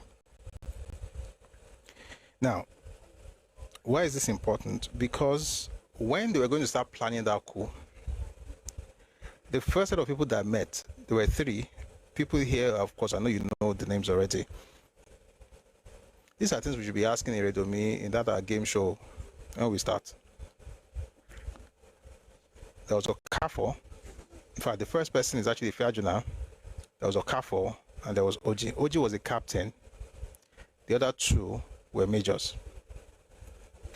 Then that was Okafor, Emmanuel Fajuna, and Captain Oji. Now, Oji, those 3 people started meeting way back in August of 1965. Now, when you read the book by Adewale Ademoyiga, you will feel like, oh, he says that he has known, he talked about how he had known Nzogu for many years. He had known Ifajina, they had worked together, and they started talking about the basis of this whole revolution for a long time. So in his own mind, because that's how it happened, in his mind he thinks that, he said that, you know, it began way before then. And the reason he kept saying that was because he was coming from a revolutionary point of view. We're going to change things, we're going to turn things around. They've been talking about it for a very long time. But does that mean that that was what was the crux, right, of the coup that was eventually executed in January 66? No. As if I can find you that stuff from Adewale Ademoyega.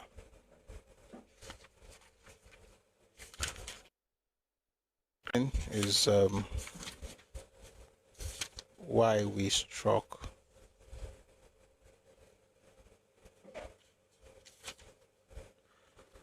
Okay, so he says, 1 second please. So I had earlier related my first meeting with Lieutenant Ifajuna in the days prior to my enlistment into the army. That is, at the time I went before the selection board. Then we reached the conclusion that it was the military that was likely to provide the ultimate solution to the Nigerian political problems. We bore this in mind and did not have to reconsider the matter. It was always a question of when the hour comes.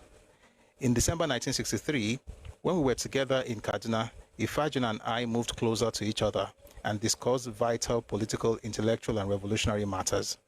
Since Ifajuna's wife was not around at that time, he lived in the single officer's quarters, so that we were together most of the time. So he's talking about what happened in 63. So they've known each other for a very, very long time. He had known Anufuro, for instance, since 1964. He had known Owatego, since around 65 or so. So he had known these people for a while. And with someone like Ifajuna, they had conversations. With someone like Nzogu particularly, they had conversations about, revolutionary intervention to make Nigeria right. So he said, for instance, here in talking about Nzogu, he said Nzogu was a leader of men. The same could not be said of the 90% of the officers. He drew the younger officers irresistibly to himself, endeavoring always to awaken in them both political and revolutionary consciousness and above all, patriotism. He spoke amusingly, and all the young officers that had passed through his hands in the NMTC cherished him and held him in high esteem. Throughout 1965, Nzogu spoke freely and openly to some young officers about his intention to stage a revolution which would bring Nigeria to the path of greatness. All the young officers loved the idea and came closer to him. But the same could not be said of the middle level and senior officers, that is, majors, colonels, brigadiers, and above. Let me go back just a bit to read something to you here about their own relationship. We're going somewhere, please stay with me. It says Chukwuma Kaduna Nzogu was a Sandhurst trained officer. He was a most brilliant and much loved cadet before he was commissioned. Later in his military career, he became the first Nigerian to be trained in military intelligence. My close association with him commenced from the moment that I arrived to be enlisted into the Nigerian army. He received me most warmly and, taking me around the depot, showed me to all the warrant officers, that is the sergeant majors, and the young newly commissioned Nigerian officers.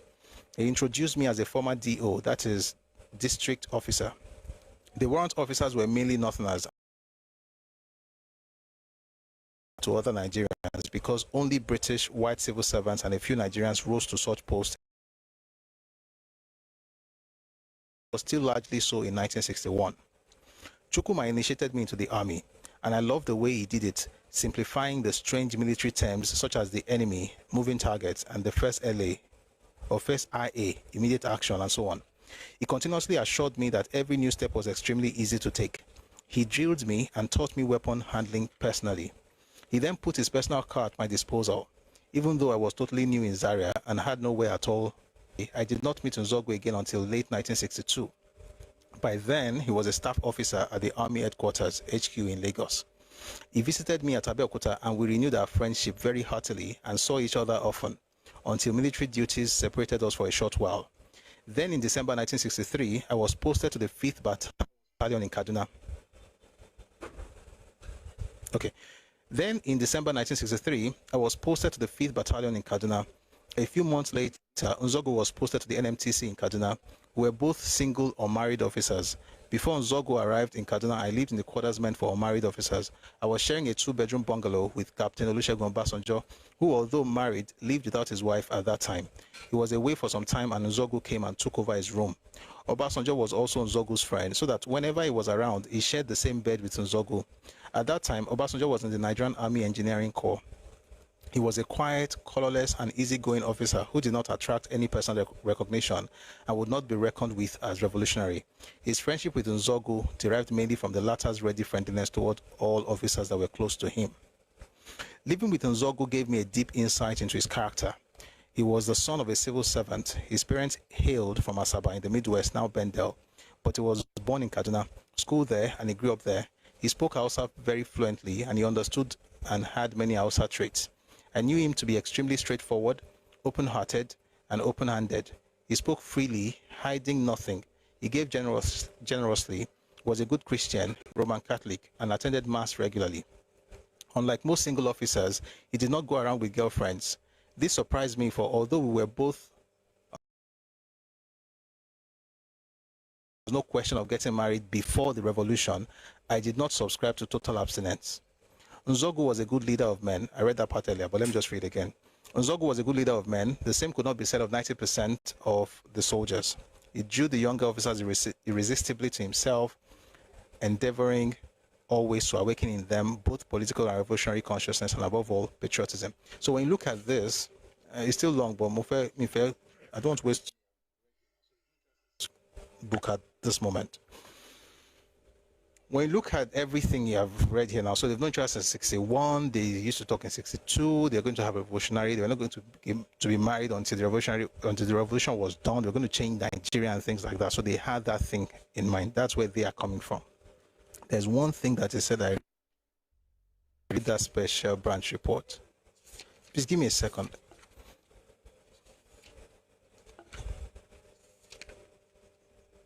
Good, I found it. Please listen carefully to what I'm about to read. It's very, very important.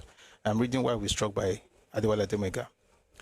Today, if one were to ask, when did the preparation for the revolution really begin? The most accurate answer would be from 1961, because the three of us who formed the nucleus of the revolutionary group had met in that year. Although we had not there and then planned the revolution, we had seen eye to eye and we knew that we had a common cause. It was as if the seed was sown at that time and only needed time to germinate, grow, and bear fruit. But these meetings were between Ifajuna and me on the one hand, and between Nzogu and me on the other. This pattern remained almost the same throughout. What I just read now.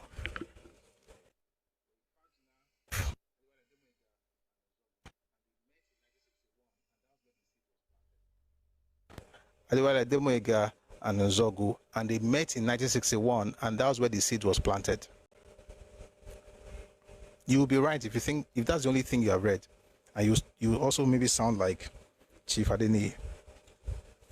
But let me read something else to you.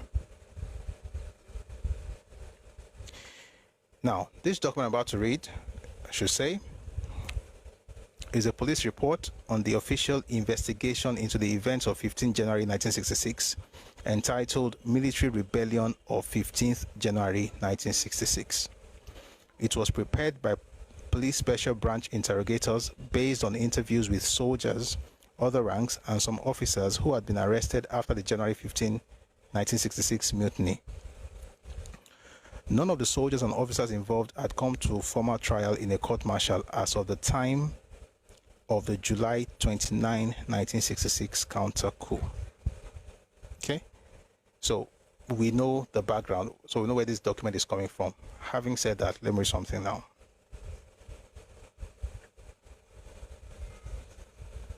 In August 1965, 3 officers, Major Okafor, Major Ifajuna, and Captain Oji, who were already dissatisfied with political developments in the Federation and the impact of these developments in the army, held a series of discussions between them about the matter and set about the task of searching for other officers who held views similar to their own and who could eventually be trusted to join them in the enterprise of staging a military coup d'etat. In September 1965, Major R.H. Chukwuka of Nigerian Army Headquarters, Lagos, was persuaded to join the group of conspirators. Followed in October 1965 by Major C.I. Anufuro, also of the Army Headquarters. Major C.K. Nzogu was brought in around that time through the efforts of Major Anufuro, an old friend of both Majors Nzogu and Okafor. Major Nzogu in turn secured the support of the plan. Major Nzogu secured the support for the plan of Major A. Ademoyiga, who had worked with him in the Nigerian Army Training College, Kaduna. You have to put this side by side with that, or else you will think that this man actually was part of the original planners in terms of they were the ones that invited others. Why do we call this thing an ebook? Or read something else from this document. The execution of the plan was to take place in 3 areas only: Kaduna, Ibadan, and the Lagos area. In other words, they had no plans for Benin, they had no plans for Enugu, and they definitely had no plans for Calabar, where Awolowo was being held. They only planned for 3 cities. This is where I began to notice the problem. Adewale Ademoyiga said they were going to secure the release of Awolowo. The real planners did not even mention Calabar in their plan. He talked about what they're going to do in Enugu. They didn't mention Enugu in their plan. What does that tell me? It tells me that he was in the shadows. He was in the dark about many of the things that they were planning to do. And in his own head, he was just thinking revolution. And I'll say the same thing for Nzogu. They were these very naive, idealistic people who thought they would just change Nigeria, not knowing that they were working with people who had another goal in mind. I'll read this here. The execution of the plan was to take place in 3 areas only: Kaduna, Ibadan, and the Lagos area, although many of the participants believed the insurrection to be nationwide. It is a matter of established fact that no violent action took place in either Benin City or Enugu. It has been suggested that these areas were spared because the plotters found it impossible to recruit reliable co-conspirators in these regions. We'll read something about that later. None of the officers has indicated under interrogation that any efforts to recruit collaborators in either Benin or Enugu were made. Indeed, listen to this last line.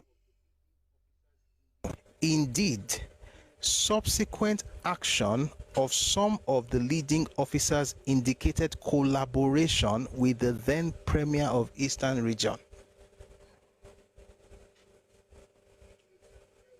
The actions of the leaders of this coup indicated that there was collaboration with the then Premier of Eastern Region. What was the action they were talking about? You see, January 15 was a Saturday. As soon as they were done, Okafor and Ifajuna rode to Enugu, and they got to Enugu by 2:15 p.m. Adewale Ademoyiga Anufuro left Ijebu-Ode at 4:30 p.m. and they went straight to Enugu as well. The question is this: if 4 of the 7 planners of the coup, think about it, there were 7 planners. 1 was in the north, right? The other 6 were in the west, right? These 6 people, 4 of them, the other 6 were in the south. 4 of these 6 people now moved from the west to the east, and they were the guests of the Premier of the Eastern Region. What does that tell you? Magdidi, your home is attacked. Let me not send you to your parents, because you are a child. You are a very retarded person. You are a very retarded child. So just spend the rest of your life trying to undo what your fathers did for you by giving you this gene. Maybe you have to pray to God to remove it, like do bone marrow transplant spiritual.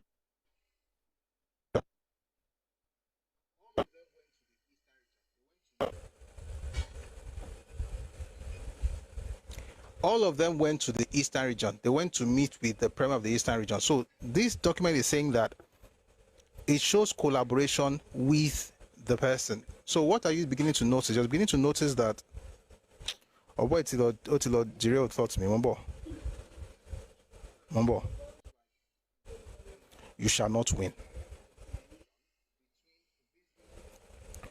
What you notice is that apparently it looks like there was a connection between these guys and civilians from a particular ethnicity. Now, so I'm just talking about the planners now. So 7 people planned the coup. Number 2, when it came to the victims of the coup, you know the story. Everybody else but folks from the southeast died. So they protected their own. When it came to the beneficiaries of the coup, it was the Igbos who benefited, right? From the head of state to the advisors to the one who came up with his ridiculous unitary committee, everything you saw was Igbo everywhere. But they will tell you that it was a revolutionary coup. That's because that was the facade for the rest of us. The folks who really planned it wanted the elevation of the ethnicity, and they wanted to have it first in 64, but it did not work out, so they replanned it in 65 and then used people like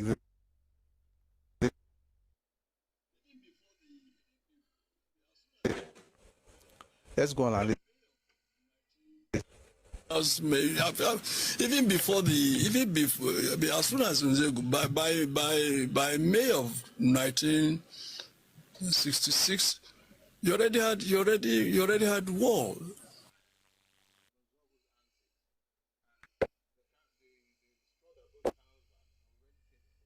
In the north were tired of Nzogu's antics, and the straw that broke the camel's back, and we read it here before, so I don't want to open the book. If you read Beckon to Self by Shehu Shagari, you see what happened in the north. They were tired. He kept coming up with ridiculous laws that would nationalize everything, and in the name of unity, everybody now owns everything. The land, the jobs, everything is not united. That's not unity, by the way. That's just stealing by practice. And the Northerners were angry with them, and then they wrote articles and published stuff to demean the Sadauna, and then the Northerners dealt with it. It was terrible, but they had to stomach it for 5 months. Then they got tired in May, and they unleashed mayhem on May 29, 1966. It wasn't a war. It was a response to months of taunting and seeing their seeing their leaders killed with no retribution to those who did it. And they had enough on May 29, and they attacked. But Ironsi was able to quell everything, so that by first week of June, everything had settled. So you can't call that a war. It was bad. No, it wasn't July 29. I'm talking about May 29. July was later. May 29. Okay, just so that you know that I know what I'm saying. 1 second. 29, there was something that happened May 29. There was even a time when some people were saying things like May 29 is a very important date in the north. 1 second, I'll find it for you.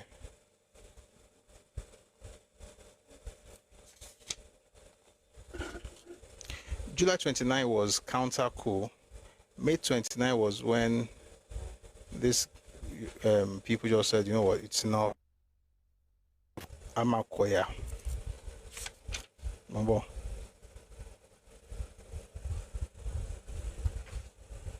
One thing I know. Okay. It says here,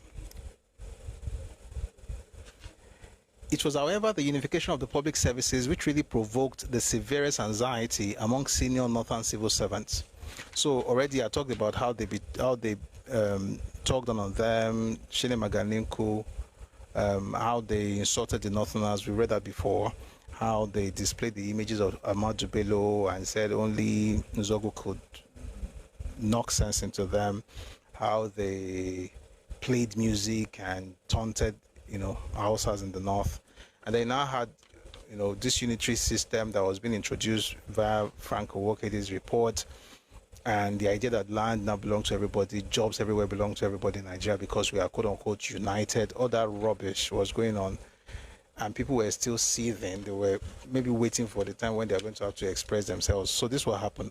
It says it was, however, the unification of the public services which really provoked the severest anxiety among senior northern civil servants. In itself, I'm reading Shehu Shagari's book, Beckon to Serve.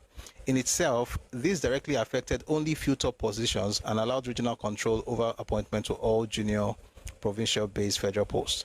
Northern bureaucrats nevertheless perceived it as a menace not only to the newfound influence of the higher civil service, but to their own individual career prospects as well. The anxiety born of a strong suspicion of an Igbo design for hegemony was worsened because Mr. Nwokedi, an Igbo crony of Ironsi, had solely authored the interim report which led to the unification decree. Northern administrative officers were further galled by an official seniority list based on salary and date appointment. Let's just jump because of time.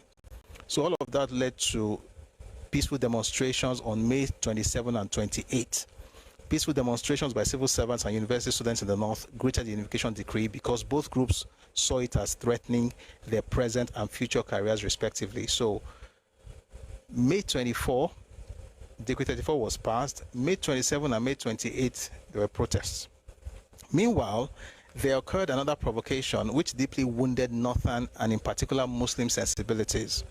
The June 1966 edition of Drum, a highly popular magazine, was out on sale few days after the unification decree. One feature article entitled Why Nigeria Exploded dwelt on the bogey of Northern domination. It also scorned previous political leaders except Drs. Azikiwe and Okpara, both of them Igbo. The writer was the magazine's editor, Nelson Ota, also an Igbo. Even more distasteful was another article on the slain Northern Premier entitled Sir Amodu rose in his shrouds and spoke from the dead, written by Kos Idakbo, another Igbo journalist. The feature carried a phony photograph of Sir Amodu's robed body placed on a bier before Idakbo and with a crowd watching. This showed Sir Amodu allegedly, quote-unquote, confessing his foolish misdeeds and asking Idakbo for forgiveness. All of this before May 29. So June edition of the magazine was released just after the unification decree on May 24. So 25, 26, 27, thereabouts, that magazine came out. Within 24 hours of the magazine reaching a number of northern cities, and against the backdrop of the protests by civil servants and students, riots swept across the north for several days, beginning from Sunday, 29th May. The result was catastrophic. Igbo people and their churches were attacked, their shops, businesses and homes looted, while hundreds lay dead and injured. Along with the mayhem came the Hausa cry of Araba, let's split up, which immediately seized northern imagination. That was what in May. It was a riot. People were killed, and that's unfortunate. But there's also a reason for that. There was a taunting that went on for months. There were policies put out by the military government of Ironsi. There was Francis Nwokedi report. Some of the things that they talked about were just ridiculous. For instance, they said that this is what Ironsi at first said in March 31. I am convinced that the bulk of our people want a united Nigeria and that they want in future one government and not a multitude of governments. And what did he do with that? He removed the original structure so that there could be one government. And by the way, I've had conversations where Igbos will say, Ironsi did not remove regional system because there were still regional governors. The stupidity in that is that they think that when you say you remove regional system, it means that they're no longer regional heads. The point is that there was no autonomy. Everything now came from the center, and that essentially put all the power in that person. So everybody that was a governor was a representative of the military regime. Excuse me. They were representatives of Ironsi, not that they could do what governors in all the regions could do before military takeover, right? And so another thing they did, for instance, was, so he said he was convinced that the people wanted a united Nigeria. So who were the people that wanted a united Nigeria, and they wanted one government and not a multiple of let me see what he wrote. Not a multitude of governments. That's what he wrote. Which book is this? Beckon to Serve by Shehu Shagari. Then it says here that in May, that same month, Ironsi indicated that jobs and land anywhere in the country would be available to any Nigerian. That was when people began to really notice that the whole thing was Igbo. And just in case you were not here when we discussed how erotic this thing was, when you go back to what happened on the 16th, on the 15th, as a matter of fact, not even 15th and 16th. So early 15th was a coup, right? Early in the early hours of the day, the coup took place. By morning, right, you had the military guys trying to do what they could do. Excuse me. By morning, you had the military guys do what they could do to quell it. For instance, if you read the book by J. Isawa Eligo, he talked about what Gowon did. So there was a meeting where Gowon was there, Njoku was there, Ironsi was there, and Ironsi was telling them that they should wait 2 more hours before going after the coup plotters, which begins to make you ask the question, how are you going to tell us to wait 2 more hours if you intend to catch these people? I don't think he was intending to catch them. Why? Because the other person who was in the room said that it was like, but they said they will not kill anybody. And he said it twice. But they said no life will be lost. Which meant that not only was he informed about it, he knew, he was supposed to know the workings of that coup. Right? And then, when it was time to pursue them, he was telling the officers not to do anything for another 2 hours. So, think about it. The coup was executed around 2-3 a.m. This was 5 a.m. and I telling them to wait another 2 hours, 7 a.m. It was actually Gowon who told the boys to move. At around 5 a.m., he said he gave them about 15 minutes or so, and they got ready and they moved.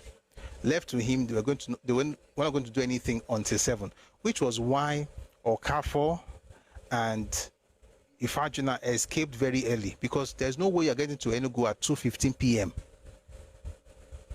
if you did not leave Lagos very early in the morning. So, as far as I'm concerned, I was buying time for them. I've had a full session on this thing. Maybe we'll have another one on it later, but let's just continue. Then they were trying to get the British to help. That's Nigerian political leaders. They're trying to get the British to help. The British were like, "Oh, okay, we need to have signature. Like we need to have a letter from the Prime Minister, signed by the Prime Minister." The Prime Minister was missing, so they chose the most senior parliamentarian. His name was Dipcharima, Zana Dipcharima, who was a Kanuri man, but was the most senior NPC senator at the time. So they went to the acting president, who was also the Senate president at the time. His name was Nwafọ Orizu, and they told him, appoint this man as the acting prime minister, so he could, write this letter and send it to the British, so they could help our Nigerian forces to be able to do something about this whole coup, whatever. To the chagrin of everybody, Nwafọ Orizu refused. These were the words of Shehu Shagari, the words of Richard Akinjide. He refused. He said no.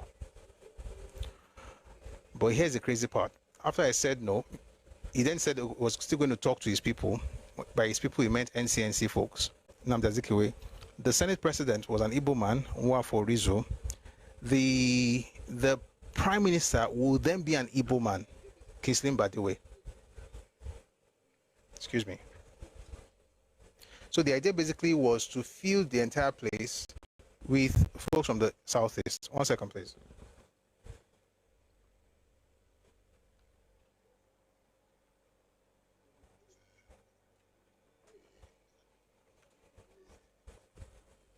So when we call it an Igbo coup, is because at the time this thing was happening, the people were positioning themselves, or who had positioned themselves to take over everything, were Igbos. And that's why, like I said the other day, when you read the book by Frederick Forsyth, when he was explaining how Kislin Badiwe escaped in the early hours of the 15th, they were setting things up to just lie. He said he ran across a lawn and he ran into the house of the president, and that was the only place the coup plotters did not search. How convenient. Few hours later, you want to become the prime minister. So at the end of the day, we're going to have only Igbo people leading Nigeria. Now, while they were having that conversation, so they had a meeting, they were discussing. Of course, NPC folks will not agree because they were the majority. And they had Dipcharima. And NCNC was saying no because they had a plan.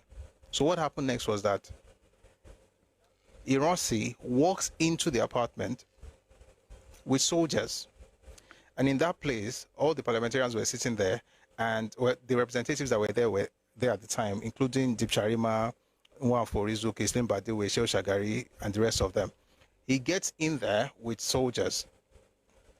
He calls Orizu out. They go into an inner room, and they were there for 40 minutes discussing whatever they were discussing God knows what. After 40 minutes, he comes out, takes Deep Charima aside, talks to him, then leaves. Orizu then tells the rest of the guys, like, listen, you guys go home. We can talk about this later. Meanwhile, it was Ramadan period. So they go home. Just want to break their fast. On Sunday, the 16th, they then receive a message that all of them should gather. No audio, Bao. Can you hear me? Can everybody hear me?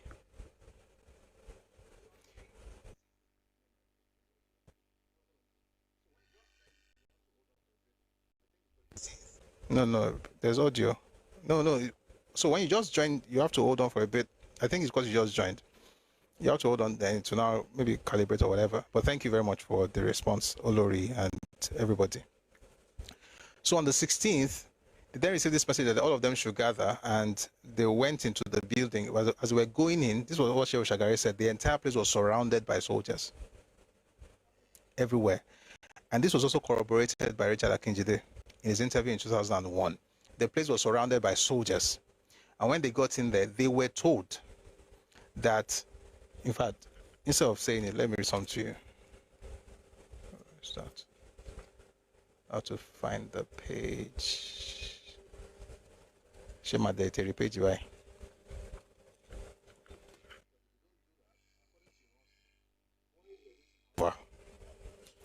And that because if they don't do that, according to Ironsi, boys were waiting outside and they could just hurt everybody. So the best thing for them to do was to just allow, these military guys to take over. Give me a second, I'm going to find that page for you.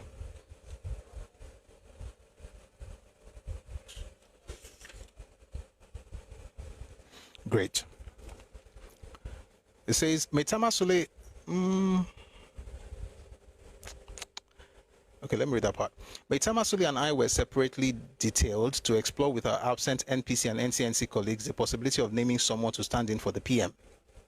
I was consulting with NCNC ministers at Dr. Mbadiwe's residence when we heard that the Northern and Western Premiers, Ahmadu Bello and Chief Akintola, respectively, had been assassinated. What was the Eastern Premier? They had an alibi for him as well. That they said they have a list. All the people on the list that were Igbo, every one of them had alibis. Every one of them. And he says on the Coup. Are you joking? Say in the name of one Nigeria.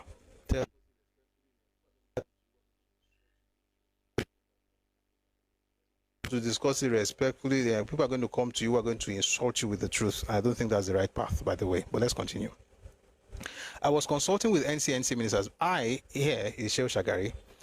I was consulting with NCNC ministers at Dr. Mbadiwe's residence when we heard that the Northern and Western Premiers, Ahmadu Bello and Chief Akintola, respectively, had been assassinated. Hence, I rushed back to Deep Charima's residence, where I found my colleagues in a state of shock and desperation. However, we decided to recognize Deep Charima, a Kanuri from Borno, as our interim leader, and to ask the acting president, Dr. Orizu, President Azikiwe was away on leave, to appoint Deep Charima acting prime minister. We also summoned Major General Ironsi and gave him full authority to use every force at his disposal to suppress the rebellion. He moved his headquarters temporarily to the police headquarters at Moloney Street to facilitate easy communication with army units in the regions.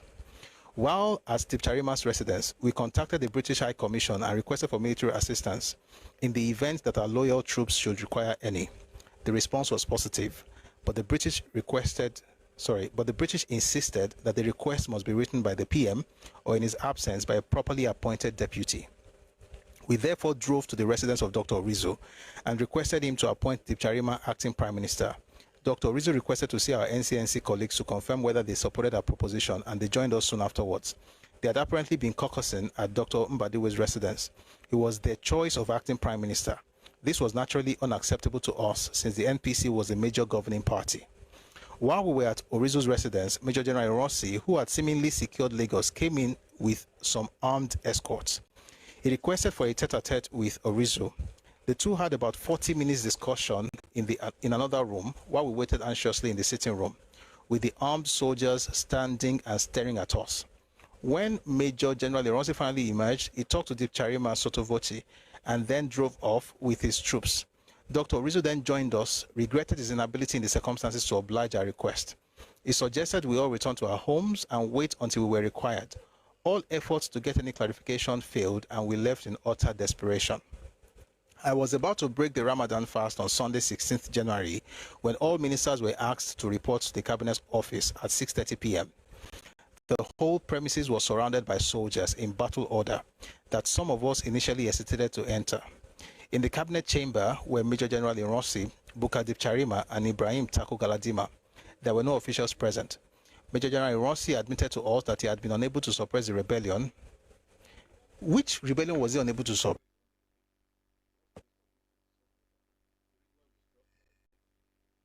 Suppress the one in the north. Not today's topic, we'll discuss later. If you read Why We Struck by Adewale Ademuga, you read how they were able to suppress it in the north, and the people that did it work were Igbos. The so-called suppressing. It was Alexander Madiebo and Ojukwu that ensured that Nzogu, what's the word now, surrendered. Even though they were part of the coup, they knew about it when it started, but they knew when to also move to Ironsi's side. And that's why Adewale Ademuga did not respect Ojukwu, although he eventually fought with him in Biafra. It's quite crazy. We'll talk about that some other time. Anyway, the point here is that they said they were unable to suppress the rebellion. Most of those who caused the chaos were in Enugu. The only person that was not... The only person that was not in Enugu at the time was Nzogu, and they were able to get him to surrender without fighting as much. Okay? So coming on 16 to say that they had not been able to quell the rebellion, especially when the south was already clear by the early hours of the 15th, and you're here on 16 saying you have not quelled it, means that there's something up. There was a plan. So he said, Major General Rossi admitted to us that he had been unable to suppress the rebellion, which he said was getting out of hand. He stated that the mutineers were in control of Kaduna, Kano, and Ibadan, and had killed 2 regional premiers, Sir Ahmadu Bello and Chief Akintola. They had also murdered a number of his best officers, including Brigadiers Bimalari and Samalade Sujo Ademulegum, the commander 1st Brigade headquarters in Kaduna. Ironsi was full of emotion and even shed some tears. When we asked him about the whereabouts of Sir Abubakar and Chief Okotiebo, he said he still did not know, but averred that efforts were being made to locate them. At this stage, Mbadiwe broke down and kept crying, "Please, where is the Prime Minister? May God..." I was going to say may God judge him, but he's dead. It's the effrontery this man had to write his book in 1989, The Rebirth of a Nation. Everybody was a bigot. I was now crying, please. This man, 70-year-old man, this is on the 16th. On the 15th, he went to become Prime Minister. What if I told you that on the 14th, he was having a meeting with the same Prime Minister? On the 15th, that Prime Minister, he wanted to become that Prime Minister. Then on the 16th, he's crying, where is the Prime Minister? Are we joking? When we reminded Major General Rossi if he needed to avail himself of the British pledge of military assistance, he replied it was too late as the army was pressing him to assume power. What would you expect if you're a really serious soldier and you want to really fight, Abi? The British will help. Make Dipcharima the acting Prime Minister. Why didn't they make Dipcharima the acting Prime Minister? See, our fathers who keep saying it was an Iboku, maybe they didn't read any other thing apart from what they thought happened. And by the way, most of them, yes, they are older. They saw what happened. They don't know why it happened or who made it happen or how it happened. They just know that something happened. And then they go to church with Igbos, and then they want to be Nigerian. And I go to church with Igbos as well, by the way. And I love everybody. I have no problem with anybody. But I'm not going to change history because it makes you feel comfortable. If you don't want to feel comfortable, that's your business. But they want to be okay with everybody, so that it's not really Igbo coup, but it's an Igbo coup. If you read all these books and you still say it's not an Igbo coup, let me know what I want to say, because you might just be a good person. But you have to be not very smart to think after studying all these things. You still come out and be telling me,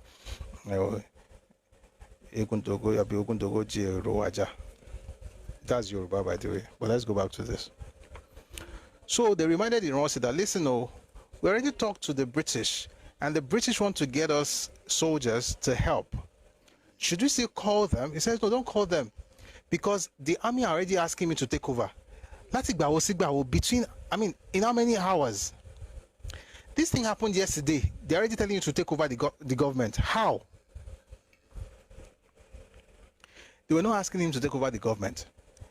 And I've said, I had a series a long time ago. I'm going to have that series again this year. I'll see all these things when we get there. I call it two-factor authentication Igbo coup. It was two-factor authenticated. The idea was to have an Igbo civilian. When that did not work, have an Igbo military regime. And then whatever the civilians wanted to do, they did it under Igbo military regime, and they did it.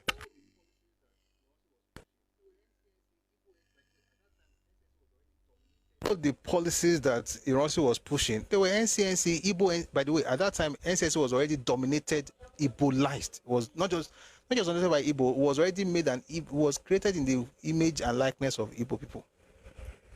All their policies Ironsi was implementing. And you say it's not an Igbo coup. Which other coup was it? Anyway, when we reminded Major General Ironsi if he needed to avail himself of the British pledge of military assistance, guess what Ironsi said? He replied that it was too late, as the army was pressing him to assume power. Indeed, he confessed his personal reluctance to take over because of his ignorance of government, but insisted the boys were adamant and anxiously waiting outside. He advised it would be in our interest and that of the country to temporarily cede power to him to avert disaster. Accordingly, we acceded to his request since we had no better alternative, especially with the old building surrounded by gunmen, unknown gunmen, ungun men. Ironsi then insisted that the understanding be written. Surprisingly, there was no stationery to write the agreement. Why? It was a Sunday. And all the offices were locked while no official was around. Alhaji A.G.F. Abdulrazak, the Minister of State for the Railways, former NPC legal advisor, managed to secure a scrap paper on which he drafted a statement which we endorsed. That was the so-called voluntary formal handover of power by the Balewa government to Major General Ironsi. It was agreed that the statement would be typed and Dipcharima would sign it on our behalf. So Dipcharima, that was not good enough to become acting Prime Minister, was good enough to sign over the government to Ironsi.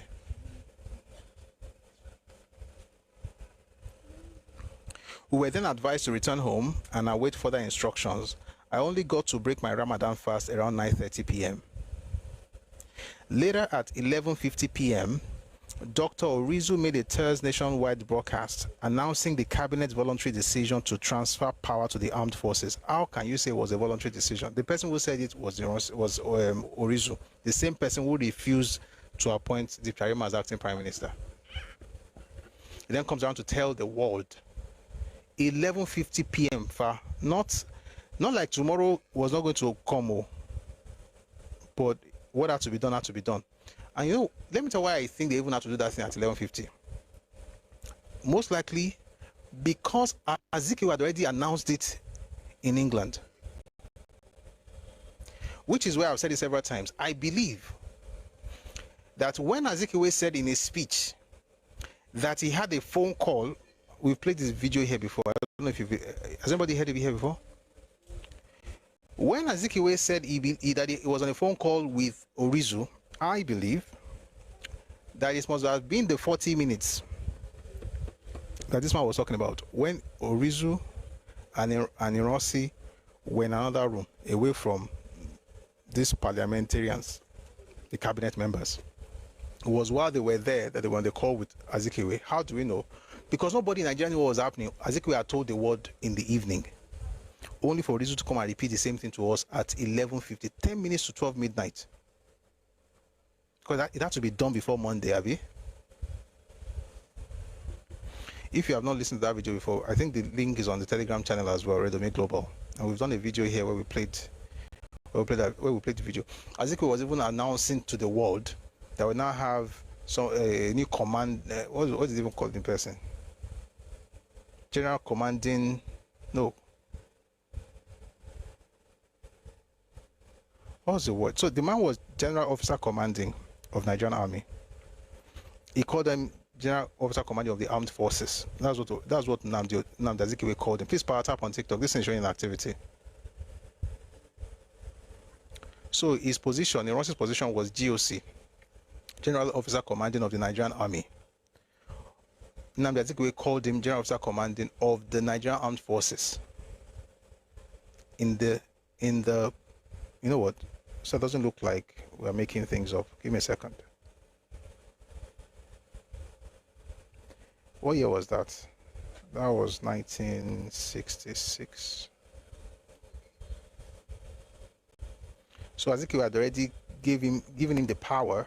I mean, before anybody in Nigeria knew what was going on, Azikiwe had already announced in England. I'd like you to take a listen to what he said. He mentioned the phone call, by the way, and that's why I said that phone call was the same phone call when they were in Zahoza room. Take a listen, please.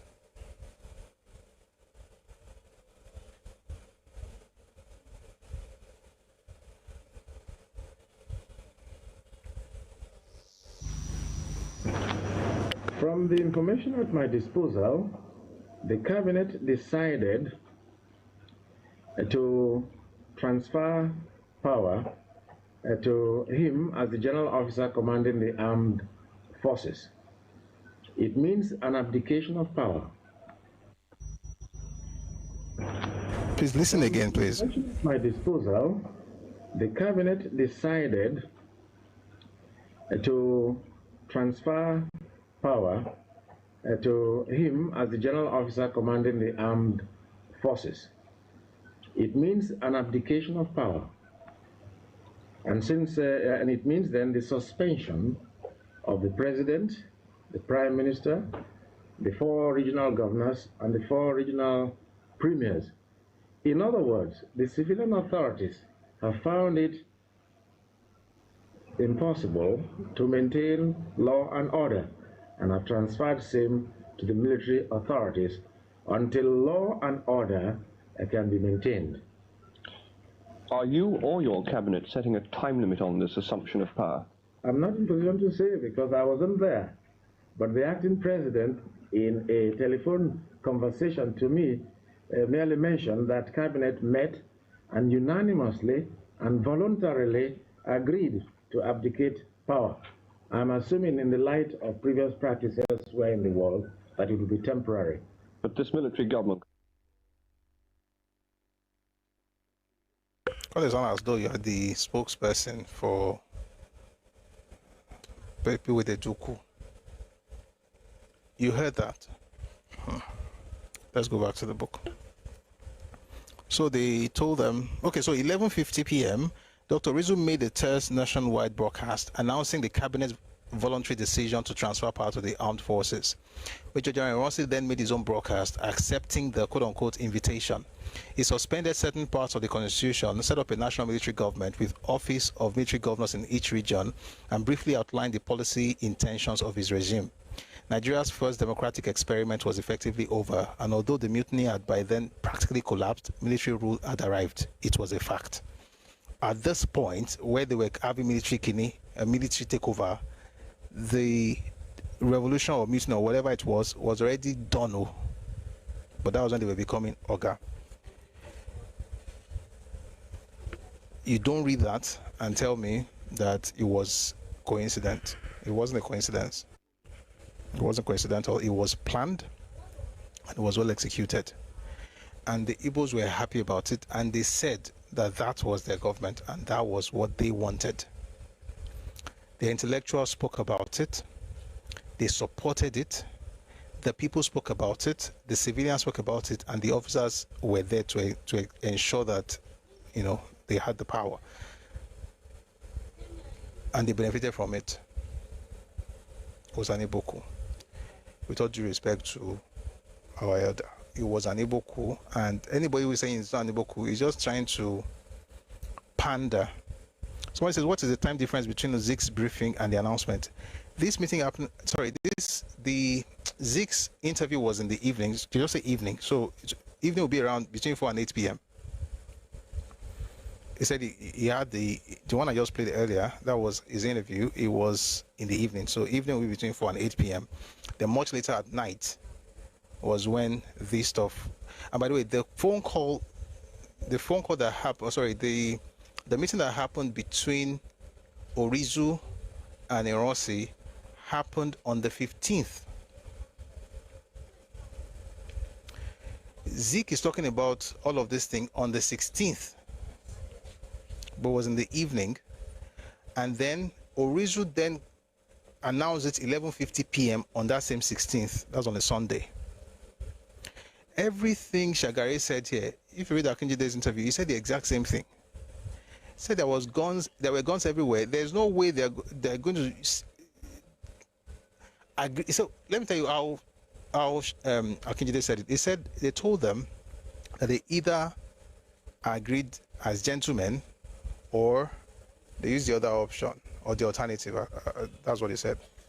So there's no way. You know what? I want to quote him correct.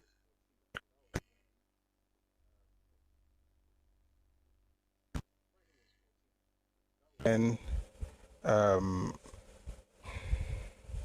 Friday was 14th.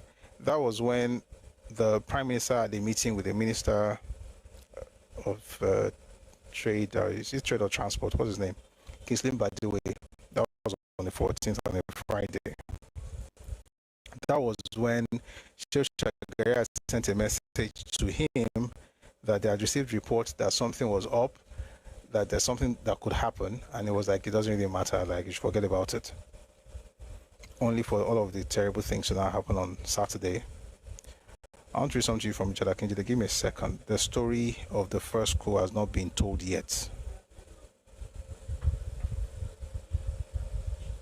I found it.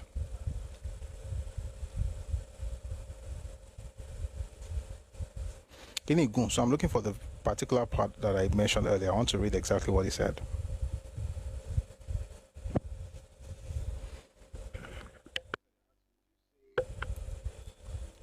Almost there. For instance, I asked, would you say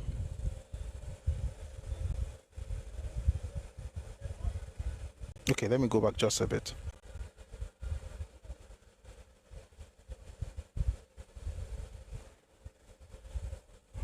I'm not going to read everything because of time, like I said, but let's just get into some of these things here.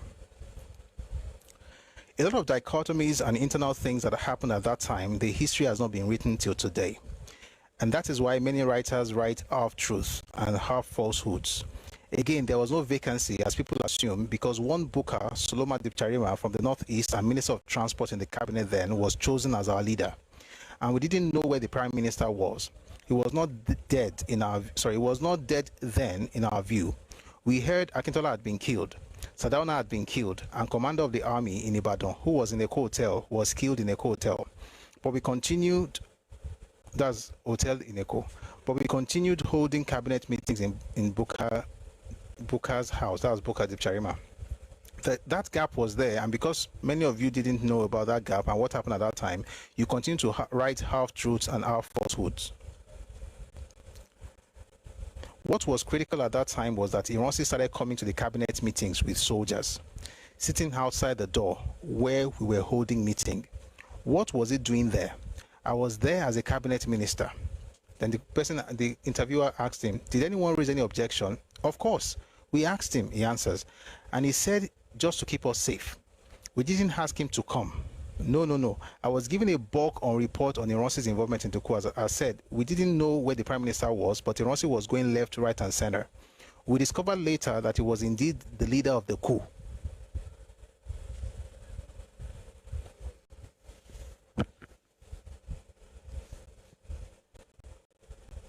Are we all seeing the same thing? who is talking here, Richard Akinjide, was also a cabinet member at the time. I'll read that again. As I said, we did not know where the Prime Minister was, but Ironsi was going left, right, and center. We discovered later that he was indeed the leader of the coup. He now asks us to hand over power to him for safety. I said, why do we have to hand over power to you? You are the head of the army. Keep the country safe. But he insisted and forced us to hand over power to him at the cabinet meeting. Power was not handed over to him, but he took power from us by force. Then the interviewer says, but Orizu Nwafo announced to the nation. Then he cuts in, that is not true. Don't forget that at that time, the head of the army was Igbo. Zik, the president, was Igbo. The acting president, Nwafo Orizu, was Igbo. Zik was far away in the Americas. He said he was on holiday in inverted commas. I don't believe that story. Then someone says, would you say Zik was aware of that coup too? Then Akinjide says, I won't answer that question, because if I answer that question, it will lead to other questions. Don't forget that he came back eventually and went straight from the airport to one Bakare's house in Ikoyi. You see, the area you are taking me to is extremely dangerous, and I don't want to create headlines for you. Let's stop there for now. It says some very deep things, but we'll talk about that later. If you really think that Nigerian politicians, particularly Northerners and even Westerners, do not know what happened in 1966, you must be joking.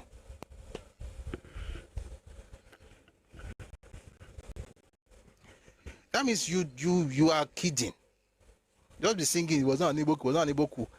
They are saying that they eventually discovered that it was Ironsi that was doing the coup all along. That's why all these tears. The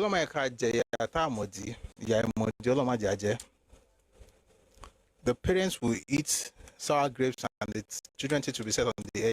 They will be insulting everybody. Why are you making us eat this thing? Your parents made you eat it. That was from Akinjide. And he talked about how, in fact, I didn't see that part. Well, I mean, you already mentioned it's similar to. Sorry, let me just ask you. Maybe Commander Mkwemi, is this account similar to Sheikh Shagari's account? I want to remember something.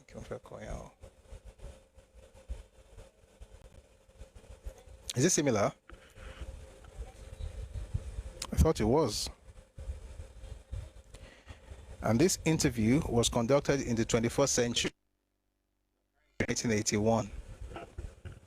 They were there. You are carrying soldiers all over the place. You are saying that you are trying to keep them safe.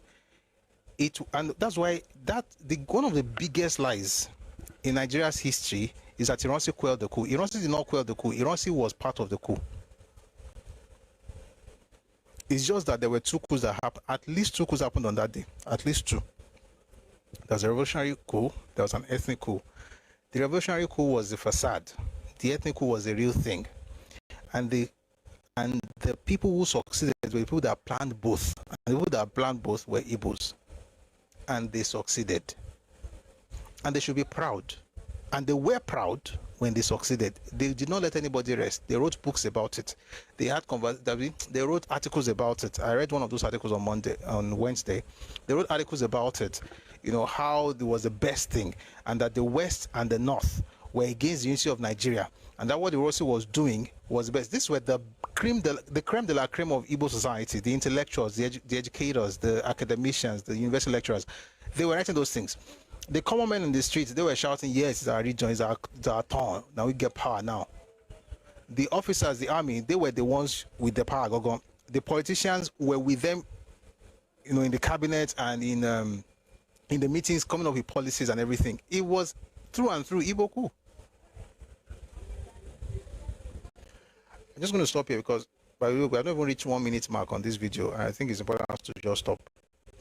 Someone said General Ejo also said Ironsi was part of the coup. Ejo wrote a book called Reminiscences. You know what Ejo said? You know, I said that meeting that there were three people. A fourth person eventually joined them. The three people that were there originally, Ironsi, Gowon, Njoku. Ejo was meant to have been killed in that same hotel. His room was downstairs, right? On Thursday, he noticed somebody looking at him through the window. Said a lady was looking at him through the window, and he felt uncomfortable. According to him, he now spoke to the hotel management to change his room. On Friday, his room was changed. They went for the party Friday night. After the Friday night party, that's at Mimalari's place, he goes back to the new room upstairs. That was early morning of 15th January. While he was there, the soldiers were shooting folks in the rooms downstairs. They killed a lot of people. His own room was shot. They shot up everywhere. There were bullet holes everywhere in that room. He comes out later and discovers that if he had been in that room, he would have been killed. He leaves that place, goes to Ironsi's house, who had also left the house at exactly the same time that people that were supposed to come and kill him were going to his house. Coincidence much? If you read the book by Bengbule, Nigeria's 5 Majors, he mentioned that 2 people were supposed to go kill Ironsi. Okafor and Oji. Just so happens that those 2 were 2 of the 3 original planners of the coup. And according to Bengbule, he said there was treachery that he did not envisage. And the treachery was that the 2 informed Ironsi before going to his house. And he said the reason was because when everybody was talking about killing people, that Oji was shielding Ironsi because Oji was from Umaya just like Ironsi. That's what he said. The person that wrote this thing I'm saying is an Igbo. His name is Bengbule. And at the time they were going to assassinate him, it was at the exact same time that Ironsi was leaving the house. These are things that make you actually understand how they piece these things together. And we say it as respectfully as we can.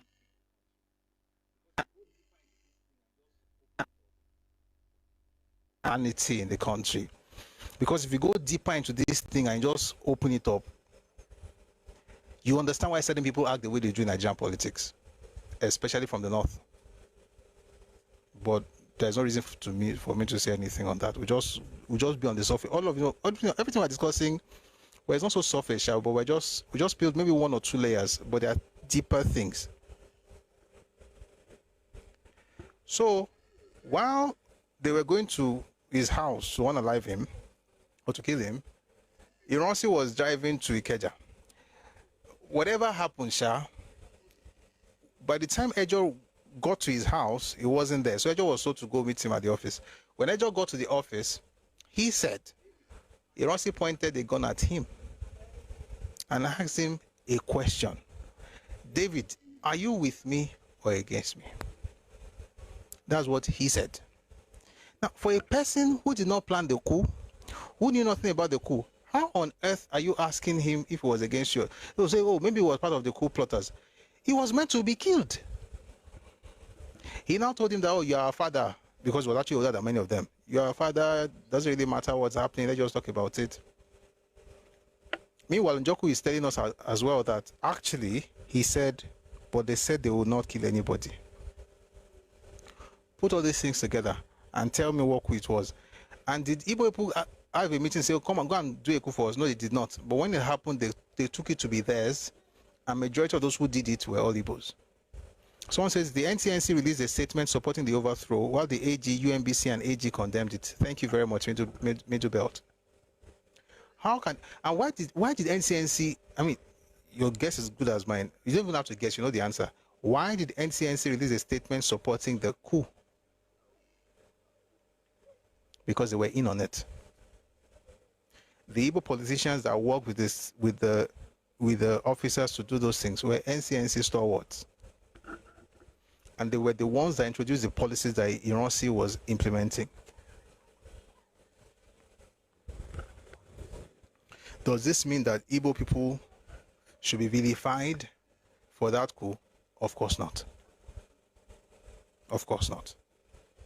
You can't vilify people and say, oh, you caused the coup, we're going to deal with you, you caused it. But you see, you have to be honest about the past. it is your dishonesty that makes people now begin to say you are taking us for granted. You cannot kill everybody like that. And you know the funny thing, the counter coup is condemned as a northern counter coup, and those ones already say, okay, it's okay, we did it. You cannot be hiding under, see what you did to me. So you're not taking responsibility for what happened, for what you did. All you are saying is that you're a victim. That's when people now begin to treat you in a way that's not very cool. And I don't think it's right, but I'm just telling you that this whole thing about it wasn't an cool, it actually retards progress. It doesn't allow us to move forward because you don't want to take responsibility for what happened. Therefore, you're going to repeat the same mistake. That's why the only ethnic group in Nigeria as an ethnicity, for the most part, that wants a coup in 2025. I mean, we're in 2026 now, thank God. Hopefully, they're not going to think like that anymore. But wanted the coup up until December 2025. Well, it's Igbos. They've not learned any lesson for what happened because nobody has actually held the mirror and said, look at what you did.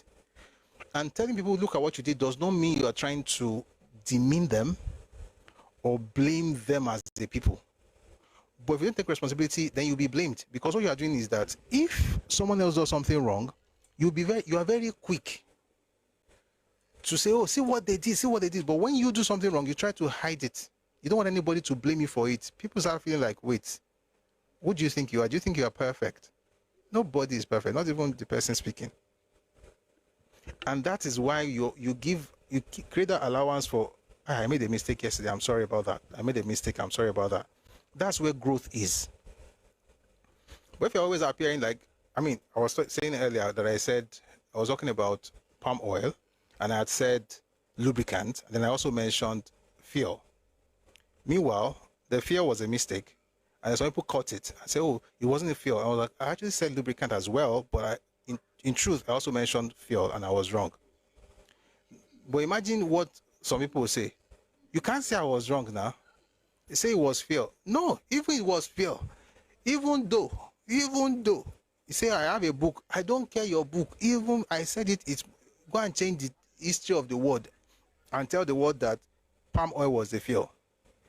Because you have to prove that point, and you will never be wrong. If you cannot be wrong, you can't make a good friend. If you are easily offended, you can't make a good friend. If you are always a victim, you can't make a good friend. And there are some ethnic groups that have those three things as a cultural trait. Maybe they don't know how they got it, but they got it from doing one thing, playing the victim. Because if you want to play the victim, you can't take responsibility. If you want to play the victim, you have to be easily offended. If you want to play the victim, you have to always be right. And when you have those three traits, people help be far from you, because anything we will talk now, I could just say we have offended you. But me, I don't care. Why? Because I don't say it out of anger or hatred, or like I hate you, I want something bad. No, I'm just saying that let's learn from these things. And as a Yoruba person, just because you're trying to be fair to all does not mean you should change history. It was an Igbo coup. I couldn't do more than 43 seconds of this stuff. I don't think I want to do it again, because if I do, I might spend a whole session on under 30 seconds or 1 minute. But it was an Igbo coup. We'll bring two people up. They'll quickly, add to the conversation, and then we'll move. We'll close the session for today. But it's been a wonderful conversation. We had a lot of fun, right? Monday, 4 p.m. if your time West African time will be here. But let's have Concilium Proventus. Good evening, Concilium. Baba, evening. I've been paying attention to what you have been saying for a while. But the issue of 1 second, please. I can't hear you.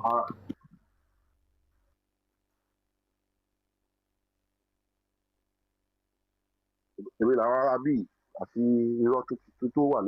am tired of listening to it.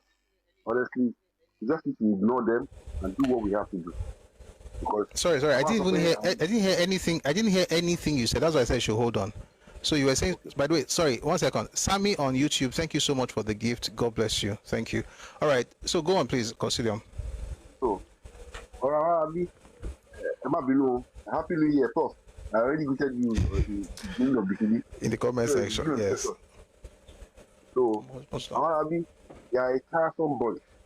and they lie to you to your face like you're an idiot. And the truth about it is that I sort of look at them the way these persistent liars always lie, like, oh, the jarro wants to stop because you want to be, what's the word again?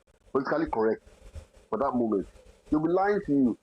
Like that clown that was talking on channel, what's his name? Kenneth Okunko. I'm sorry to say it, those people don't have leaders. Only the clowns there, because they just talk absolute nonsense. They think all of us are stupid. Especially that girl around it, also on the TikTok, only one block and one artist one. He's done movies, he's done music, he's done. They want to say a radio station. I'm sure every state in Southeast has one radio station on the other. Say any radio station only play only can popularize only the airport. I don't understand them, honestly. I'm tired of them. Meanwhile, the people in the South are looking at them. I don't know what these ones are playing at. Because very soon they'll be consumed by all this inferno. A few of them are talking. But even the vision of what you are learning, because I want to come from them will say they are Igbos, and them will say they're not Igbos. It's only mess, honestly. And I think that by the time the second election comes, okay, next year, by the time the election comes and they lose again, they're going to turn it up a notch. They're going to turn it up a notch. They release me up on mass already. Because we know for a fact that election of my wife after 2027, I will but they cannot come down. We have to give our support back to the north. Because we offer support to us. That's the way it's going to go. So there's no chance of them ever doing anything. Meanwhile, some of my most of the support is not to go. They have to pick someone from the south. As if one or the more. They have no chance. This is their only chance to take it. Because don't stop join this thing. What that thing you played, you said that it was going to be that it's not going to be the VP. Who is it fooling? I don't know what casual what to cut the deal now. You're going to play at it. You're going to go to the primary. As the primary, I lose. I think who has that thing that candidature on lockdown. He's going to go there, lose, and then I think we'll say, okay, come into my fold. I come and play VP. Who is that? Where are they fooling? I'm tell you one. After Daniel, want to check with that in here. I'm sorry to say, but a lot of them have learned their lesson now. Yeah. Let them learn their lesson. But thank you very much, Consider. This thing that you are talking about now, it's an insult to people with intelligence. And the thing about it, because our fathers never wanted to speak out, look at what the Kakide was playing at. We wanted to be conciliatory towards them. Because the truth about it is that they are a hopeless bunch. They set this country on fire. Let's wrap up, please. We're still suffering the repercussions of what they did. Till now. Sorry, that's about it. There might be a bit long-winded. No, it's okay. No, it's even I was long-winded. I just remember that it's 9:30 and I have our guys telling me I'm still. But thank you very much.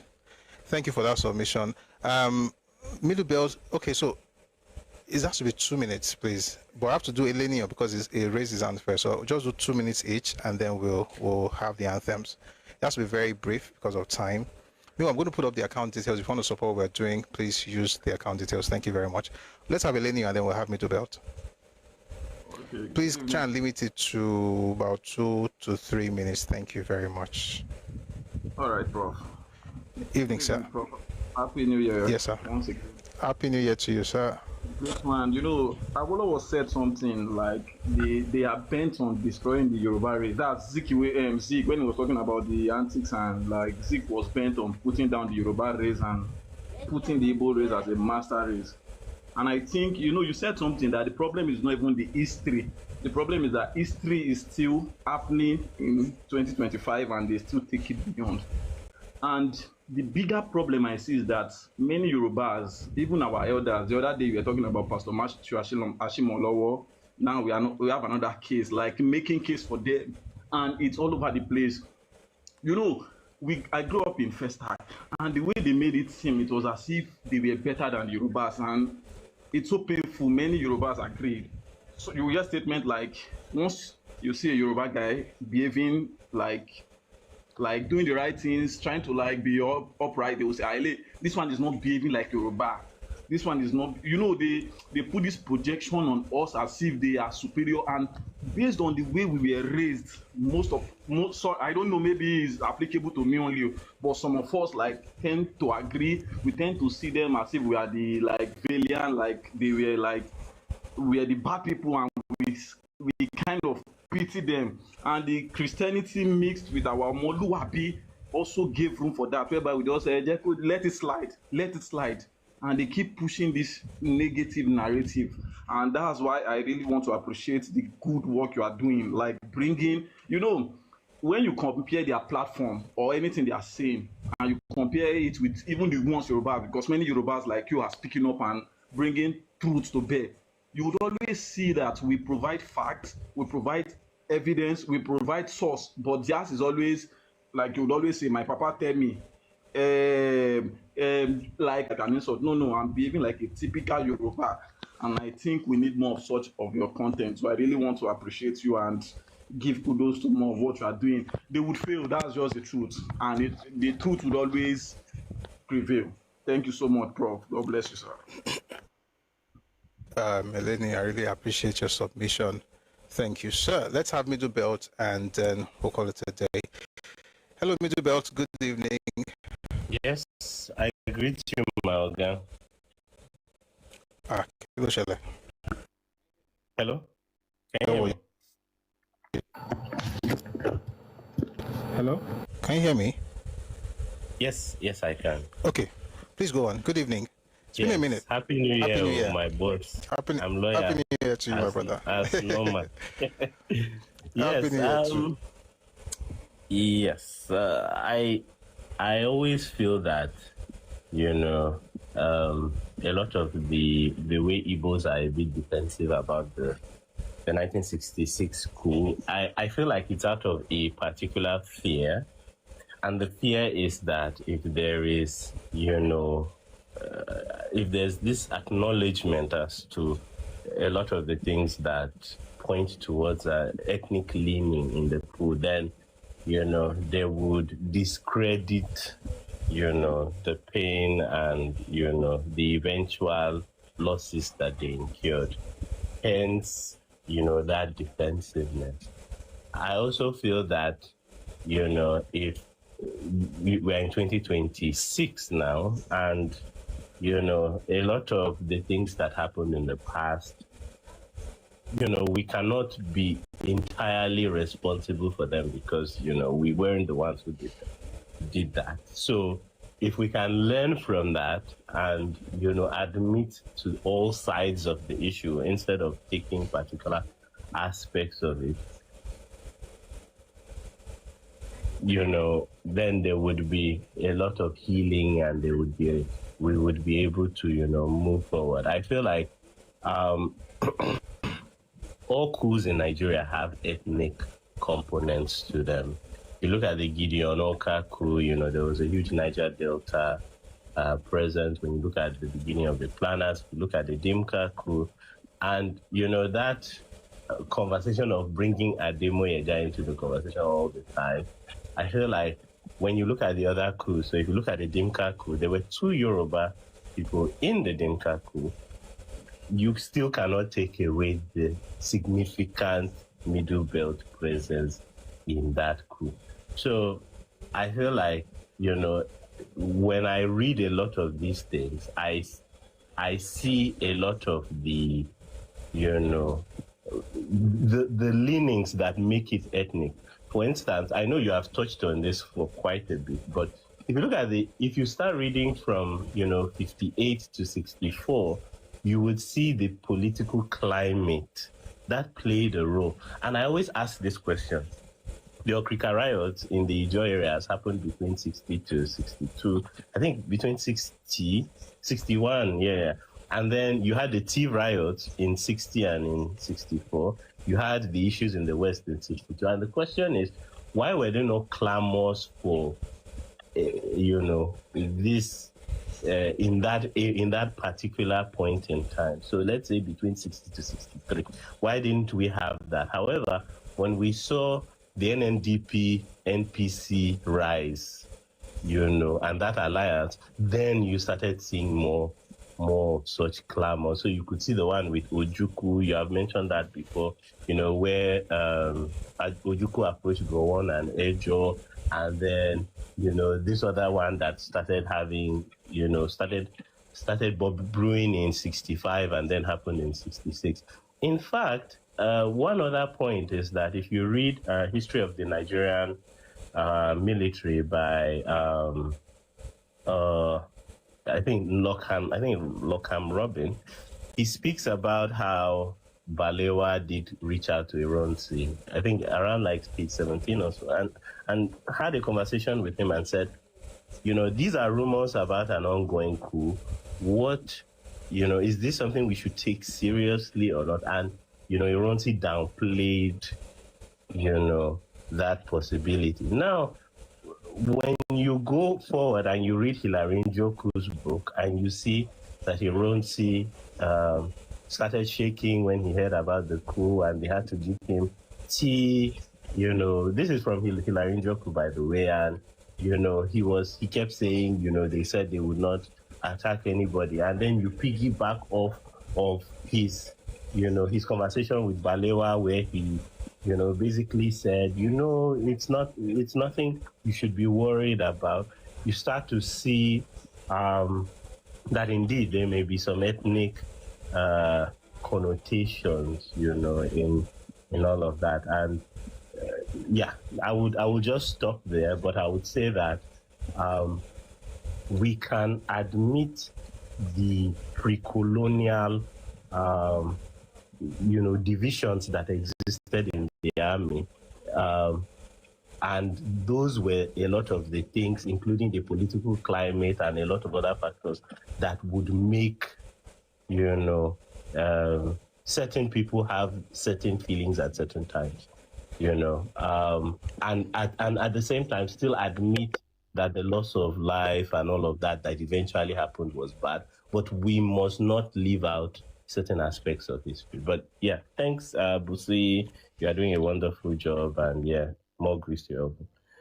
Thank you very much, Bidubel. Before you mute, there's something you mentioned the book. It sounds like something I've read before, but I'm not sure I have. History of Nigerian Army or military. Is it military or army? Military. Military.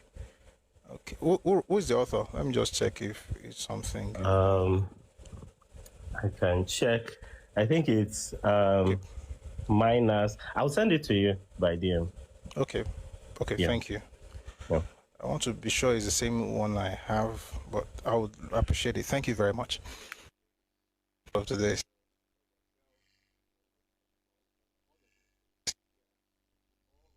To encourage ourselves and to also talk about the fact that all of these things, to be clear, all of these things are not being done in order to demonize any group.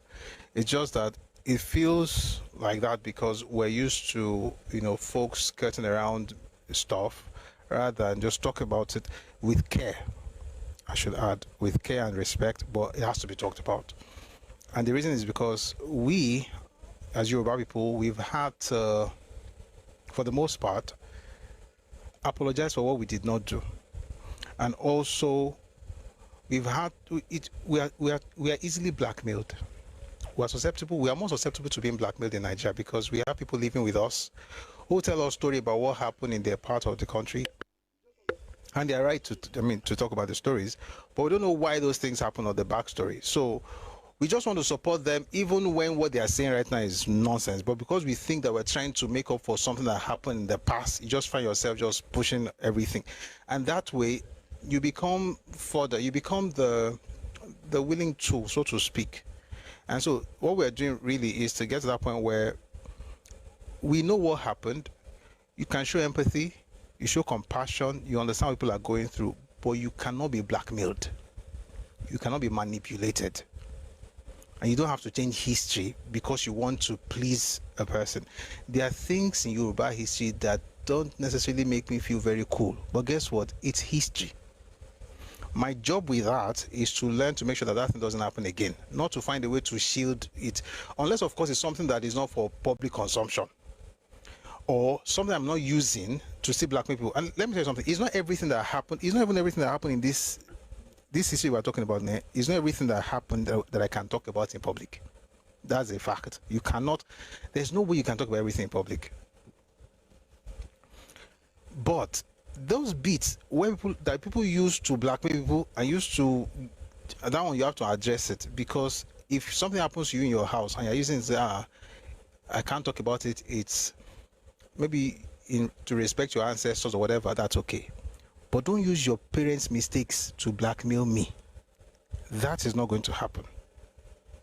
If you want to respect them, keep that story under the covers.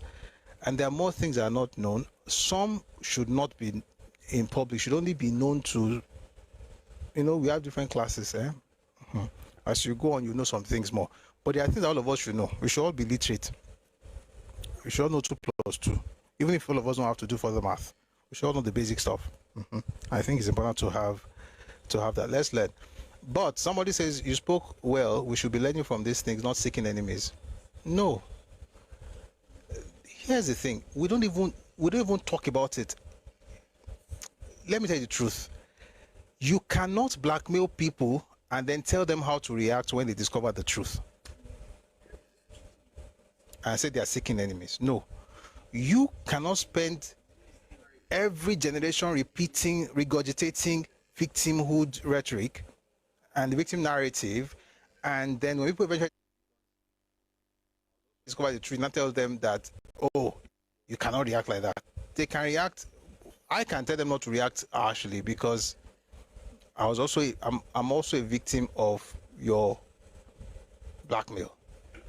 But that thing you write in the comment section, it sounds nice to you, but sincerely, there's something you cannot type. The book is the Nigerian Military, a Sociological. 1 second. Sorry, let me just see if it's something in this place.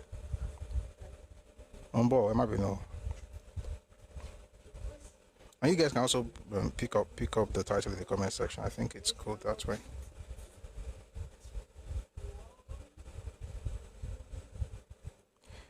You are the only one that's on my night today. Makes me wanna say. Okay, I'll find it later. I think I have the first one, but we'll check. I'll check. Thank you. All right, so let's build a great nation, but let's stop lying to each other. It's not going to help anybody. Okay, may God bless you, and God bless every part of Nigeria. As a Yoruba person, stop saying he's not an Igbo. And when they ask you how is he not an Igbo, you just be saying he's not an Igbo. Our elders did it, and I'll tell you why before we go. There was a major event in 1948 that made our parents stop doing what they are doing right now. Well, that made their parents, because now 2 generations. There was a generation of Yoruba people that were very quiet, and they witnessed the onslaught of Igbo domineering agenda from 1937 to 1948. And they took it in stride. They just felt, you know what, we're all one Nigeria, until they had had enough in 1948, so they started speaking back. And from 48 to 1966, everybody knew their place. And from Yoruba perspective, the point is that know your place, let me know my place. From the Igbo perspective, even after quote unquote supposedly knowing their place, that Yoruba people are saying, they still wanted Yoruba place. And that's why they have all those plans I read the other day in those books up until 1964. And you see what happened in 65 and 66. But because of the war from 1967 to 1970, that generation stopped really pushing back at Igbo people, because they just felt sorry for them, for what happened, which is natural, which is normal, which is okay. The mistake they made is that they didn't teach them what happened before the war.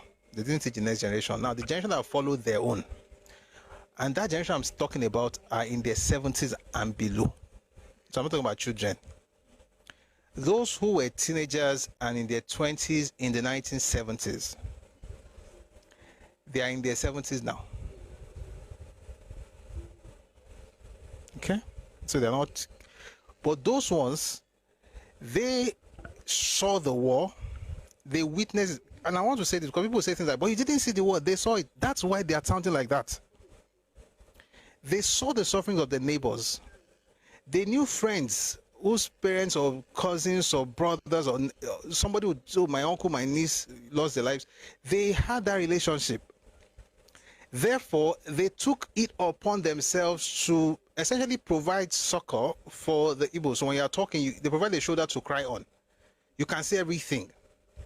They didn't have to do what their fathers did between 48 and 66 because they were being compassionate. And they also saw their fathers from 1970 become, and when I say their fathers, I'm talking about people that were born in the early 20th century up until 1920s. Because they were 20-year-olds in 1948. They were in their 20s, so they knew when Lagos Press War started.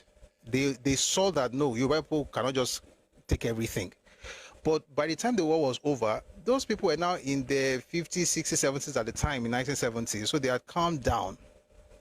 They were like, okay, you know, they suffered and everything, and everybody just, you know, and it's okay. Their own children who are now in their 70s grew up in that generation. They just felt, you know, went to the same schools, went to the same universities. You know, they were friends in fellowship. They went to church together. You know, let's just talk in the Lord about the, you know, goodness of the Lord. Don't forget about, you know, this pain. I don't talk about the truth of the history. And we don't even want to know. We don't even want to discuss what happened and what caused the war because it will make you feel bad. Let's just leave it alone. And that's where you find people like this chief that we just listened to, people like Pastor Matthew. They are doing it from that place in their hearts where we don't want to bring up anything that will make them feel bad because we saw what they felt, what they looked like after the war and during that period. So we want to keep them. Here is the bad part. Those ones in their 70s from the Igbo land, they learned something from those who have died, generation of Azikiwe. They learned propaganda. And what they have successfully done is to keep using that thing to teach the next generation.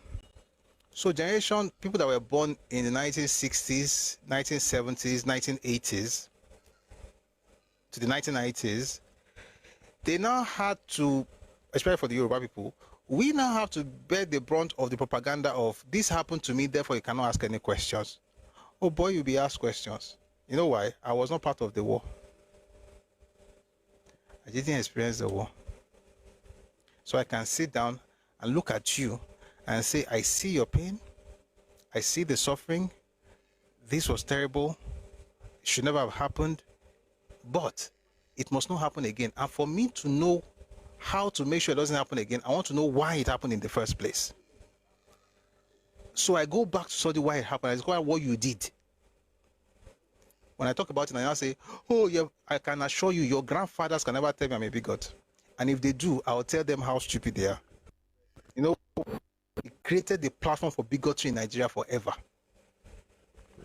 We just keep quiet because, you know, respect. But that time is gone. So we are back to 1948 now. And what got us to 1948 again was 2023. There was an election, you lost. Your fave lost. I mean, how else can the person be somebody's fave if the entire region is voting about 90%? So we know that that's who you wanted. He lost. Instead of you to just, you know, take your L, re-strategize, do it again like Buhari, you decide to insult Yoruba people. What you don't know is that you have taken us back to 1948, where we now say the response that you got after 11 years of 1937-1948, we are now having to compress from 1940, that 48, 66, in fact, from that 1937 all the way back up to 2023, we now begin to explain to you what your parents did. Not to slight you, but to tell you that what you did for the generation just before my own, you cannot do it to my generation. Why? Because I'm trying to protect my children. I want them to be compassionate. I want them to be respectful, but I don't want them to be blackmailed. I don't want them to be manipulated, not by liars and propagandists. If you have a problem with that, keep coming here. After a while, you'll be healed. May God bless you. May God bless Yoruba people, Igbo people, Hausa, Tiv, Idoma, Pachama, Ibibio. Anang, Efik, everybody. May God bless you. May God bless Nigeria. 2026 is a good year. But it looks like people still want to continue with the propaganda, and I tell them, don't stop. Don't stop.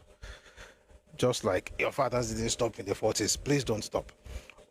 The only difference is that we are Omoluabi, so we're going to do it respectfully, but we're going to say the truth.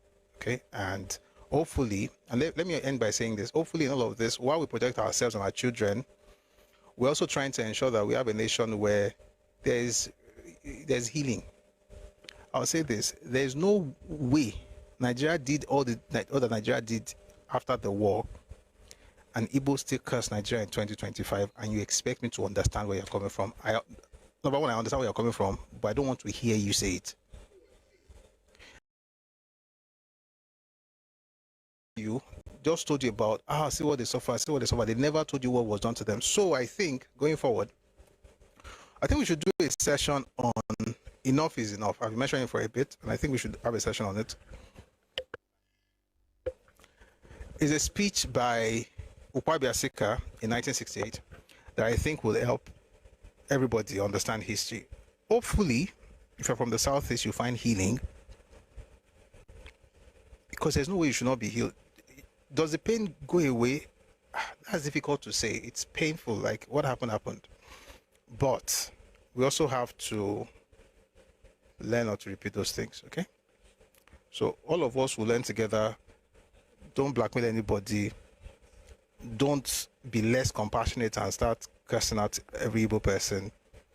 But at the same time, don't be a stupid, naive person who just gets, becomes, whatever they want. That will not work. So thank you very much, and I hope this works better in 2026. And every part of Nigeria will be blessed. Those who are hurt will be healed, and we'll make progress in Jesus' name. Thank you very much for listening to today's session.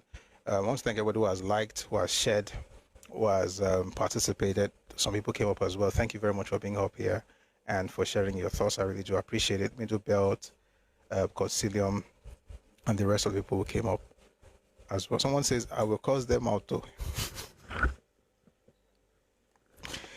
The only thing I do is when people insult, if I'm talking like this and you insult me, well, it depends on how I feel. Most times, I won't even curse you out, to be honest, but you can be sure I might send you to your parents, because the pain you are feeling is not even your own pain. That's the sad part. And this is why I feel for young Igbo people. A lot of the pain they are carrying is not even theirs. And I can assure you, it's not even their parents. And I can assure you, it's mostly not even an experience, it's mostly a rhetoric from Radio Biafra. The young Igbo person is a victim of propaganda, just like the young Yoruba person.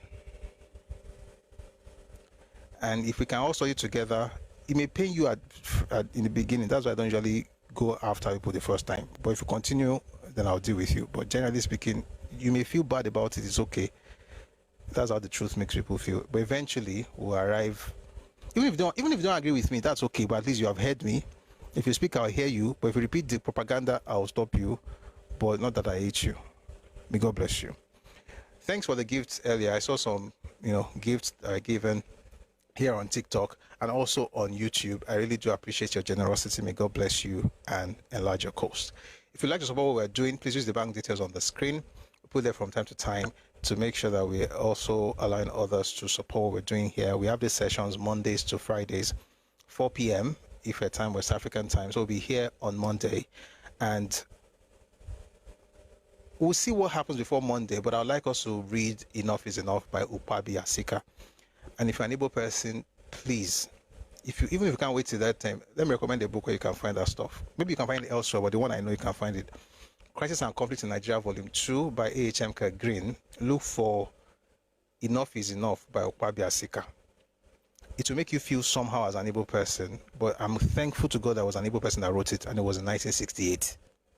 If you read that thing, your life will change. You may hate the man, but that's why most people don't know him, because they don't talk about him. Why? Because they see him as Sabo. And why was it Sabo? He decided to help to rebuild the east central states when Ojukwu wanted to break out of Nigeria. So let's read these things together, and hopefully we'll find a common ground where we can have mutual respect, even if we don't agree on everything, and that's fine. May God bless you. All right, thank you very much for being part of today's session. Thank you, Minister of Violence. What you're writing is actually cool, but your name is very strange. But thank you. Ipokia says, and let them clap back to any threat and false rhetoric. Oh yes, you have to clap back. That's why I always mention the books we are reading. So you can also read, and then when somebody comes, you have an answer. And when your children come home and ask you, Daddy, did 50,000 people die in the north? Wait, even 50,000 people die in Lagos during 1966. You know what to say. You know, say they just died everywhere. See, we have to take them in. No, I'm not going to take on that responsibility. It's not mine. But may God bless you in Jesus' name. Amen. Thank you for being here. I'm tempted to keep reading the comment section. I apologize if I didn't read enough, but time's low. It's almost 10. Sadia Malakija, who was Awolowo's mentor, thought and wrote that Ezekiel was evil. New Era on YouTube says that. I'd like to have that book if you have it, please. Dizzy Man says, in fact, things have gotten worse in a different way. Massive corruption. Okay, I don't know the context. Ipokia says the falsehood these folks are spreading is detrimental to our youth. We must orientate our kids. Absolutely, and I'm glad about the election of 2023. A lot of young people are awake, but I hope we can. Sorry, guys. I said I was done. Let me just say this: if a Yoruba person, 2023 elections happened. There's a lot of gaslighting on social media. You are giving them back to back. I get it, but while you are doing that, please also try to don't let it get into you. That energy, don't allow it inside. Just keep it outside and use knowledge to barricade yourself. Because if it gets into you, just be shouting all over the place. You just become them. Don't become what you eat. May God bless you. All right, let's have the anthems, and then we'll call it a day. We'll see you again on Monday at 4 p.m. If your time was African time. I'll see if we can start with Enough is Enough. I'll write it somewhere. Enough is Enough. But we'll see how it goes. We'll probably visit that book on Monday. Here's the Nigerian anthem and also the Yoruba anthem. Please listen and sing along if you know. If you don't, learn the lyrics. Thank you very much. Here's the Nigerian national anthem.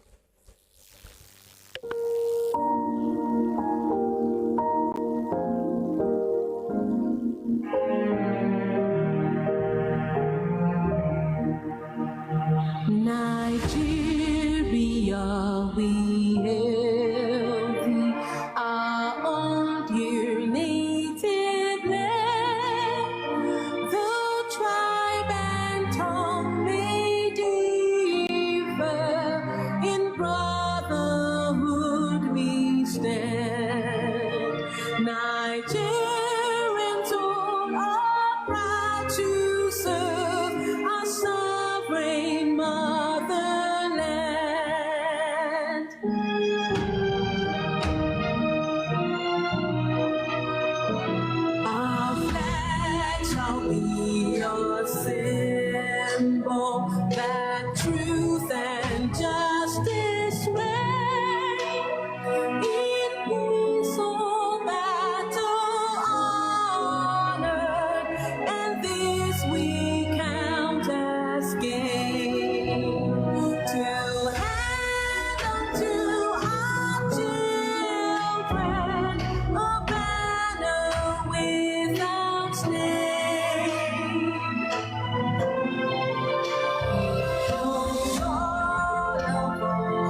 àwa ní ìmọ́lẹ̀ ògo adúláwọ̀ ìmọ́lẹ̀ wọ̀ ní wọ́kùn lágbára ọlọ́run ilẹ̀ yorùbá ò ní bàjẹ́ nàìjíríà náà ò ní bàjẹ́ ilé wa ọ̀nà wa ò ní bàjẹ́ ọdún tuntun la wọ̀ yìí o àsàn wa sówó àsàn wa sọmọ àsàn wa sì lera àlàáfíà balẹ̀ ọ̀rọ̀ àní rí ikú ọ̀kan láàrin wa àní pẹ́ẹ́dín o ìgbàlẹ̀ wa àwọlé wa máa lé sí ni.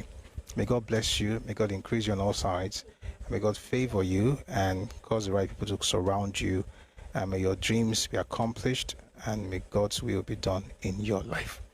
Thank you very much for being part of today's session. I'll see you again on Monday at 4 p.m. Ife time, West African time. Have a great night. God bless.